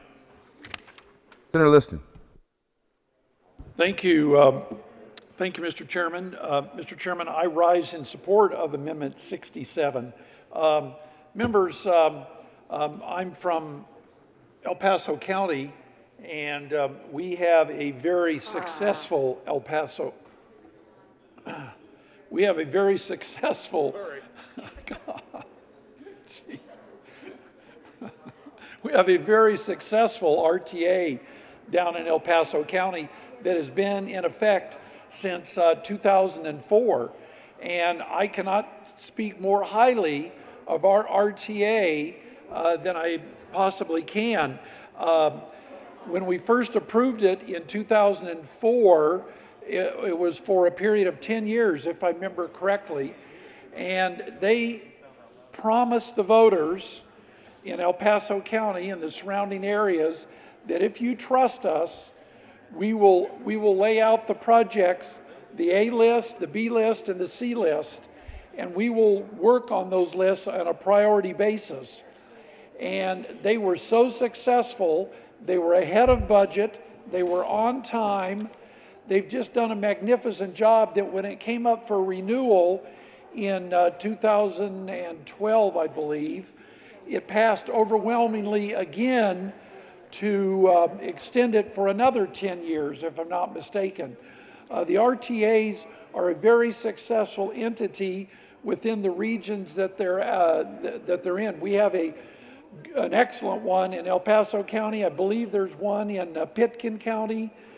And I believe there's a third one. I'm not sure where it's at, but I know that there's at least 3, maybe 4. Is that the people in the local communities know best of the highway projects that are needed in and around their locales, that if we had not passed our RTA back in 2004, I'm convinced to this day, I said that roughly 3 or 4 years later, that El Paso County, we would have turned in practically to a third world country. It's been so successful. I cannot imagine doing away with RTAs. I strongly encourage the good members on this side of the aisle to vote yes on Senate Bill or the Amendment L067. Senator Priola. Thank you, Mr. Chair. Members, I rise in opposition of L067, and let me tell you why. RTA is one of my favorite part of the bill because what it does is it allows the metro area, the Front Range corridor, to take care of their own business, and it leaves the rural folks alone. As we've heard time and time again about, they don't want to be affected by the issues along the Front Range.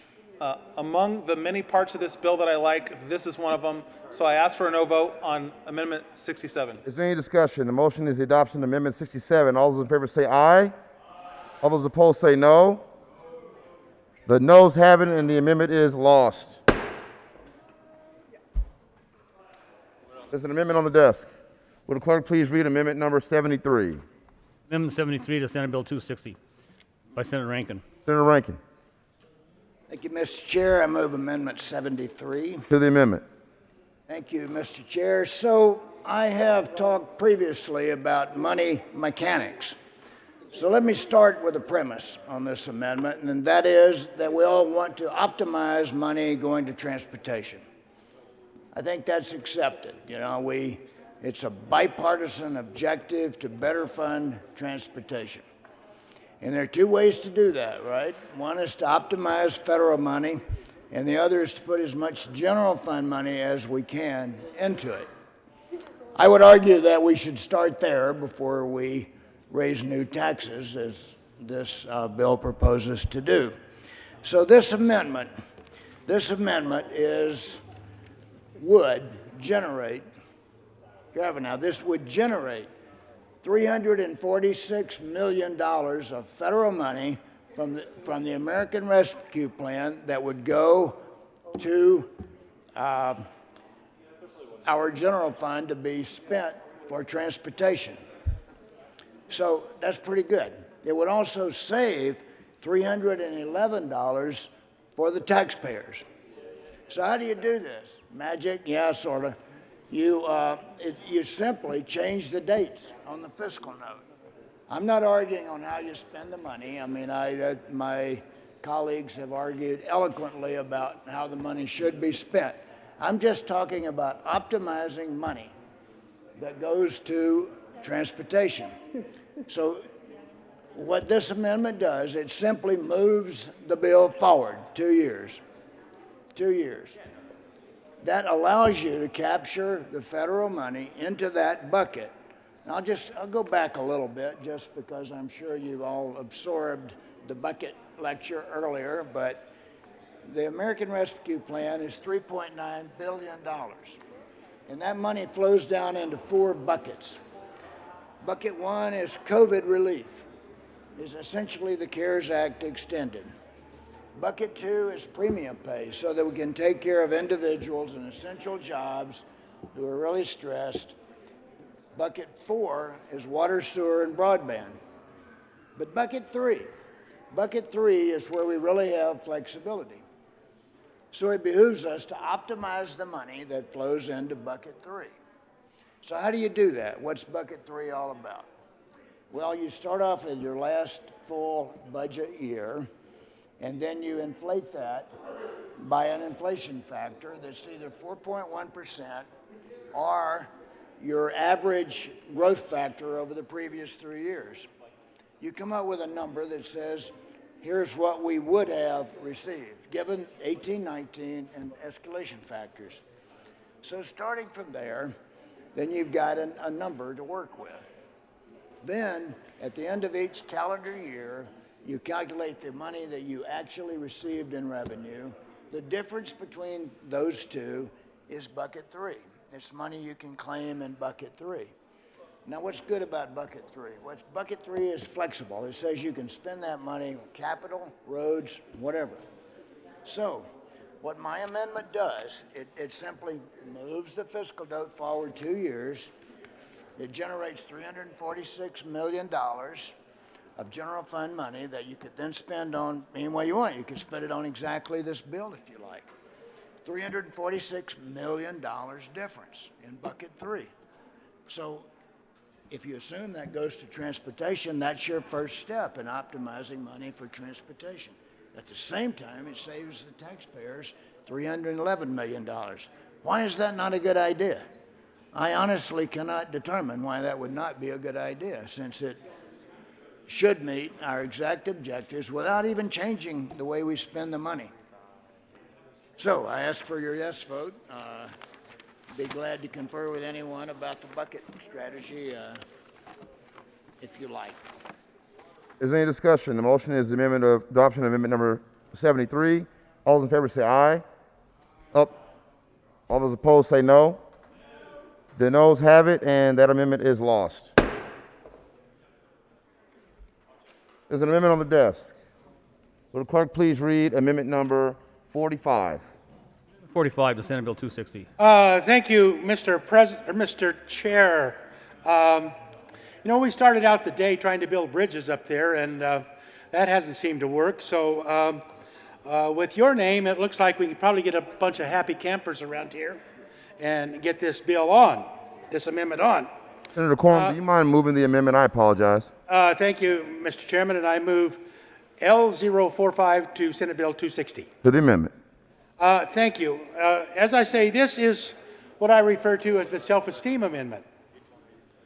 Because what this does, it's going to make all of my friends out there driving hybrids and EVs feel much better about themselves. Because as they're sitting at the country club, enjoying their cocktail, watching the groundskeeper work hard, knowing that he's going to be cost a little extra money, and for less than the price of a martini, they can make a difference. So what L45 does, it accelerates the EV acceleration schedule for non-hybrid EVs to start at $9 and increase by $9 annually until reaching $90 in year 10. And it accelerates the table for hybrid EVs to start at $11 and increase to $27 in year 5. And that is just to make my EV driving friends feel better about themselves, and I ask for an aye vote. Is there any discussion? The motion is the adoption of amendment number 45. All those in favor say aye. Those opposed say no. The noes have it. The amendment is lost. Senator Lundin, you want to offer any of these? I don't have any amendments. Are there any other amendments?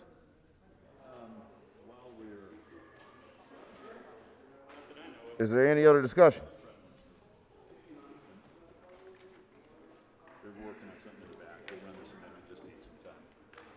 There's an amendment on the desk. Will the clerk please read amendment L028? Amendment L028 to Senate Bill 260. Senator Lundin. Thank you very much, Mr. Chair. I move L028 and urge a yes vote on this. Let me explain to you what it does. To the amendment. Thank you, Mr. Chair. So this is a really big bill. You've heard me say that at least twice today. That may or may not, depending on your perspective, I think it does, violate the Taxpayer Bill of Rights and violates Referendum 117. It's kind of a sharp stick in the eye of the voters of Colorado who've said, you know what, we like the Taxpayer Bill of Rights. We like to know when you're going to raise our taxes. We want to vote on that.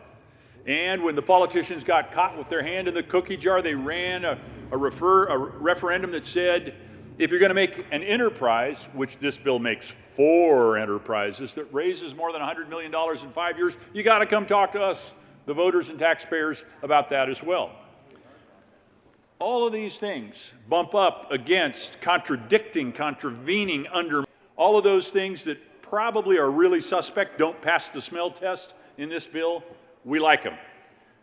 So I urge your support of Amendment L028 because we ought to honor the will of the people and give them an opportunity to interact on something that flies so close to the sun. You all remember what happened to Ithacus, who made his wings out of wax and feathers as he flew too close to the sun? As this bill perhaps does, the wax on his wings melted and they fell off, the feathers did, and Ithacus fell back to the earth. Let's give the taxpayers an opportunity to respond to this right up front. And you heard the bill sponsors arguing that we've got to plan ahead, we've got to anticipate, because when we do things that are disruptive to the people, they throw up things like lawsuits and things of that nature. Let's avoid the inevitable lawsuits that will come from this bill by referring it out to the people right from the get-go. That's what Amendment L028 would do. I urge your support of Amendment L028. Thank you, Mr. Chair. Senator Liston. Thank you, Mr. Chairman. Somebody left their notebook up here. Guess I'll keep it. Mr. Chairman, I rise in support of L028. Last fall, 2020, the voters overwhelmingly passed Referred Measure 117, which is what the heart of L028 is going for, is the people knew that they wanted to have the opportunity to vote on the fees. It's one thing to say, look, we may have a problem with a fee that will raise over $100 million. Maybe we'll like it and we'll be willing to vote for it, but at least give us the opportunity to vote on it. What this bill has done, Senate Bill 260, whether it's inadvertent or somewhat on purpose, is an end run around what the voters intended when they overwhelmingly passed Amendment 117 last fall. The voters knew that they wanted to at least have an opportunity to vote on fee increases that total over $100 million. And I think the sponsors, no matter how well-intended that they meant on Senate Bill 260, is that they're giving a gesture to the voters that I think the voters will remember somewhere in the future in 2022, is that you did not listen to us and you did this end run around, and we don't appreciate it. I was here in the House back in 2009 when FASTER occurred, and there were fees there, fees on trailers and fees on the number of axles, and I can, all the different fees. And I remember distinctly how upset the voters were about all those fees, and it festered in 2009, and it festered even more so when they got their license fees and their registration fees in 2010. And the voters were very upset, and they let it be known in 2010. And I think that's what may happen again this year or next year in 2022. So the good senator from El Paso County, my colleague, he's right. Let's let the people decide. If the people say, look, we're fine with splitting up all these different enterprises into 4 different unique enterprises. That's not what we really intended when we voted for it in 2017, but we'll take a pass on it and, we'll approve it in 2021. But at least let's give them the chance, and let's not do this legislative end run around what the voters intended. I rise in support of L028 and urge my colleagues to vote for it as well. Thank you. Is there any discussion? The motion is the adoption of Amendment 28. All those in favor say aye. Those opposed, no. The noes have it, and the amendment is lost. Senator Woodward. Thank you, Mr. Chair. According to the dictionary, the word taxes, it's a noun. A tax is a compulsory contribution to state revenue levied by the government on workers' income and business profits, or added to the cost of some goods, services, and transactions. There's an amendment on the desk. Will the clerk please read?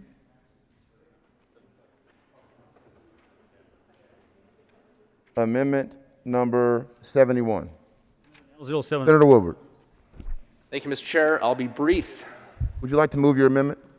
Yes. I'm briefly trying to, I hereby move L071. To the amendment. It has been requested that I read this at length, but I decline. As I mentioned a moment ago, the word taxes is clearly what we're talking about here. This bill is about taxes. It's not about fees. It's not about roads. So to be honest with our voters, Amendment L071 changes the word fee throughout the entire 3,492-page bill to the word taxes. Simply on every page, beginning on page 8, all the way through the end of the document. And I ask for an aye vote. Is there any discussion? Senator Lundeen. Thank you very much, Mr. Chair. When we started to get into this a week ago, I wrote an op-ed in opposition to 268, and I counted them up. There are 485 references in this bill to the word fee. So now we know that 485 times in this bill, fee will be, as a matter of truth in advertising, labeled tax. So I urge your support of this amendment. Is there any discussion? Seeing none, the motion is the adoption of Amendment 71. All those in favor say aye. Those opposed, no. The noes have it. The amendment is lost. There's an amendment on the desk. Will the clerk please read amendment number 70? 70 to Senate Bill 260. Senator Quorum. You got it, brother. Senator Quorum. Thank you, Mr. Chairman. I move Amendment L70 to Senate Bill 260. To the amendment. I'm kind of an old timer here and been around a long time. That's because I haven't died yet. But people in rural Colorado, they have been a little reluctant to vote for tax increases, especially when it comes to transportation issues. Ask me why. Why? Thank you very much, Mr. Chairman. It's because they don't trust that they're going to get anything out of it. And history has proven that. So what L70 can do, it can make everybody happy. It's a long amendment, and I will read it at length. Each regional transportation district shall receive 5% of the construction money allocated for use by their regional transit authority, with the remaining amount of the construction money allocated by the Department of Transportation. So what this does, it puts 5% of the construction funds into each of the 15 transportation districts throughout the state. So corner to corner, border to border, you're going to get your share. Now, honestly, I can't think anybody that would object to treating everybody fair. And I'm getting some nods over here. I appreciate that. You need to look at me, sir. No. So it has been determined that the majority leader has decided that he is not fair. So with that, I ask for an aye vote. Is there any other discussion? Seeing none, the motion is the adoption of Amendment 70. All those in favor say aye. All those opposed say no. The noes have it, and the amendment is lost. Is there any further discussion? Seeing none, the motion is the adoption of Senate Bill 2.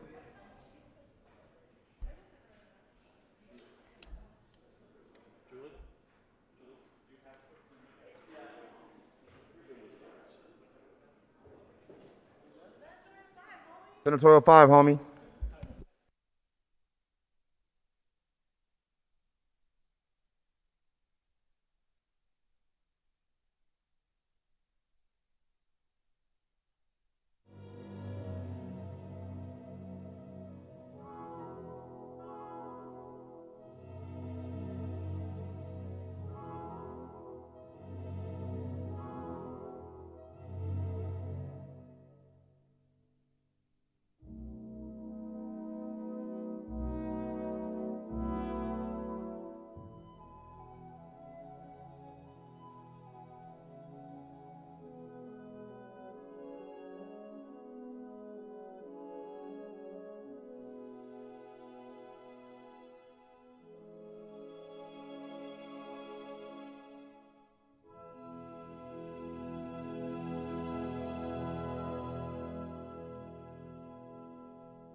Senator Gonzalez. Thank you, Mr. Chair. I move Amendment L081. There is an amendment on the desk. It has been properly, okay, we need to move it again. There's an amendment on the desk. Will the clerk please read Senate Amendment L081? 081 to Senator. Senator Gonzalez. Thank you, Mr. Chair. I move Amendment L081. To the amendment. Thank you, Mr. Chair.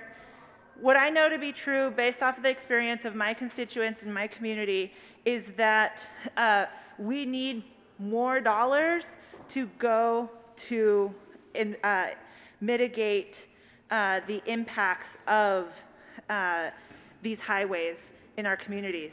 And so Amendment L081 allocates funds to ensure that we are funding projects that reduce vehicle miles traveled or that directly reduce air pollution. Colleagues, I ask for an aye vote. Is there any discussion? The motion is the adoption of Amendment 81. All those in favor say aye. Aye. Those opposed, no. The ayes have it. The amendment is adopted. There's an amendment on the desk. Will the clerk please read amendment number 86. Senator Gonzalez. Mr. Chair, I move Amendment L086. To the amendment. Thank you, Mr. Chair. We know that we should not only, I went back and I looked at the history of what took place for Central 70, and community activists took it upon themselves to canvass their neighbors, to talk to community, to get a sense in a community-driven way about the health impacts of living within 1,000 feet of a highway. And they literally had to sue the Department of Transportation in order to ensure that these projects would take into consideration the environmental and health impacts on disproportionately impacted communities. And so what Amendment L086 does is it builds those guidelines and procedures into future planning cycles, and I ask for an aye vote. Is there any discussion? Motion is the adoption of Amendment 86. All those in favor say aye. Those opposed, no. The ayes have it. The amendment is adopted. Is there any discussion? Seeing none, the motion is the adoption of Senate Bill 260. All those in favor say aye. Those opposed, no. The ayes have it, and the bill is adopted.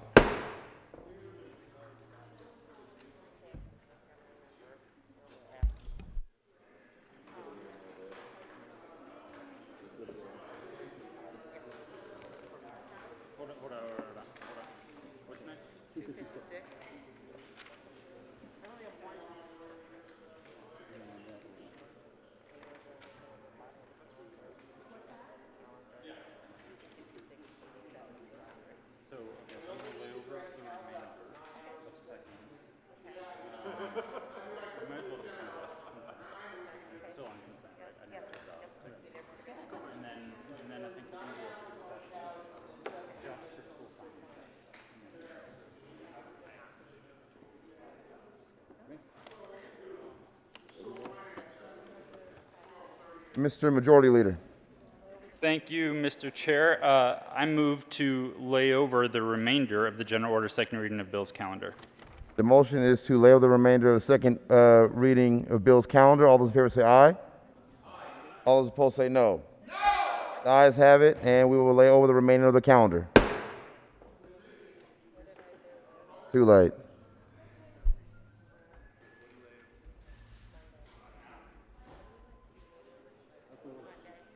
Mr. Majority Leader. Thank you, Mr. Chair. I move the committee rise and report. The motion for the committee is a rise and report. All those in favor say aye. Those opposed, no. The ayes have it, and the committee will rise and report.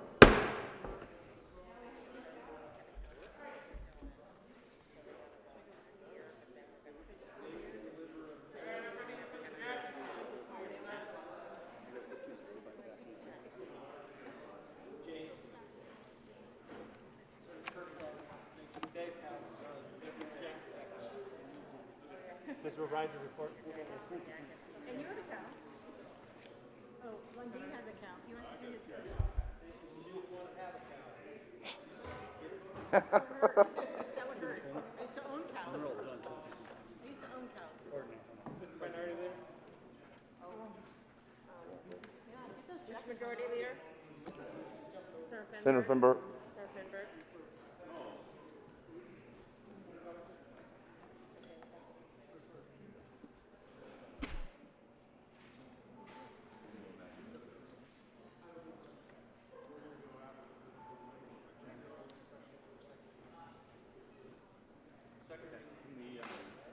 Maybe we should huddle and make sure the ones that are actually not unless you're sure. Is it recent that they asked for? Well, We're waiting still. do your thing. I'll check with Holbert.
The Senate will come to order. Senator Coleman. Thank you, Mr. President. The committee has met and had a number of bills under consideration. Will the clerk please read a report? Mr. President, Committee of the Whole begs leave to report as having under consideration the following attached bills being the second reading thereof and makes the following recommendations thereon. Senate Bill 260 as amended, passed on second reading, order engrossed and placed on the calendar for third reading and final passage. Senate Bill 174, 256, 87, and 200 laid over until May 17th and retaining their place on the calendar. House Bill 1121 laid over until May 18th and retaining its place on the calendar. Mr. Pennetta, will you please excuse Senator Scott and Senator Bridges? Senator Coleman. Thank you, Mr. President. I move for the adoption of the report. The motion is for the adoption of the committee of the whole report. There is an amendment at the desk. Will the clerk please read amendment 001 to the committee of the whole?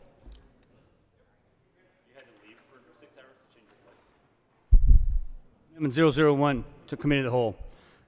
Senator Woodward moved to amend the report of the Committee of the Whole to show that Senate Bill 260 as amended was referred to the Senate. Senator Woodward.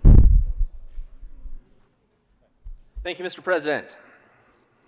One of the things that we take great pride in here at the Senate, I move Cal Amendment 001. To the amendment, Senator. Thank you. I was excited to share with the public, the people of Colorado who are listening today, that the Senate takes great pride in being honest with the people of Colorado. I walked in this morning thinking that we were going to be taking a look at a bill that was all about taxes and fees and finance. And I've come to learn that this bill is about transportation, I think. And because it's about transportation, I wanted to remind the Senate of the vote that we took to amend to refer this bill to the Transportation and Energy Committee. Is there further discussion regarding amendment 001? Mr. Majority Leader. Thank you, Mr. President. I remember things a little differently than that and urge no vote. Having no further discussion, the motion before the body is the passage of amendment 001 of the Committee of the Whole report. Are there any no votes? Senators.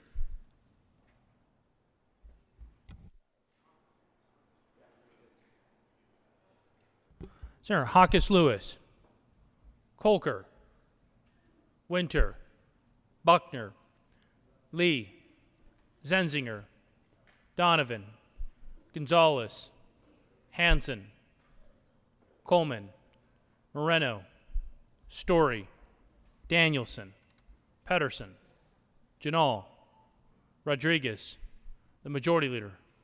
Please add the President.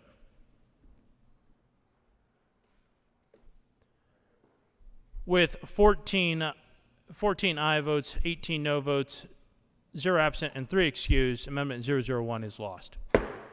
There is an amendment at the desk. Will the clerk please read Amendment 003? Amendment 003 to Cal. Senator Sonberg moved to amend the report of the Committee of the Whole to show that the following amendment to Senate Bill 260 did pass. Senator Sonberg. Thank you, Mr. President, and I apologize. I was waiting for Amendment 2. Obviously, in the country, we don't know how to count. I move Amendment Cal Amendment 3 to the Committee of the Whole. Members, several years ago, I had the opportunity to work on a bipartisan bill that did some things that not everybody liked, but everybody thought was a good idea. And one of those good ideas was that we take 25% of all highway funding and spend it in counties with less than 50,000 so that rural counties actually have representation. Rural counties actually get some of their roads fixed. And if you remember, in that bill, because of that bill, even though my good friend from Colorado Springs says that driving down I-25 is like, a video game or something like that, because of Senate Bill 267, that is actually going to be fixed and widened rather than wait. Unfortunately, we had money in the projects for rural Colorado, and this now takes that away. So I'm asking you to vote for this amendment to make sure that 25% of that money indeed goes to rural Colorado, and we maintain that agreement at least to a small portion. Ask for an aye vote. Senator Winter. Thank you, Mr. President. I urge a no vote. This is a significant step forward on the 10-year plan, and the 10-year plan actually references rural 73 times and urban only 3. And so I encourage a no vote on this amendment. Having no further discussion, the motion is the adoption of Amendment 003 to the Committee of the Whole report. Are there any no votes?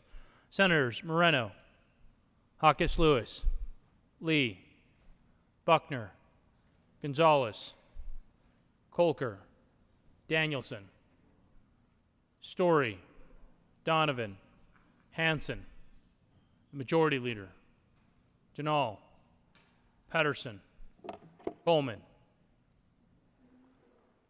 Rodriguez, Zenzinger, Winter. Please add the President. With 14 aye votes, 18 no votes, 0 absent, and 3 excused, Amendment 003 is lost. There is an amendment at the desk. Will the clerk please read Amendment 004 to the Committee of the Whole report? Amendment 004 to the Committee of the Whole report. Thank you, Mr. President. I move Amendment 004. To the amendment, Senator. Thank you, Mr. President. Members, another thing we did in Senate Bill 267, which was part of the negotiation, which was part of the proper way to do things, was if you were taking money away from the Tabor cap, we were to reduce the Tabor cap. And we did that. We did that to the tune of $224,957,602. No, we didn't lower it all the way, but that was negotiated. That was part of the agreement. And then the interesting part of that is, if you read the Constitution, under 4, under required elections, under A, and I'll go right to the letters that matter, it says, districts must have voter approval in advance for a tax policy change directly causing a net tax revenue gain. This is a net tax revenue gain. We're going to end up in court, and we should. But if you want a transportation bill, or whatever we call this bill, then perhaps let's try and at least stick to what the voters have said in an election last year, in what the Constitution says, and what the people of Colorado expect. I'm asking you to protect the Constitution of the state of Colorado and vote yes on this amendment, and do not change a policy that causes an increase in tax revenue. That indeed is a violation of the Constitution. Ask for your aye vote. Is there further discussion regarding Amendment 004? Seeing none, the motion is the adoption of Amendment 004 to the Committee of the Whole report. Are there any no votes? Senators Hanson, Gonzalez, Hawkins Lewis, Moreno, Story, Janal, Pedersen, Donovan, Zenzinger, Buckner, Lee, Danielson, Coleman, Kolker, Rodriguez, the Majority Leader, Winter. Please add the President. With 14 aye votes, 18 no votes, 0 absent, and 3 excused, Amendment 004 is lost. There is an amendment at the desk. Will the clerk please read Amendment 005 to the Committee of the Whole report? Amendment 005 to the Committee of the Whole report. Senator Lundin moved to amend the report of the Committee of the Whole to show the following Lundin floor amendment L028 to Senate Bill Senator Lundin. Thank you, Mr. President. I move Cow Amendment 005 to the Committee of the Whole report. To the amendment, Senator. Thank you, Mr. President. This issue is big enough and important enough that the people of Colorado should have the opportunity to respond to it directly.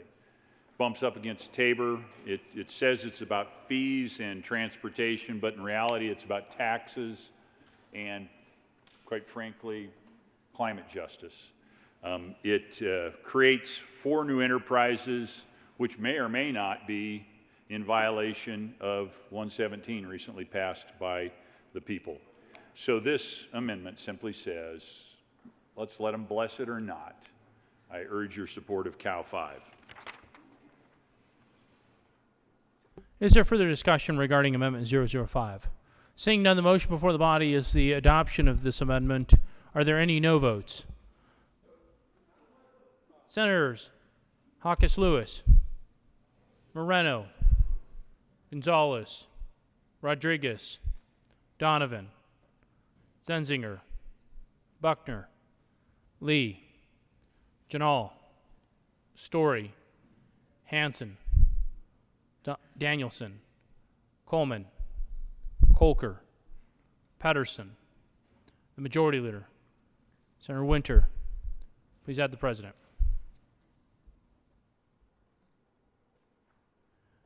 With 14 aye votes, 18 no votes, 0 absent, and 3 excused, Amendment 005 is lost. There is an amendment at the desk. Will the clerk please read Amendment 006 to the Committee of the Whole? Amendment 006, Committee of the Whole Report. Senator Quorum moved to amend the report of the Committee of the Whole to show that the following amendments to Senate Bill 260 did pass, and Senate Bill 260 as amended did pass.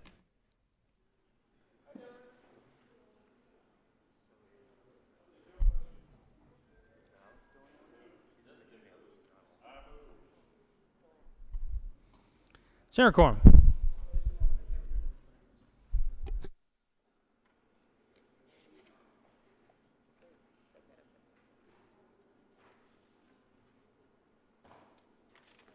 Thank you, Mr. President. I withdraw.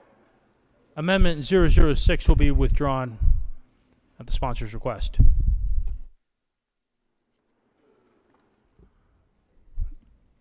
There is an amendment at the desk. Will the clerk please read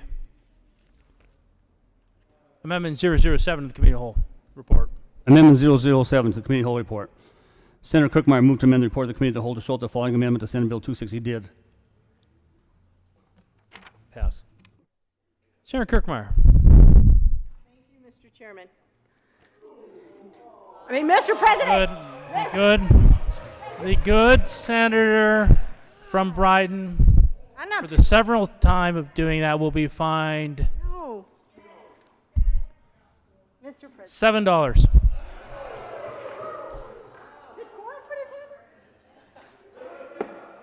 Okay, thank you, Mr. President. Just thank you. I was just going to say how much I've enjoyed spending the whole day with all of you until now.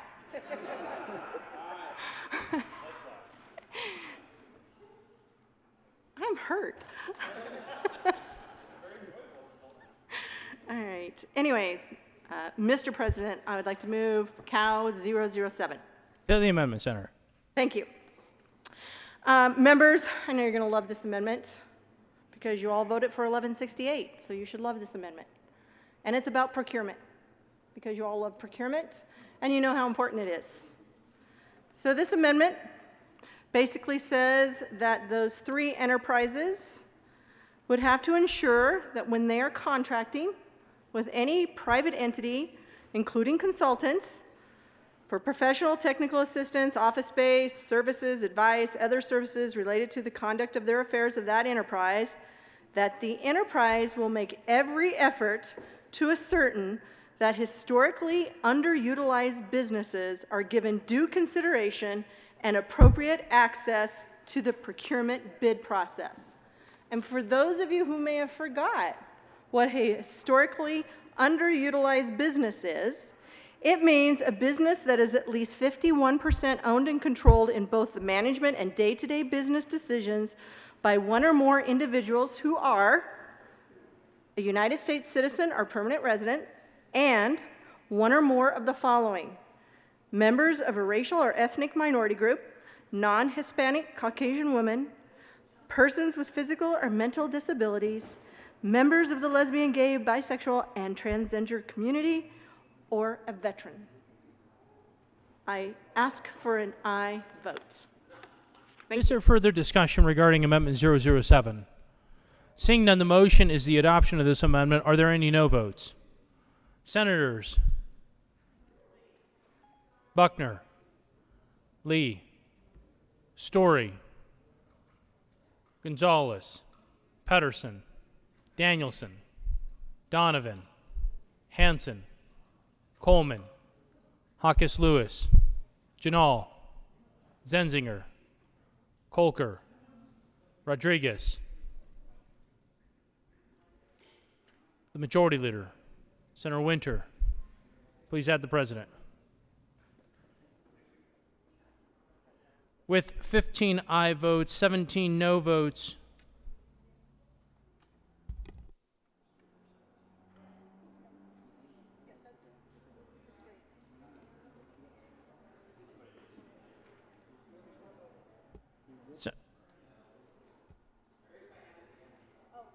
please add Senator Moreno wishes to be recorded as a no vote.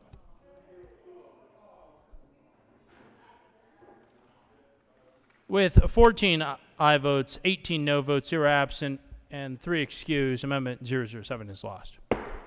There is an amendment at the desk. Will the clerk please read Amendment 008? Amendment 008 to Senate Bill 260. Senator Woodward. Thank you, Mr. President.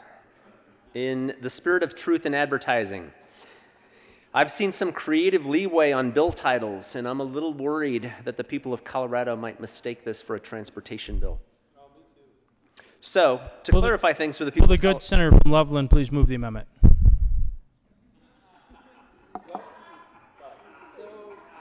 I move Cal Amendment 008. To the amendment, Senator. Thank you, Mr. President. Therefore, I have added a short title to this bill so that we can be honest with the people of Colorado, that this bill is the Tax on Working Families Act. And I urge an aye vote. Is there any discussion regarding Amendment 008? Seeing none, the motion is the adoption of this amendment. Are there any no votes? Senators Zenzinger, Donovan, Moreno, Danielson, Gonzalez, Hanson, Buckner, Coleman, Pedersen, Janal, Lee, Story, Rodriguez, Kolker, Winter, the Majority Leader. Please add the President.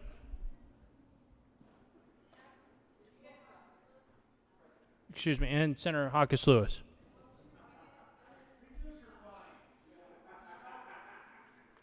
With 14 aye votes, 18 no votes, 0 absent, and 3 excused, Amendment 008 is lost. There is an amendment at the desk. Will the clerk please read Amendment 009? 009 to Committee Whole. Senator Woodward.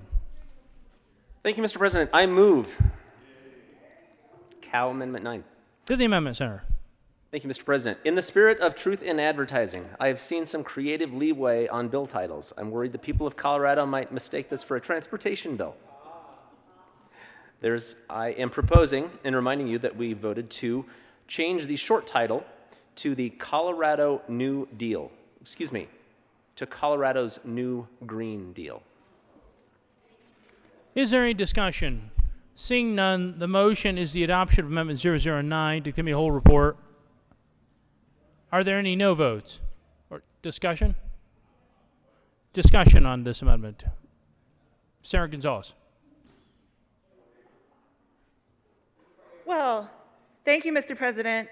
If you're going to change the title, it would be actually the Green New Deal, not the New Green, not what that amendment says.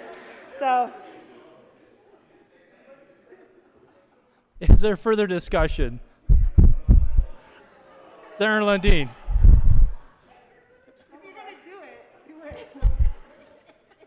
Fair enough.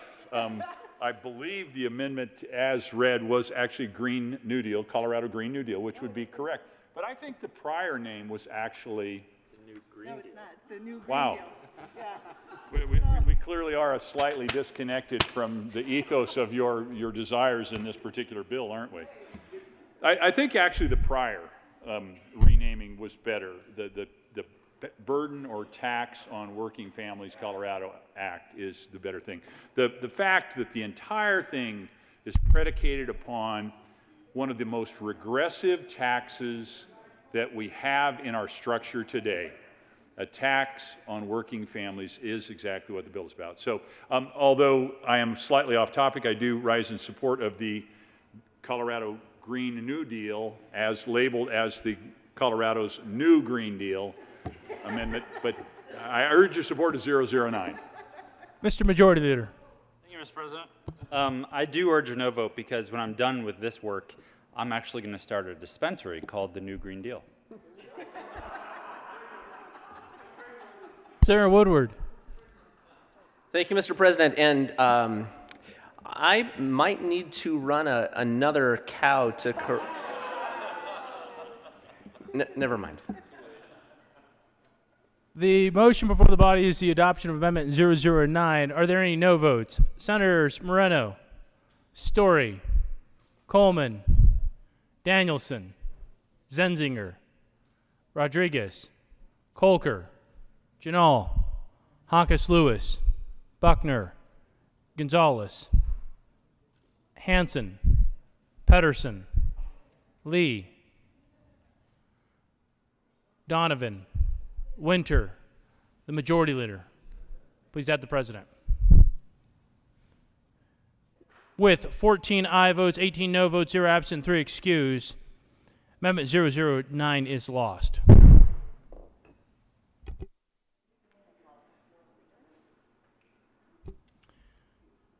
The motion is for the adoption of the Committee of the Whole report. Are there any no votes? With 32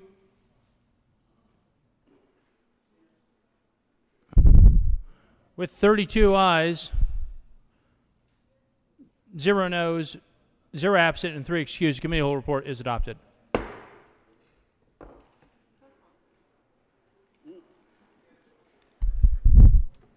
Senate Bill 260 has amended, passed on second reading, ordered and grossly placed on the calendar for third reading and final passage. Senate Bill 174, Senate Bill 256, Senate Bill 087, Senate Bill 200, laid over until 5/17/21, retaining their place on the calendars. House Bill 1121, laid over until 5/18/21, and retaining its place on the calendar.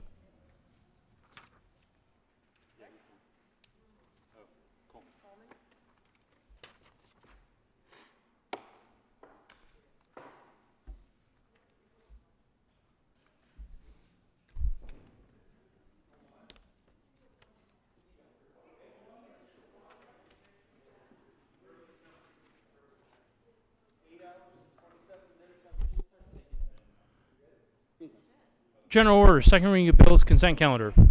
Senator Coleman. Thank you, Mr. President. I move the Senate resolve itself into the Committee of the Whole for consideration of general order, second reading of bills, consent calendar. You have heard the motion. All those in favor say aye. All those opposed, no. The ayes have it. And the motion is adopted, and the Senate will resolve itself in the Committee of the Whole for consideration of general order, second reading of bills, consent calendar. And Senator Coleman will take the chair.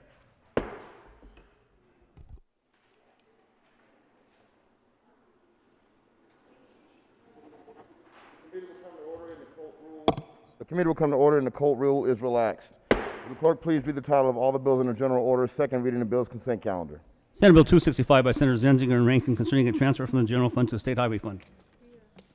Majority Leader Finberg. Thank you, Mr. Chair. I move for the adoption of the one bill on the consent calendar, which includes Senate Bill 265. Is there any discussion on any of the bills on the consent calendar? The motion before the body is adoption of all the bills in the general order, second reading of the bills, consent calendar. All those in favor say aye. Those opposed, no. The ayes have it, and the bills are adopted. Majority Leader Finberg.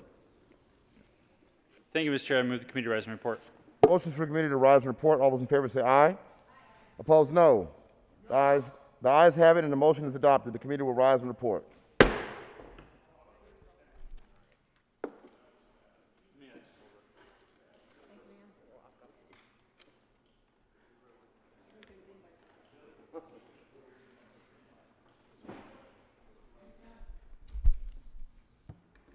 The Senate will come to order.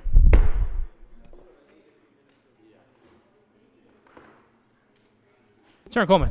Thank you, Mr. President. The committee has had a number of bills under consideration. Would the clerk please read the report? Mr. President, your committee of the whole begs leave to reports having consideration of the following task bills being the second reading, therefore makes the following recommendations thereon. Senate Bill 265 passed on second reading, order engrossed and placed on the calendar for third reading and final passage. Senator Coleman. Thank you, Mr. President. I move the report. The motion is for the adoption of the committee of the whole report. Are there any no votes? With 32 ayes, 0 noes, 0 absent, 3 excused, that motion is adopted. The committee of the whole report is adopted. Senate Bill 265 passed on second reading, order engrossed and placed on the calendar for third reading and final passage.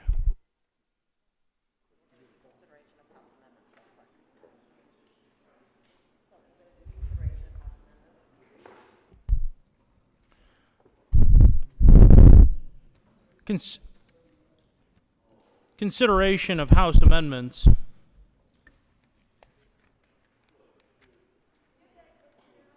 Will the clerk please read the title of Senate Bill 101? Senate Bill 101 by Senators Fielden, Story, and Representative Caraveo and Williams concerning the continuation of the registration of direct entry midwives and in connection therewith implementing the recommendations contained in the 2020 Census Report by the Department of Regulatory Communities and in connection therewith making an appropriation. Senator Story. Thank you, Mr. President. I move that the Senate concur with House amendments to Senate Bill 101. It's the end of the day, end of the week, Friday. Let's get it done and go home. Is there any discussion? Seeing none, the motion is that the Senate concur with House amendments on Senate Bill 101. Are there any no votes?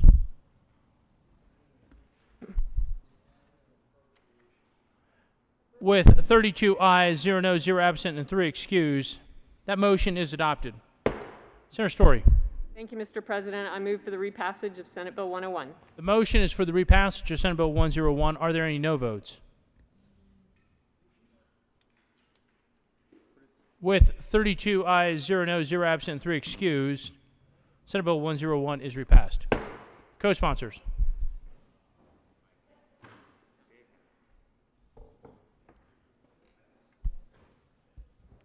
Mr. Majority Leader. Yeah.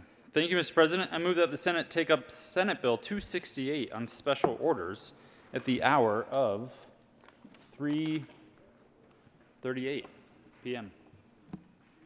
The motion is that the Senate take up on special order Senate Bill 268 at the hour of 15:38. This requires a 2/3 majority vote. All those in favor say aye. All those opposed, no. The ayes have it, and that motion is adopted, and the Senate will take up Senate Bill 268 at the hour of 15:38. Special order, second reading of bills. Senator Coleman. Thank you, Mr. President. I move the Senate resolve itself into committee of the whole for consideration of special orders, second reading of bills. You have heard the motion. All those in favor say aye. All those opposed, no. The ayes have it, and the motion is adopted. The Senate will take up special order, second reading of bills, and Senator Coleman will take the chair.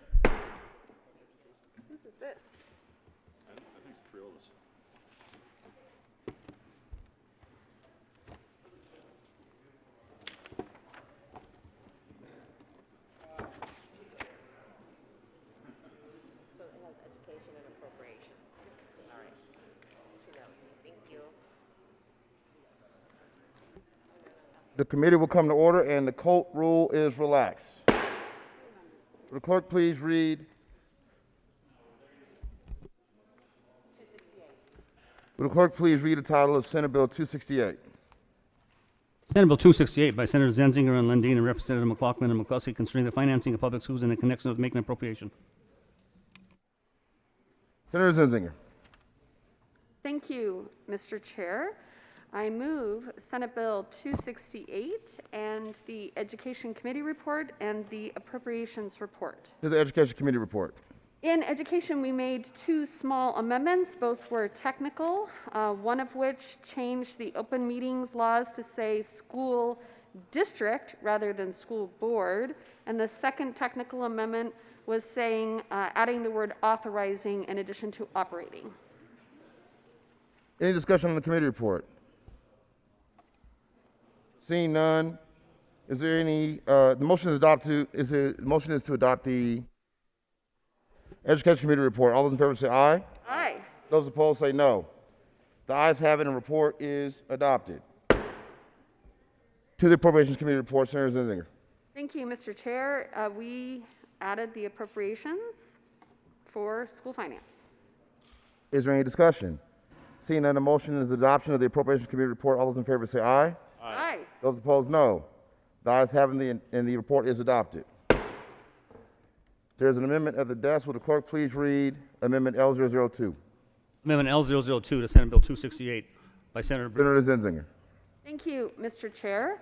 I move Amendment L002. To the amendment. Members, imagine in this moment that I am Senator Bridges. Last year, I was very proud to work in a bipartisan manner to pass 185, the Colorado Imagination Library Program.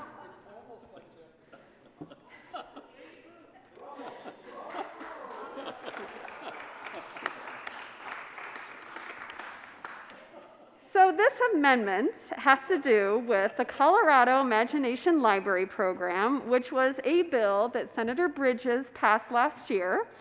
The program, once fully implemented, will ensure that every child in Colorado that wants to participate will receive a high-quality, age-appropriate book per month from ages 0 to their 5th birthday. Some of you may know of this program because of one of my favorite country music artists, Dolly Parton. However, in the administration of that program, the Colorado Department of Education desired more clarity on how to actually run that program. Now, this amendment does not appropriate any money for the program because we have already done that. What it does is it helps clarify some of the provisions of this program and how that the department will work in coordination and in alignment with some of our other provisions, such as the READ Act. So with that, I ask for an aye vote. And I really ask for an aye vote on this amendment. Is there any discussion?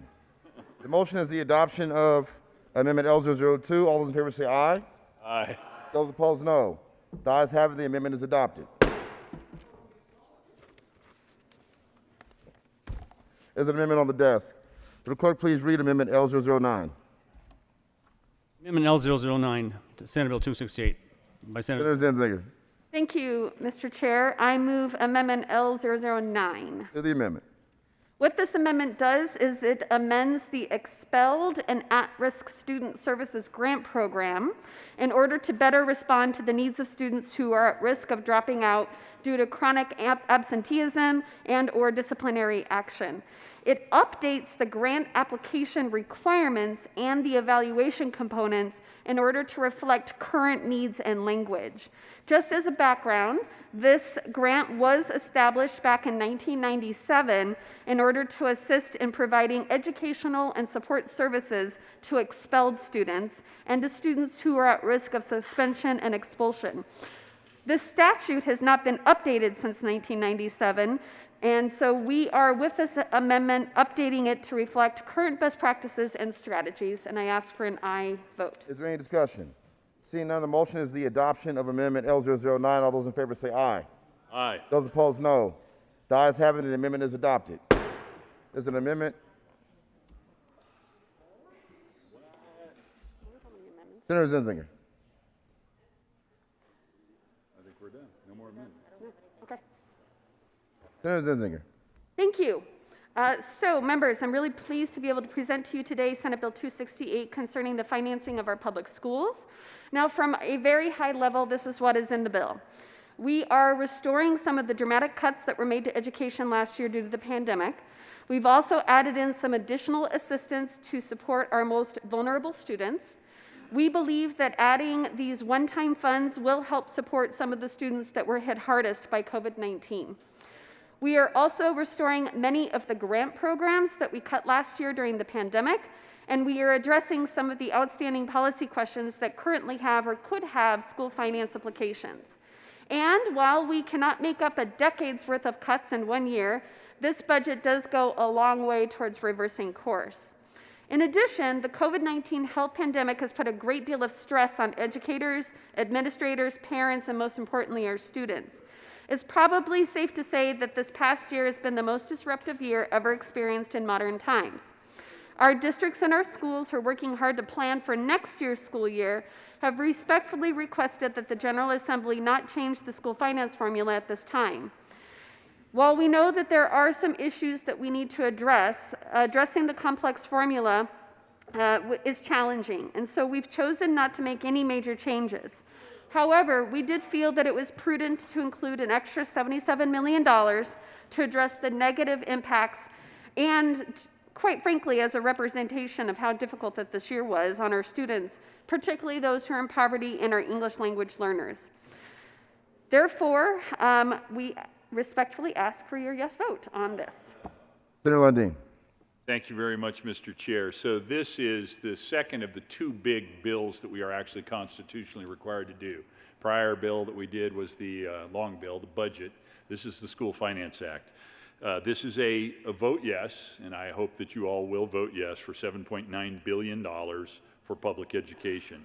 It reduces the BS factor by $478 million from last year. It increases, even though per pupil or pupil counts are going down in public schools or have gone down because of the pandemic. We don't have a great count, but it increases the money per student by about $141 per student to a grand total.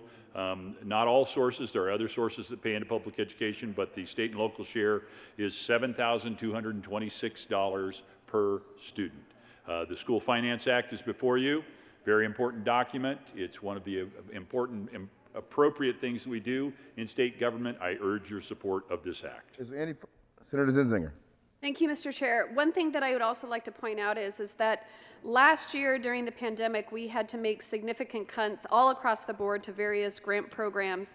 But more importantly, we had to increase the budget stabilization factor by $601 million. What that did is that put us up to a record $1.7 billion budget stabilization factor. What this School Finance Act does, quite frankly, is incredible because it puts us back to the pre-pandemic times. It actually reduces the budget stabilization factor by that same amount, $601.1 million, and takes us back to where we were before the pandemic, and that was no easy feat. So I just want to point out that took a real commitment on the part of our Joint Budget Committee staff, and that took a real commitment on the part of this body when we adopted the budget to make sure that we were restoring those cuts and not necessarily taking that money and putting it elsewhere, but recognizing that we needed to put it back into education. And so I'm very pleased that we have this document before you today, and I would encourage an aye vote. Is there any further discussion? Seeing none, the motion is adoption of Senate Bill 268. All those in favor say aye. Aye. Those opposed, no. The ayes have it, and the bill is adopted. Felicidades.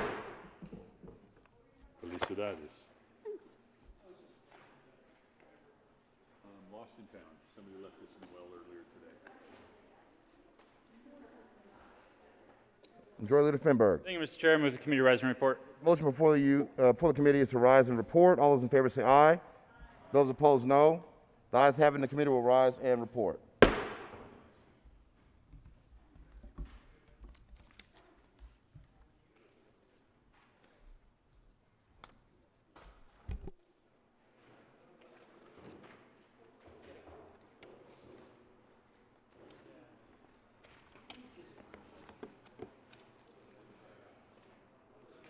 we have bills to read across already here? We've got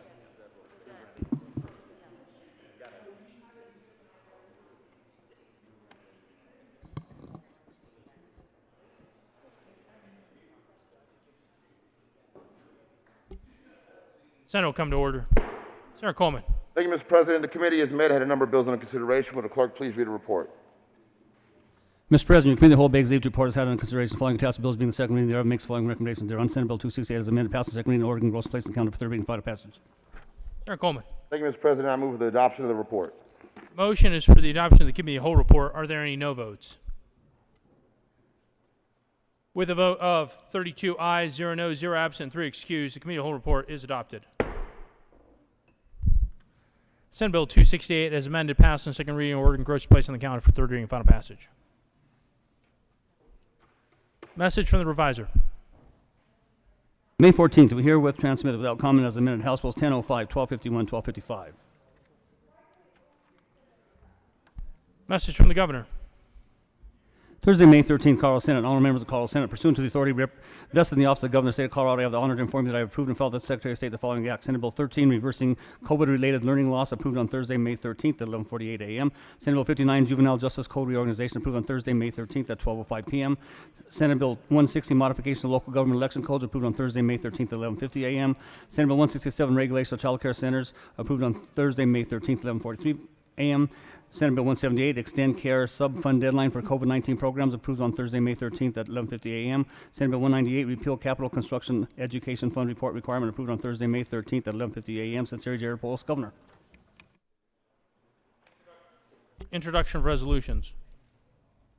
Senate Joint Resolution 24 by Senators Woodward and Lundin and Representative Gettner and Van Winkle concerning terminating the governor's authority under the declared state of a disaster emergency. State Veterans and Military Affairs.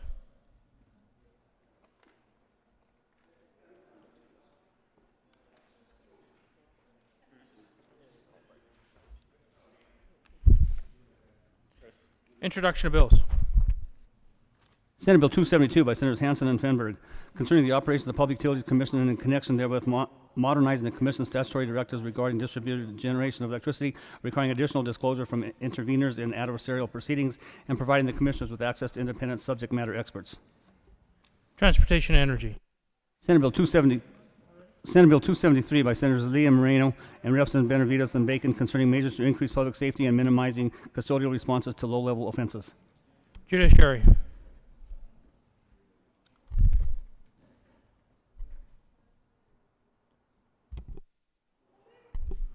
Announcements.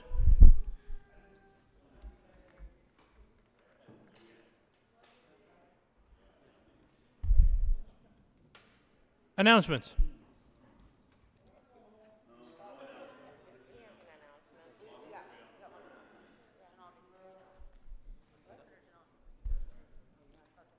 Senator Janal. Senator Janal.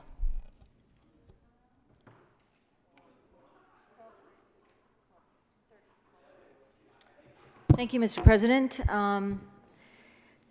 The Senate Health and Human Services Committee will hear Monday at 1:30, House Bill 1232 and 1258. Thank you. They are. Mr. Minority Leader. Thank you, Mr. President. Yes. Moment of personal privilege. Granted.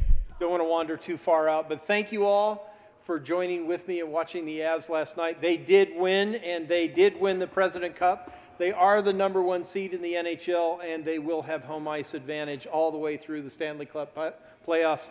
If this is something you have not watched before, I'm sure everybody's seen hockey and watched the Stanley Cup, but if you haven't watched the playoffs, this is a 4-round marathon.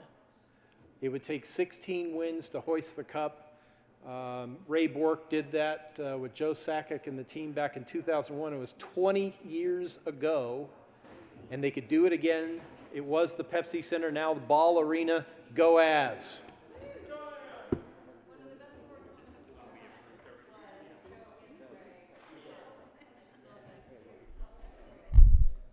Mr. Majority Leader.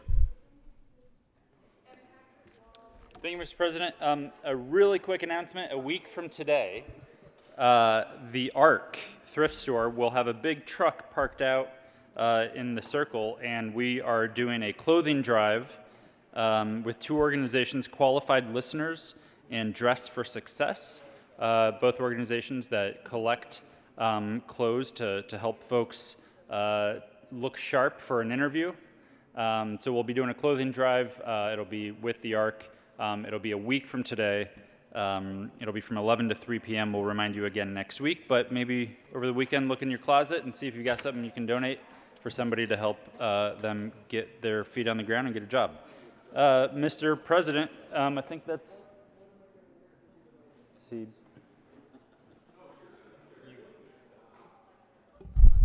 Good to adjourn? I think.